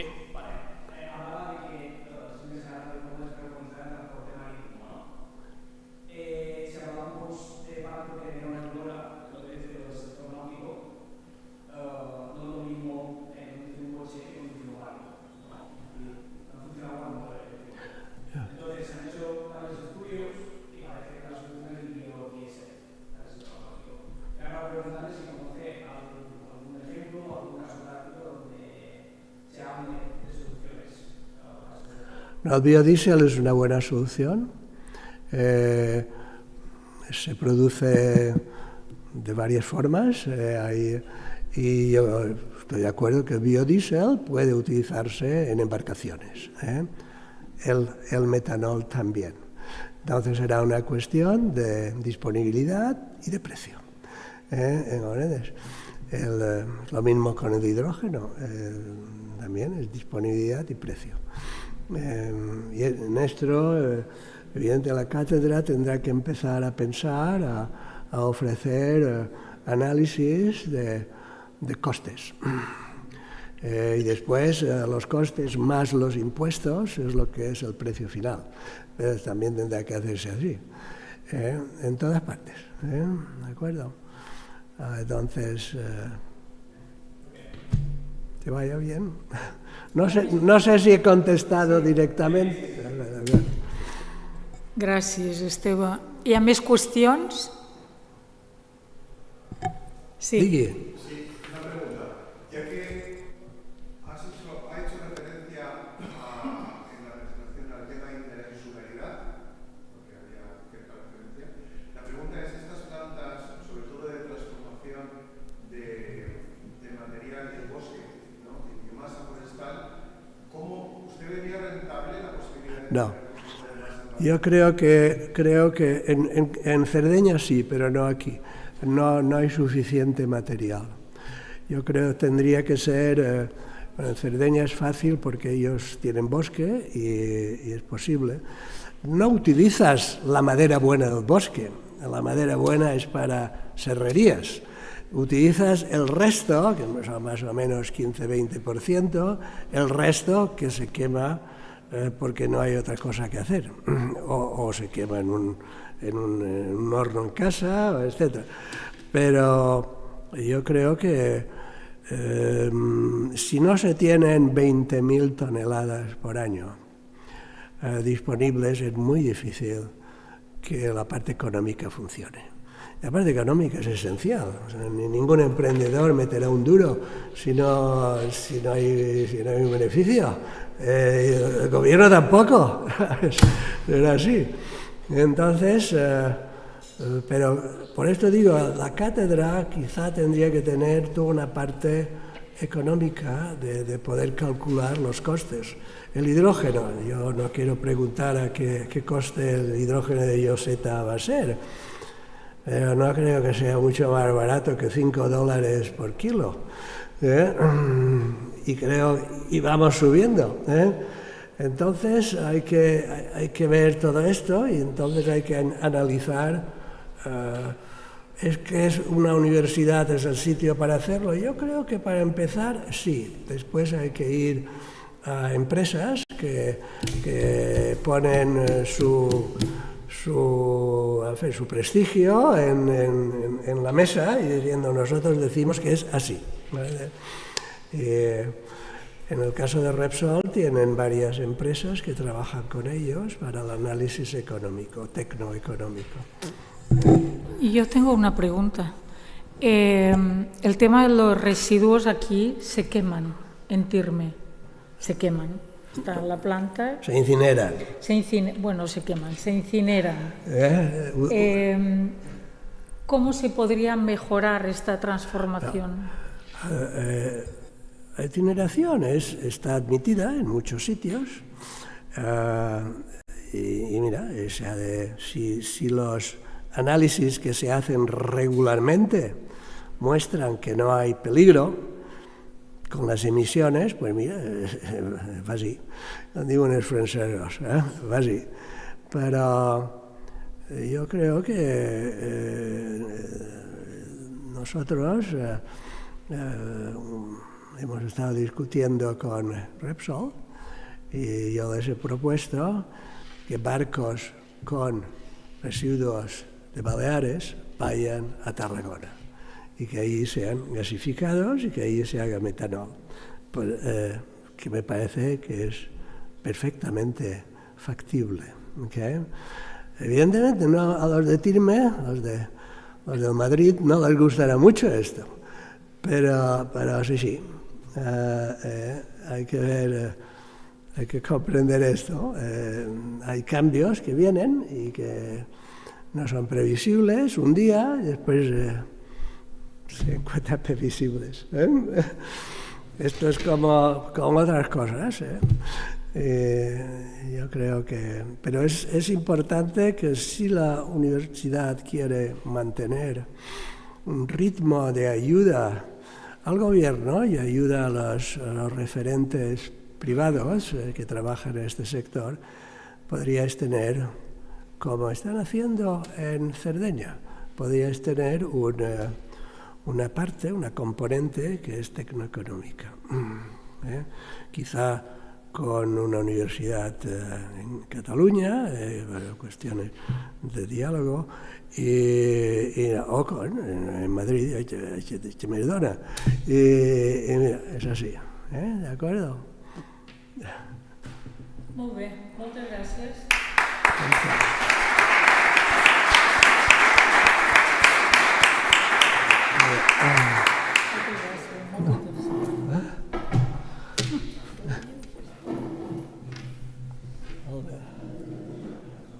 Això ho guardeu vosaltres? Si voleu distribuir-ho. Posaran la pantalla de la càtedra. Sí, però ara com que vendran... Si vols distribuir a gent que t'ho demana. Sí, no tothom. No tothom. Perfecte, gràcies. Molt bé.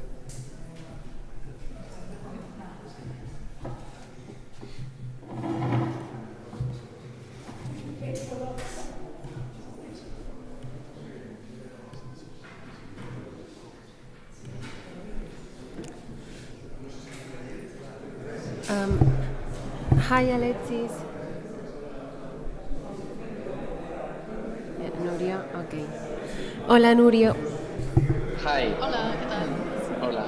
Muy bien. ¿Y tú? Hola. Ok.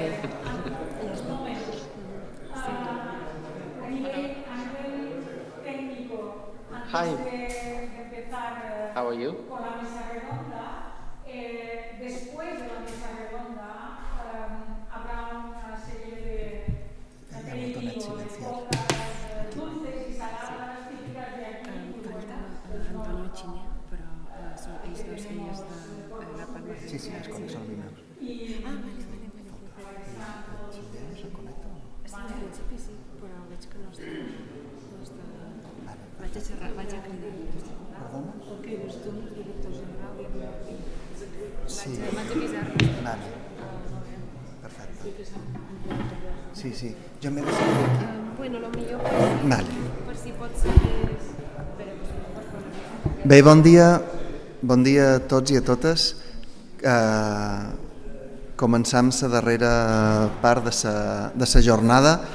En esta última mesa redonda, que intentaremos que sea ágil y interesante, y seguro que lo será por los ponentes, voy a pedir al director general de Cambio Climático, Diego Viu, y al director general de Endesa, Martí Ribes, que se unan a mí en la mesa. Y tenemos conectados,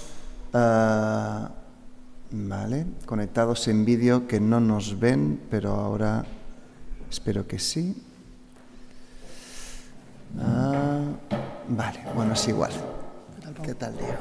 Tenemos a Lechis Jasimpiros y a Nuria Albet.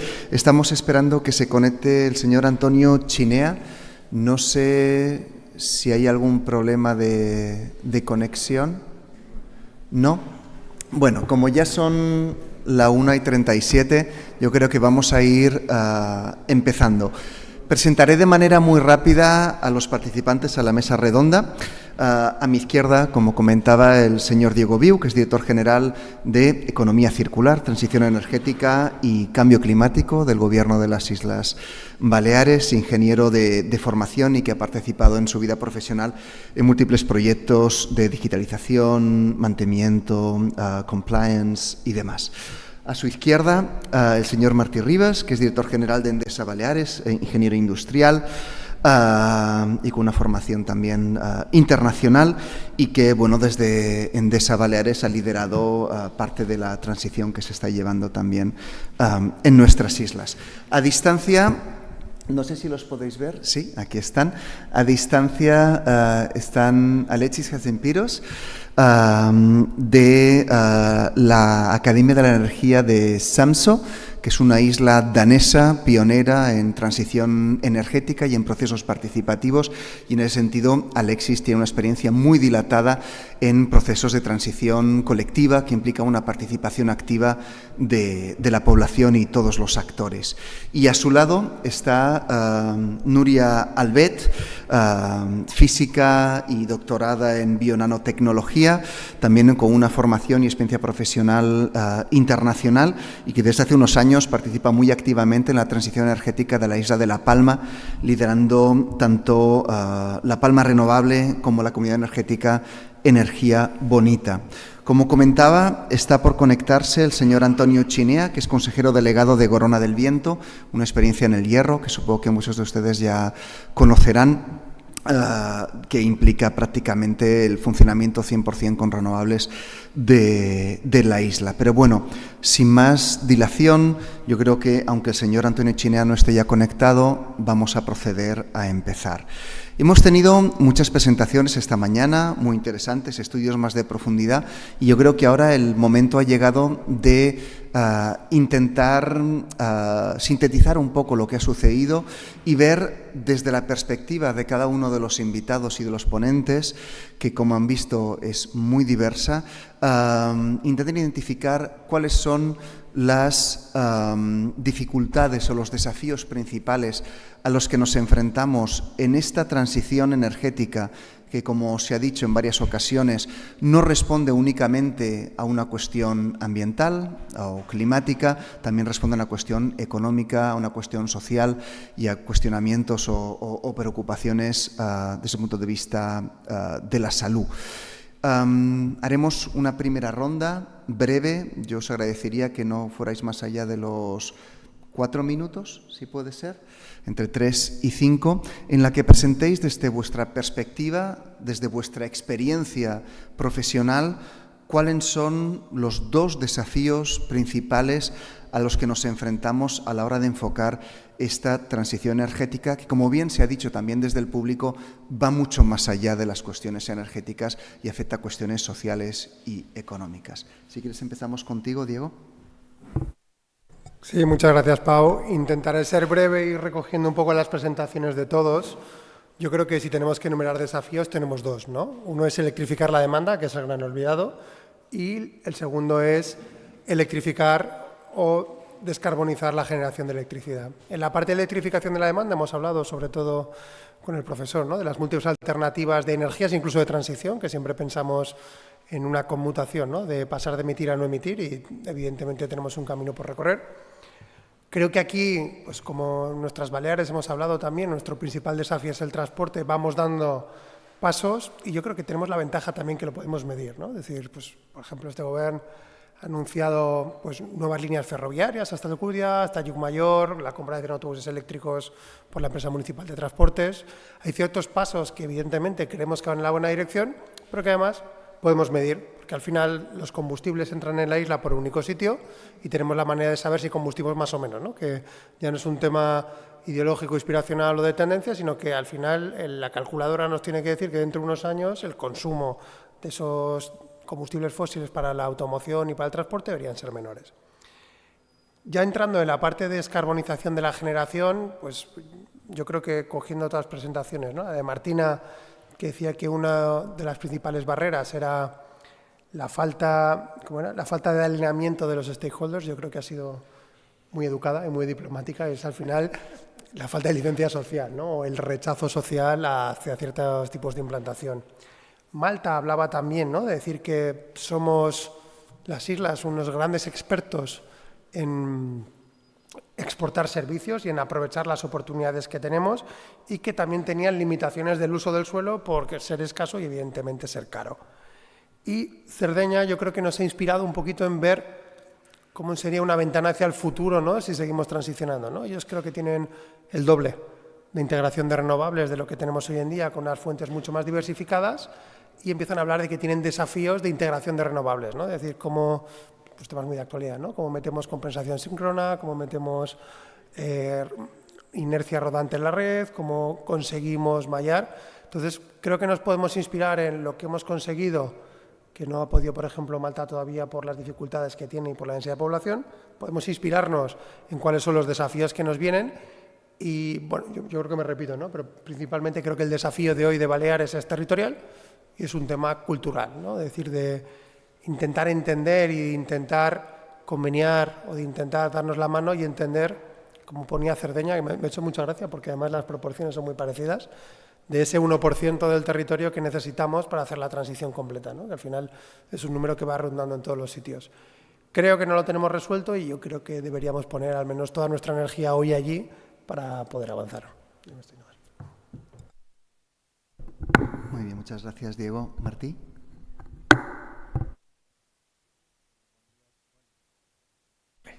Buenos días y muchas gracias por la invitación a participar en esta mesa redonda. Yo creo que a lo que ha comentado el director general de Energía, poco quería poner énfasis en unos datos que han salido ya a lo largo de la jornada cuando el doctor Moya ha hablado de Baleares, ¿no? Y es nuestra excesiva todavía dependencia que tenemos de los fósiles. Más de prácticamente el 93,7% de nuestra demanda de energía final todavía se basa en energía no renovable, fósil y un poquitín de nuclear que nos viene vía el cable submarino con la península. Entonces, bueno, eso o sea, nos estamos inyectando todavía en Baleares fósil en vena, ¿no? Somos fósil dependientes excesivamente, es muchísimo. Y luego, además, el otro tema que yo creo que es muy importante, la reflexión que tenemos que hacer como ciudadanos de Baleares también, es que todo esto nos viene de fuera.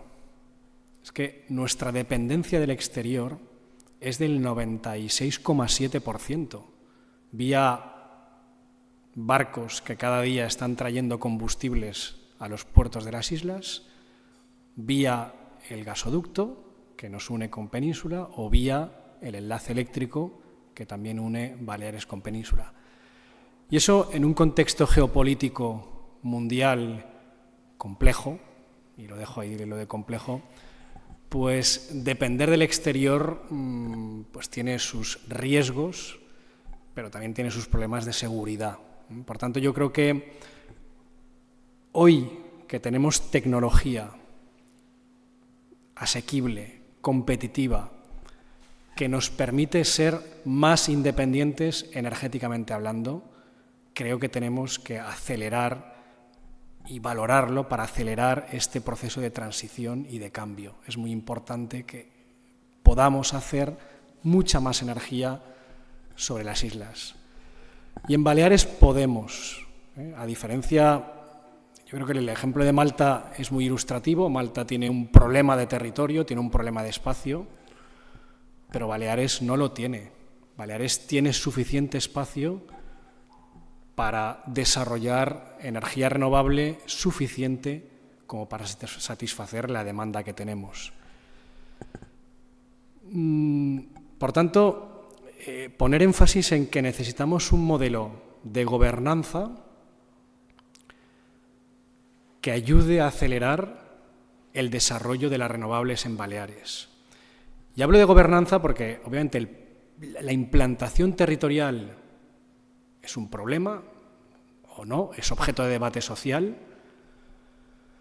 pero también la gobernanza es necesaria a otros niveles, no solo la implantación territorial, que es algo que es competencia de la Administración autonómica. La Administración autonómica tiene competencias territoriales y medioambientales, pero luego la arquitectura de nuestro Estado, de España como Estado, pues hace que otras competencias energéticas, de regulación del propio sector energético y especialmente de la regulación económica de este sector energético, estas competencias estén en la Administración General del Estado. Y para hacer avanzar la transición es fundamental que estas administraciones trabajen al unísono, trabajen coordinadamente, porque de lo contrario pues pasan cosas pues como lo que está pasando en Menorca en estos momentos, que no es el mejor modelo de transición energética.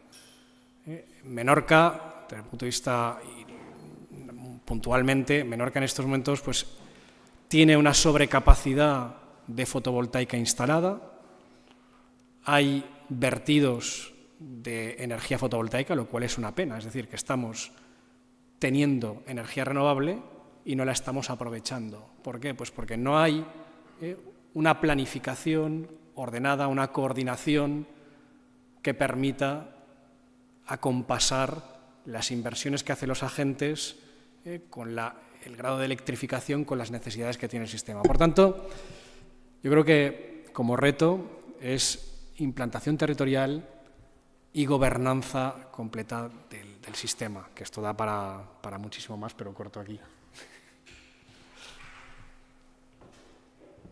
Muy bien, muchísimas gracias. Voy a darle la palabra ahora a Nuria.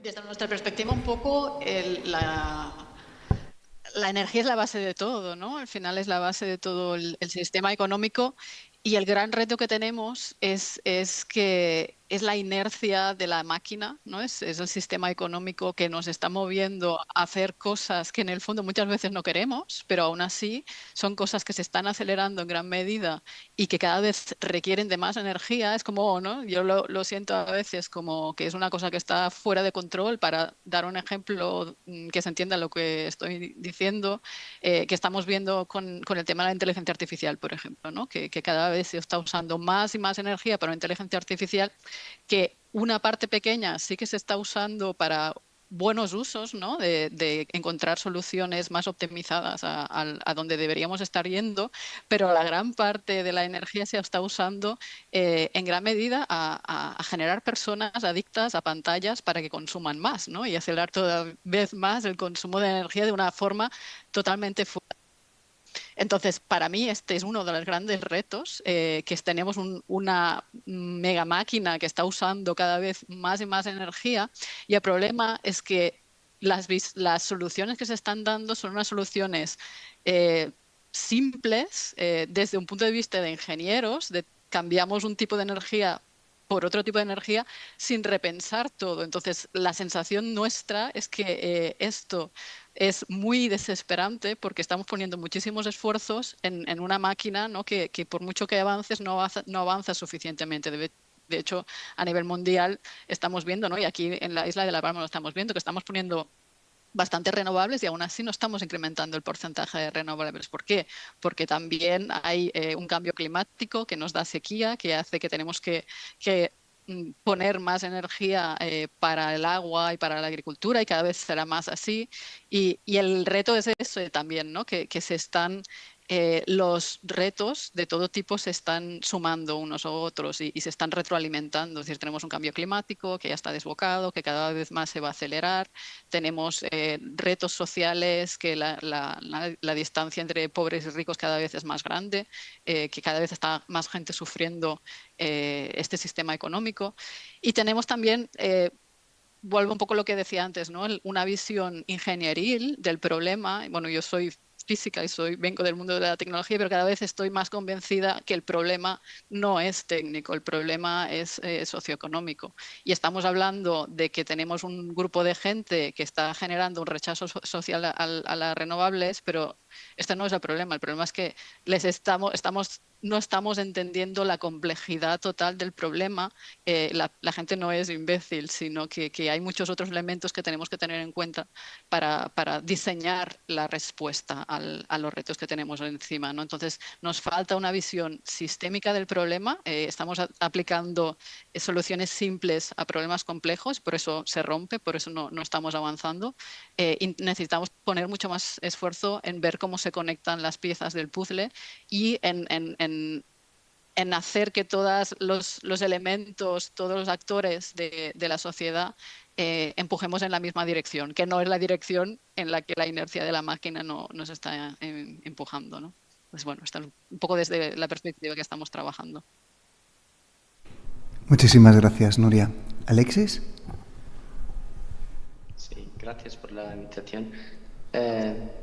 Si me permiten, quería compartir mi pantalla para enseñarte algunas imágenes para apoyar a lo que quería decir. ¿Es posible? Sí. Eso tiene que hacerlo él, ¿no? Con que lo haga ya está.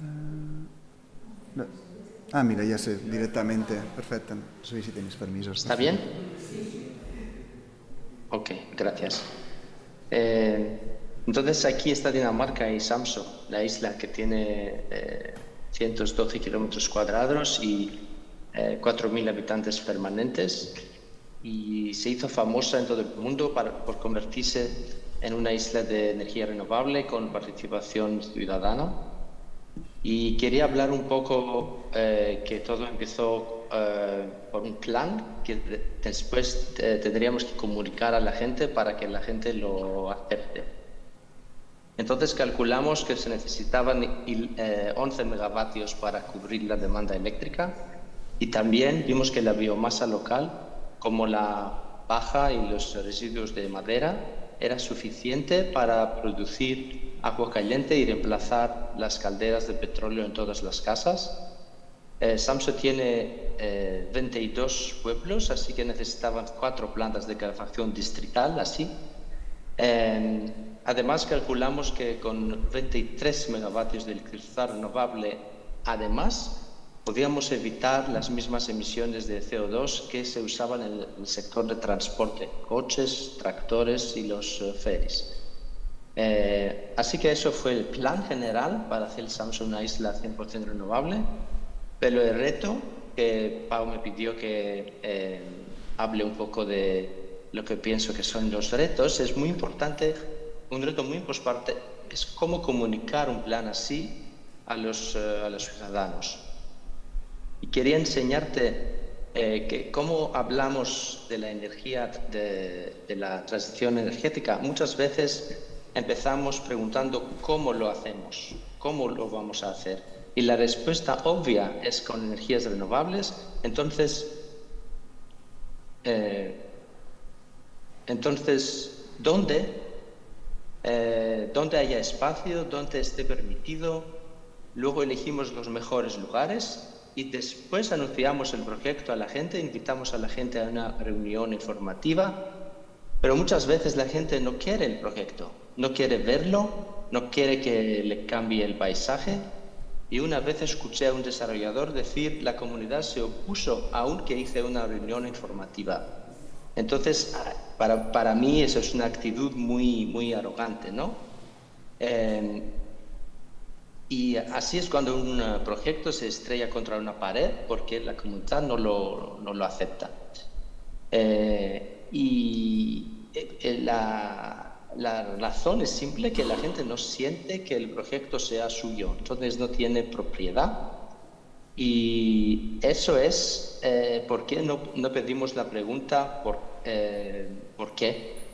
¿Por qué cambiar? ¿Por qué hacer ese cambio? ¿Por qué una comunidad o una isla debería cambiar? Y nuestra experiencia nos dice que si quieres desarrollar algo o cambiar, tienes que ir al encuentro de la gente donde están. Entonces, entender las razones que podrían hacer la gente y los ciudadanos aceptar un cambio.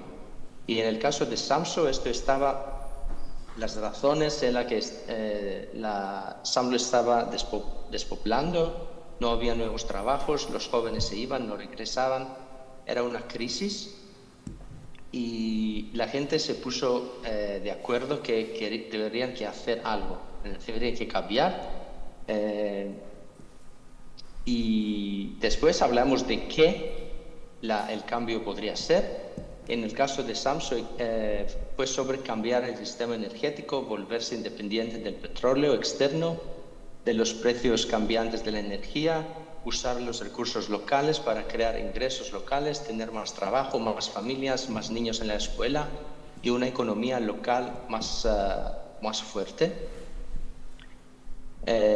Y después pusimos la pregunta ¿quién? Entonces invitamos a la gente, dividimos el plan maestro en proyectos más pequeños que conectarán con la gente, como aislamiento de casas, calefacción distrital, proyectos renovables para invertir. Y después pedimos la pregunta ¿dónde está prohibido? ¿Dónde está adecuado para instalar esos proyectos? Samso tiene un paisaje hermoso, con algunas zonas elevadas, con 360 grados de vista, y toda la gente quiere proteger, no quiere energía renovable ni siquiera casas por ahí. Entonces era muy importante encontrar los sitios que la gente quería situar esos nuevos proyectos, y después pusimos la pregunta ¿cómo? Que es también muy importante, pero solo al final. ¿Y cómo se producirá esa energía técnicamente, financieramente? ¿Cuántos megavatios? ¿Solar o eólica? ¿Pocos grandes o muchos pequeños proyectos?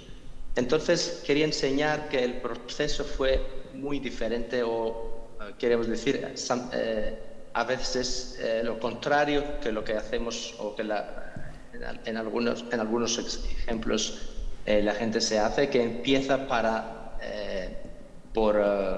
por preguntar, por discutir la tecnología, qué tecnología y dónde, y la gente y ponen la pregunta a la gente y invitan a la gente para participar demasiado tarde en el proceso. Nosotros lo hacemos completamente diferente.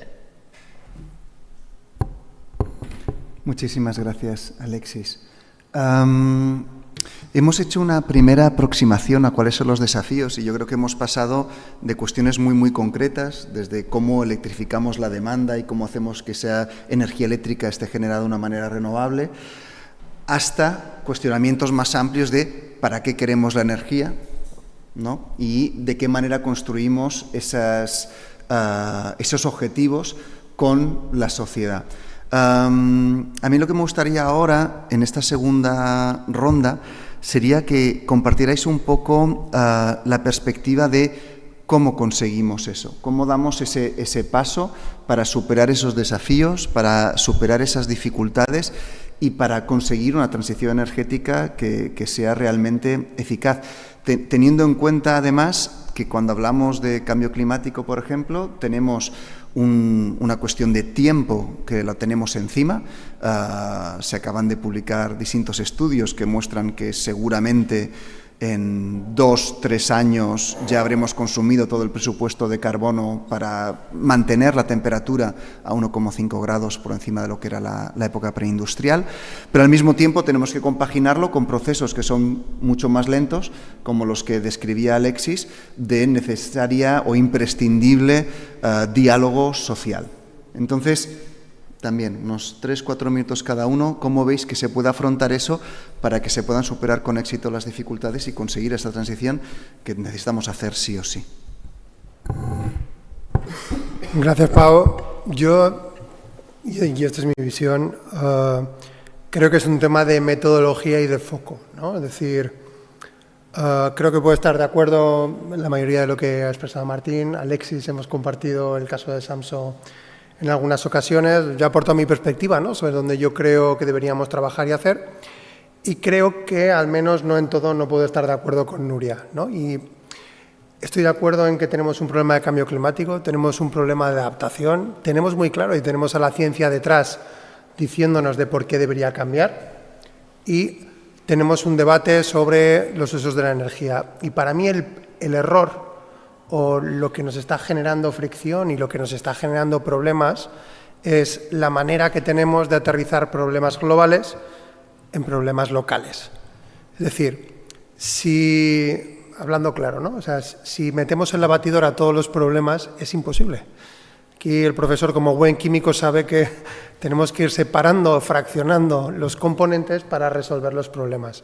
Entonces, entrar en la discusión sobre si las renovables no tienen sentido porque estamos empujando el uso de las inteligencias artificiales, pues puede ser un problema en otras regiones, pero por lo menos en la nuestra, Baleares, tenemos 0 megavatios hora de consumo de inteligencia artificial, con lo cual el problema no puede ser. Yo tengo la suerte de poder compartir muchas mesas de debate con personas, intercambiar opiniones y sobre todo escuchar. Es más interesante escuchar al que no está de acuerdo contigo que al que sí. Y una de las reproches, ¿no?, del intercambio de opiniones que teníamos era que es verdad que teníamos un problema cultural sobre la ocupación del suelo para transición energética, pero es que venía de una sobreocupación del suelo para los usos residenciales. Y yo lo que le dije es decirle, puede tener toda la razón, pero si mezclamos los últimos 50 años y nos dedicamos a hablar de las causas en vez de las soluciones, es imposible que resolvamos nada. Entonces yo creo que deberíamos atomizar y poner en su justa medida cada uno de los problemas y abordarlos de manera individual. Creo que no existe, bueno, existe una, es verdad, la solución la encontró hace 150 años un señor que se llamaba Malthus, que se hubiera cogido y la ecuación del cambio climático, uno de los 4 factores, y el que más peso tiene es la población mundial. Entonces él dijo que había que eliminar a la mitad de la población mundial porque no tendríamos recursos suficientes y seguramente podríamos resolver la ecuación del cambio climático eliminando a la mitad de la población mundial. Entonces entendemos que eso no es una solución, entendemos que, o al menos no es una solución ética y humanamente viable, y que como es un problema complejo estamos obligados, ¿no?, a poner el foco y a poder segmentarlo lo máximo posible con una versión transversal, pero enfocando las soluciones locales en los problemas locales, o al menos esta sería mi propuesta. Muy bien. Muchísimas gracias. Martí.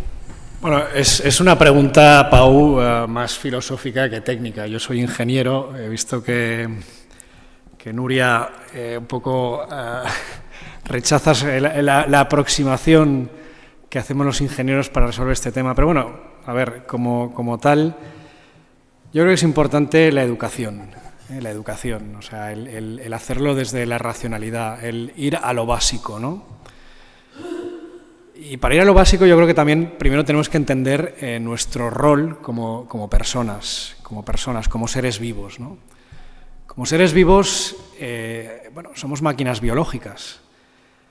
Y bueno, y tú lo has dicho, Nuria, la energía es la base de la vida, es la base de todo. Y lo primero que hacemos las personas cada día es comer porque necesitamos energía.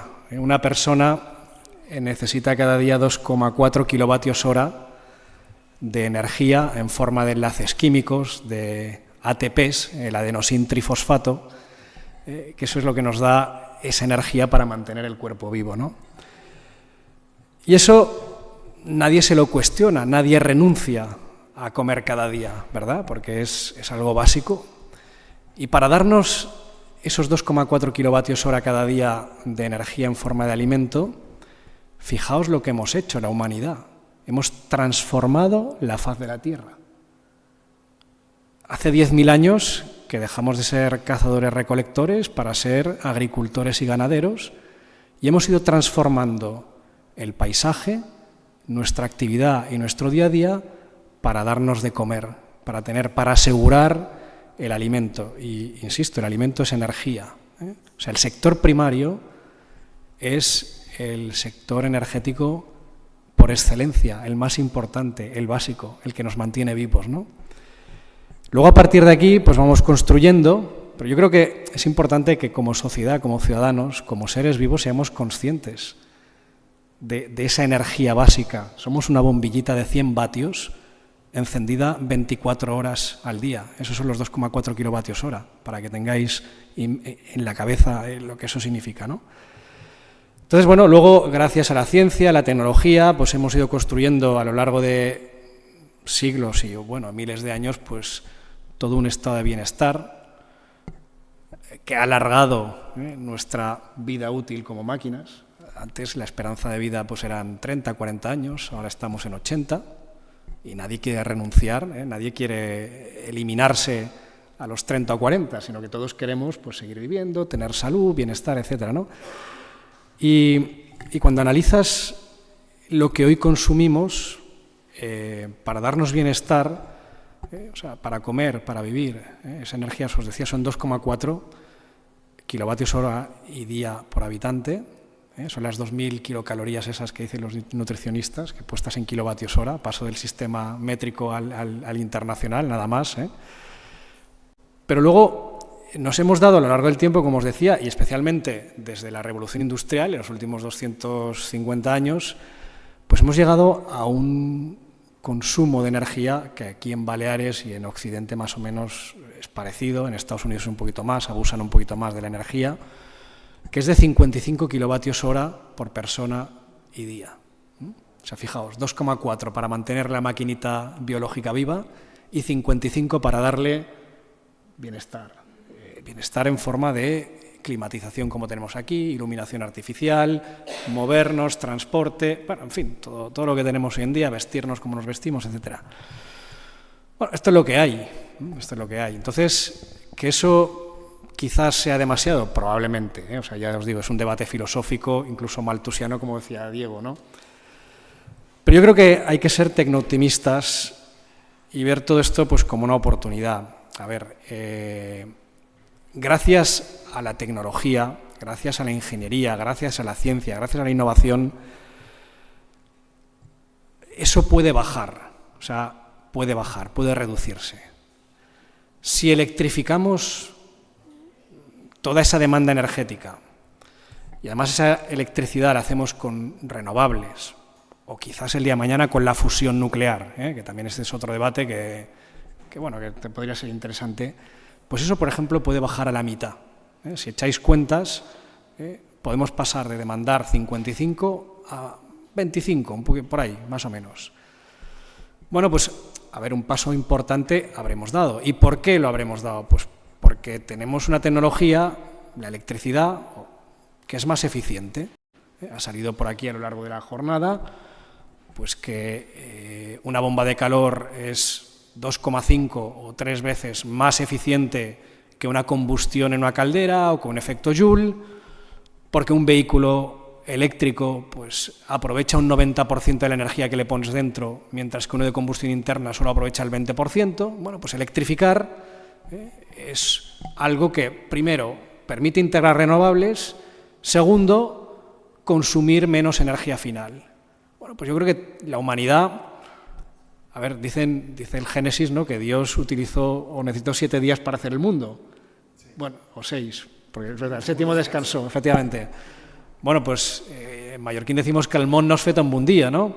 Entonces yo creo que tenemos que ir dando pasos, y hoy tenemos tecnología, tenemos posibilidades para reducir nuestra huella, no eliminarla, nunca la eliminaremos, pero reducirla, sí reducirla, y hacerla más compatible con el ecosistema y con nuestro entorno. Por tanto, yo creo que hay que entender los números, hay que ser racional, hay que analizar y tener los órdenes de magnitud, eso es importante, y hacerlo con la cabeza, no hacerlo con las vísceras. Y muchas veces tomamos decisiones que son más viscerales que racionales. Hay otro debate también, y a colación con lo que os comentaba también un poco de esa historia energética de la humanidad, y es que el paisaje es cultura. Es cultura. Hoy aceptamos un paisaje en Baleares y en todo el mundo que está 100% antropizado. La Serra de Tramuntana, que es patrimonio de la humanidad, está antropizada. Los bancales son artificiales y hoy no nos escandalizan. Y se hicieron para hacer energía para alimentarnos, aceite, ¿verdad? Los muros de pared seca, que son tan típicos de estas islas, son artificiales y transforman el paisaje, y se hicieron para acercar el ganado para poder alimentarnos. O más recientemente los molinos de viento del Pla de Sant Jordi, de Muro, de Sa Pobla, de Ibiza también, Sant Jordi Ibiza, pues también, y hoy son un bien patrimonial, etnológico a preservar, pues eso también no deja de ser una artificialidad para desecar, para extraer agua, para hacer energía alimentaria. Por tanto, todo eso, insisto, es cultura y es uso de la razón, y eso tenemos que ser capaces de explicarlo a la ciudadanía, a la sociedad, para que seamos conscientes de que, bueno, de que somos al final máquinas biológicas que además de alimentarnos, pues queremos vivir bien. Y eso pues necesita energía, tiene su impacto, y usemos la tecnología para que este impacto sea el mínimo. Corto. Moltes gràcies, Martí. Núria. Bueno, yo creo que voy a dar buenas noticias porque creo que no es imposible poner el foco a la vez en cosas concretas, a la vez que trabajar en transversal y pensar en sistemas complejos. De hecho, creo que es lo que estamos haciendo. tampoco es imposible poner a la vez la cabeza con el corazón a trabajar a la vez, ¿no? Que creo que también lo que estamos haciendo y no poner una cosa encima de la otra, que creo que es el problema de dónde hemos llegado, ¿no? Que hemos dado la racionalidad por encima de todo, ¿no? Optimizar al máximo, pero estamos optimizando al máximo un lucro y no las necesidades reales humanas. Entonces yo creo que pensar más a la vez en transversal es lo que tenemos que hacer, lo que estamos haciendo. Y creo que es como lo hace la naturaleza. Lo que pasa es que los humanos nos hemos despistado un poco, ¿no? Y para poner en concreto, porque ¿no? Igual he hablado un poco abstracto, para bajarlo a cómo lo estamos haciendo en nuestra comunidad energética, somos ya más de 250 personas y creciendo en una cooperativa sin ánimo de lucro. Tenemos ya 8 instalaciones de autoconsumo colectivo repartidos por toda la isla. Tenemos más de 600 kilovatios. No tenemos más porque bueno, la red no nos los han metido más porque tenemos un problema de red, ¿no? Pero bueno, vamos haciendo, trabajamos iterativamente, trabajaba sobre todo desde la gobernanza, es decir, en la parte de la formación, empoderar a las personas y a tomar decisiones la tenemos incluida en todo lo que hacemos. Y si nos vamos más rápido también es muchas veces por el propio sistema. Mira, ahora estoy muy cabreada. O sea, también, el corazón también está ahí, la racionalidad, ¿no? Ayer mismo Endesa nos respondió que 2 de las instalaciones que estábamos a punto de conectar no se van a poder conectar ya por un defecto de forma en un formato, cuando la última vez, hace pocos meses, lo enviamos exactamente igual y funcionó. Entonces, es constantemente, el mercado eléctrico está cambiando constantemente.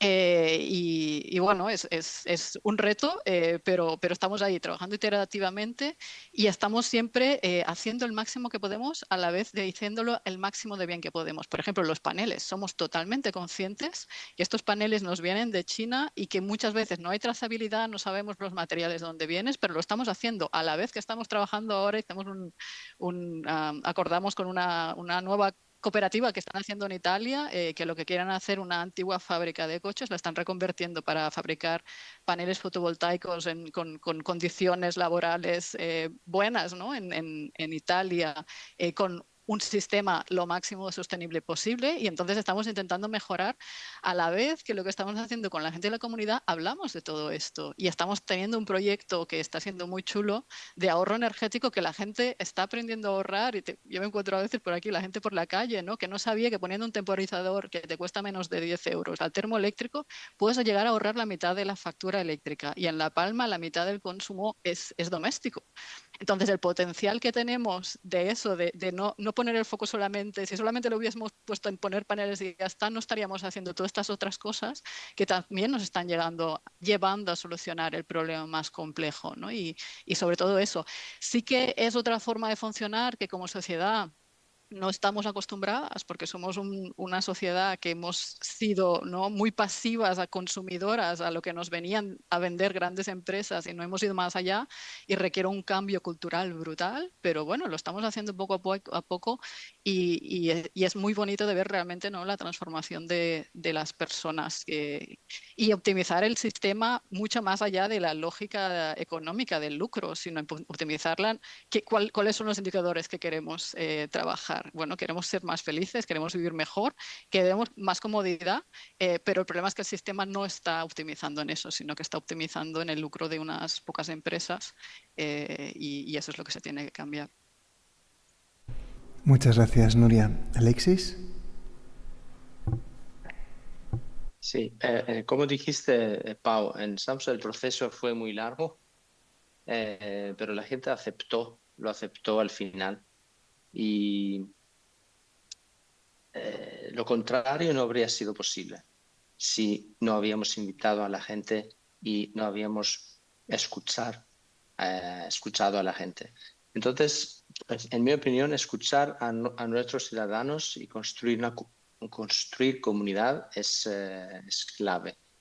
Y si puedo, quería enseñarles cómo parece ahora estos proyectos, porque aquí, por ejemplo, así es como fue el final. Tenemos 11 turbinas eólicas de 1 megavatio cada una, en 3 grupos, 3, 3 y 5, y ya tienen 25 años, siguen funcionando y son parte del paisaje, porque Martí habló de paisaje también. Entonces a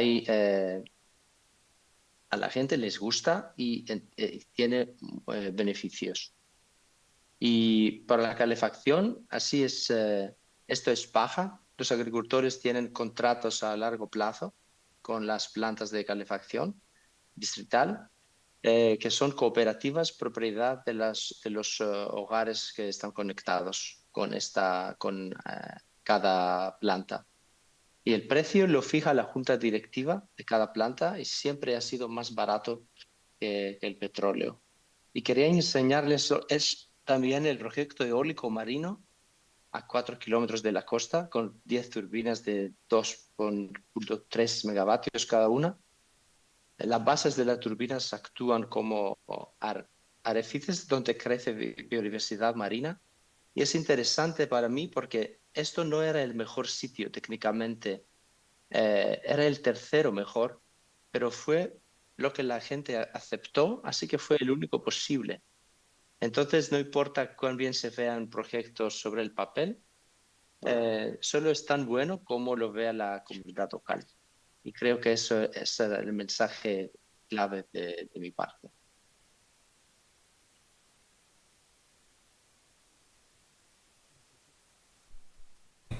Muchísimas gracias, Alexis.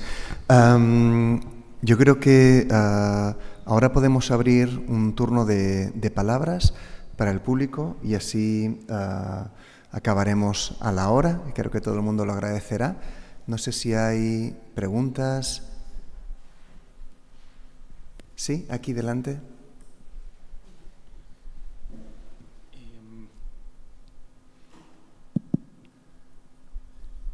I'm going to speak in English if you don't mind. Yeah, I don't mind. Sorry, apologies again.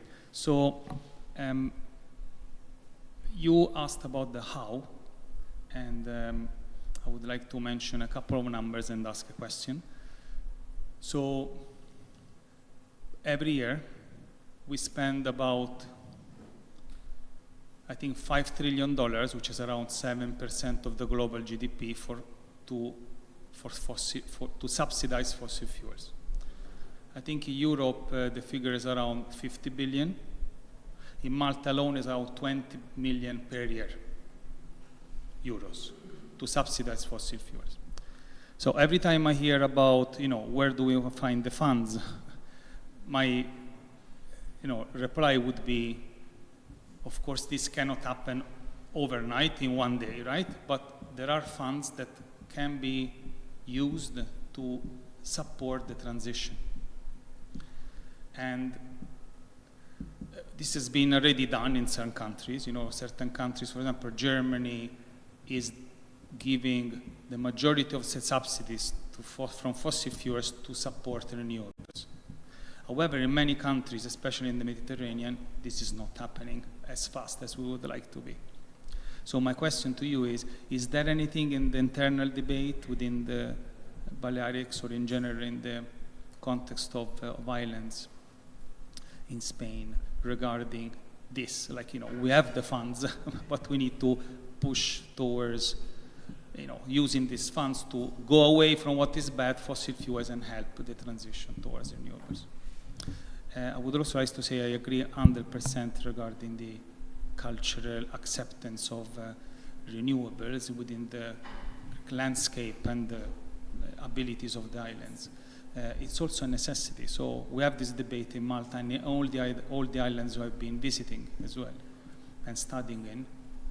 And sometimes it is used more as an excuse, in my opinion, than the necessity. But it's very much in line with what there is also discussed in many other islands, including Malta, Gozo, and all the others. Thank you. Thank you. So, I don't know, regarding the question on fossil fuel subsidies, if maybe, Alexis, from a European perspective, you know of any islands or countries that are maybe taking the lead on that, and maybe also, Diego, you can comment on Spain. Mm-hmm. Unfortunately, the sound from the Zoom where I'm connected was not very good, so I didn't hear the entire perspective of the person. But in Greece, where I come from, for example, of course, most of the islands are not interconnected, and the energy is produced on site from diesel power plants, and the cost is divided to all consumers. So this is clearly a fossil fuel subsidy, and interconnections can, of course, change that.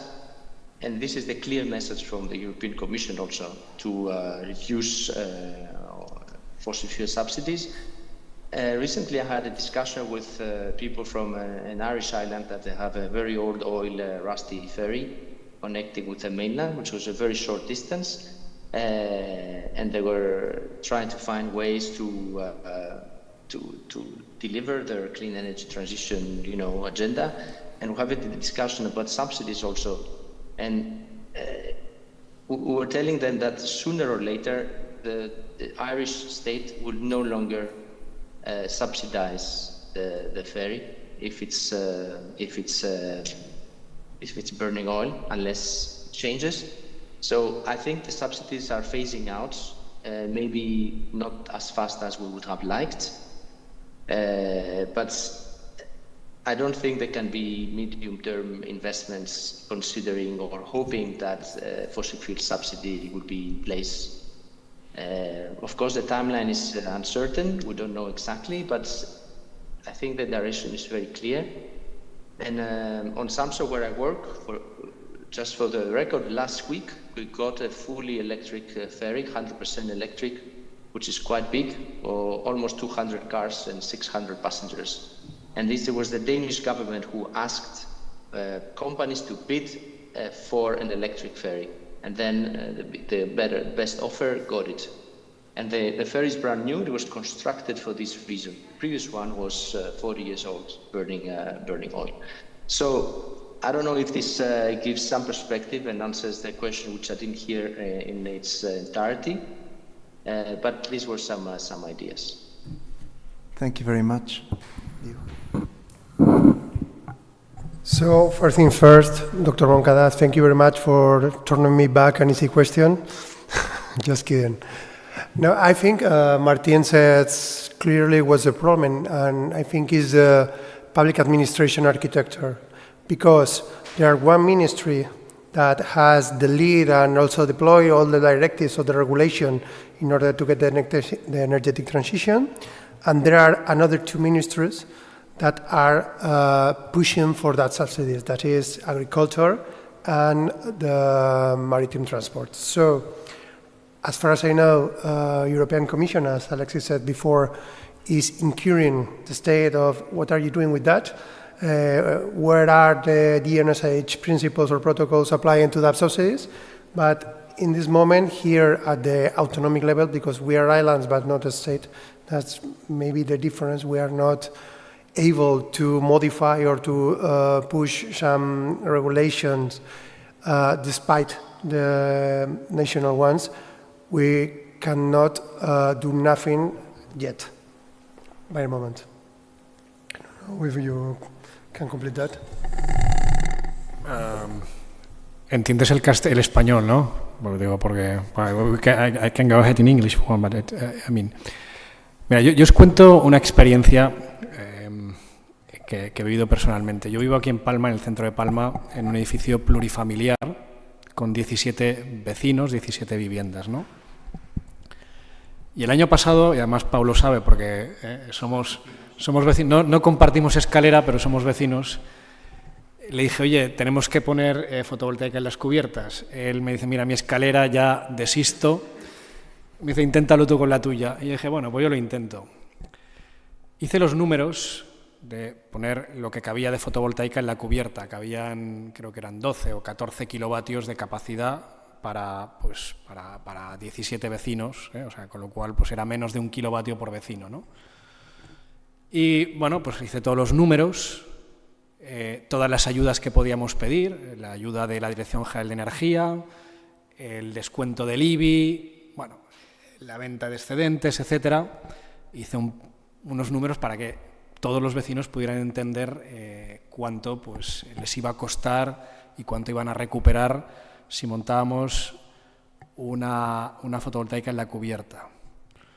Bueno, pues al final, después de dárselo mascado, o sea, tuvieron el lujo y el privilegio de tener a un ingeniero que pierde el tiempo en desgranarlo todo, en llegar hasta el último céntimo, y bueno, pues supongo que no lo supe vender bien, me empleé a fondo, pero al final de los 17 vecinos solo 4 votamos a favor de montar esta fotovoltaica, y los subsidios, las ayudas eran de más del 60%.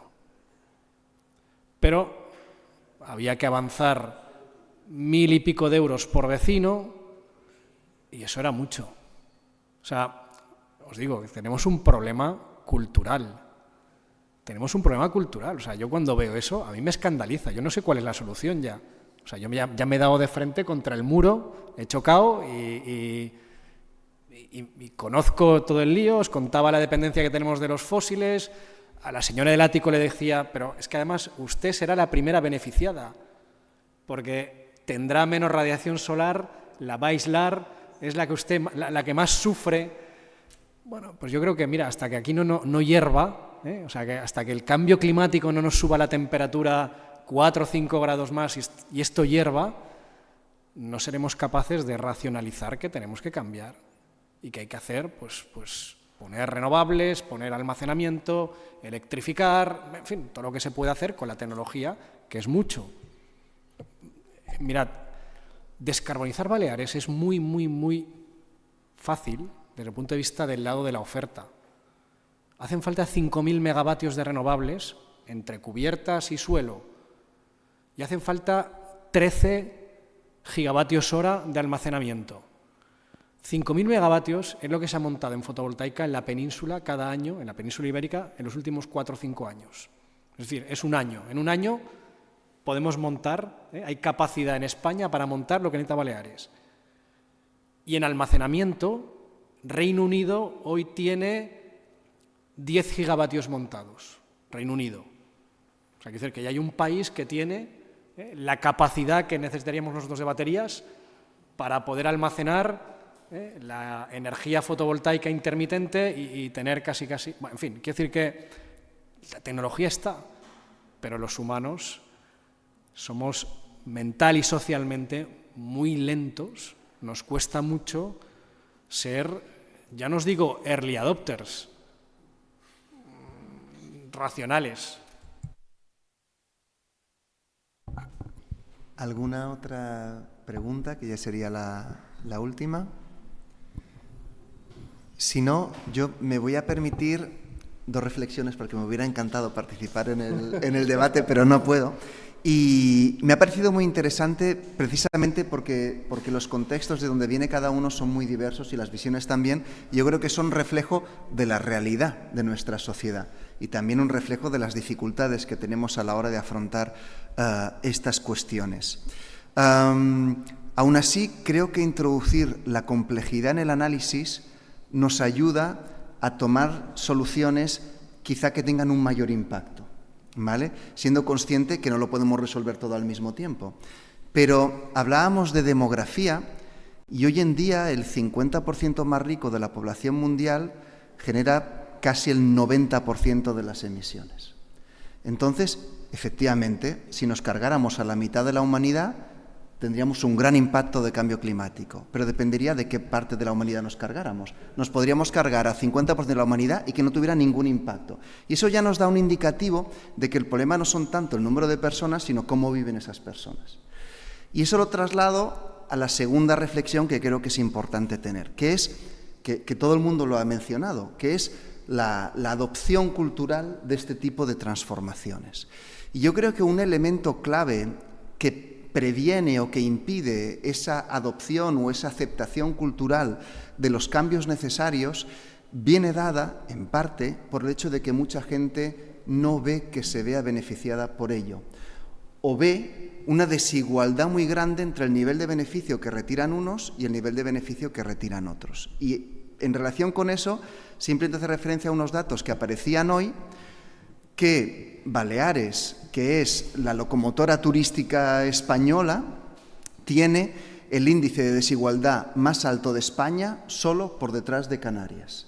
En Baleares, el 1% más rico tiene más del 40% de la riqueza. Y yo creo que si fuéramos capaces de ligar mejor la necesaria transición energética a la imprescindible mejora de las condiciones de vida de la mayoría de la gente, sería mucho más sencillo, retomando las comillas de Martí, afrontar este tipo de desafíos.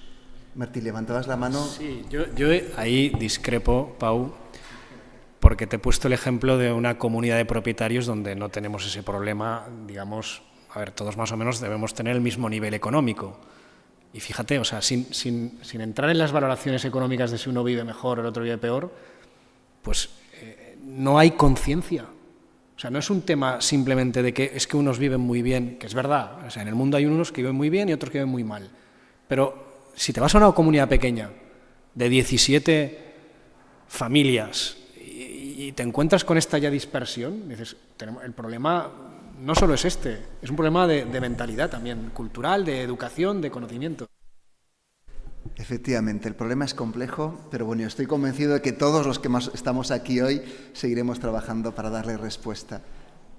Sí, y además, Nuria, un poco para responderte, fíjate, yo soy directivo de una gran empresa y fíjate también a qué me dedico, a montar o a intentar montar un pequeño autoconsumo colectivo. O sea, quiero decir, yo creo que todo es compatible, ¿eh? Yo creo que no se trata de meternos aquí en compartimentos estancos y unos contra otros. Yo creo que lo que es fundamental es que seamos una sociedad más colaborativa, más cooperativa, donde hacen falta empresas grandes, empresas pequeñas, sociedades cooperativas como las que montáis vosotros. O sea, yo creo que todo nos enriquece, ¿eh? Lo importante es avanzar en conocimiento, en educación, en cultura. Eso es lo que hace realmente una sociedad rica, y no digo rica materialmente, que no es tan importante lo material, sino también espiritualmente e intelectualmente. Muy bien, pues muchísimas gracias y con todo esto cerramos la mesa redonda. Gracias.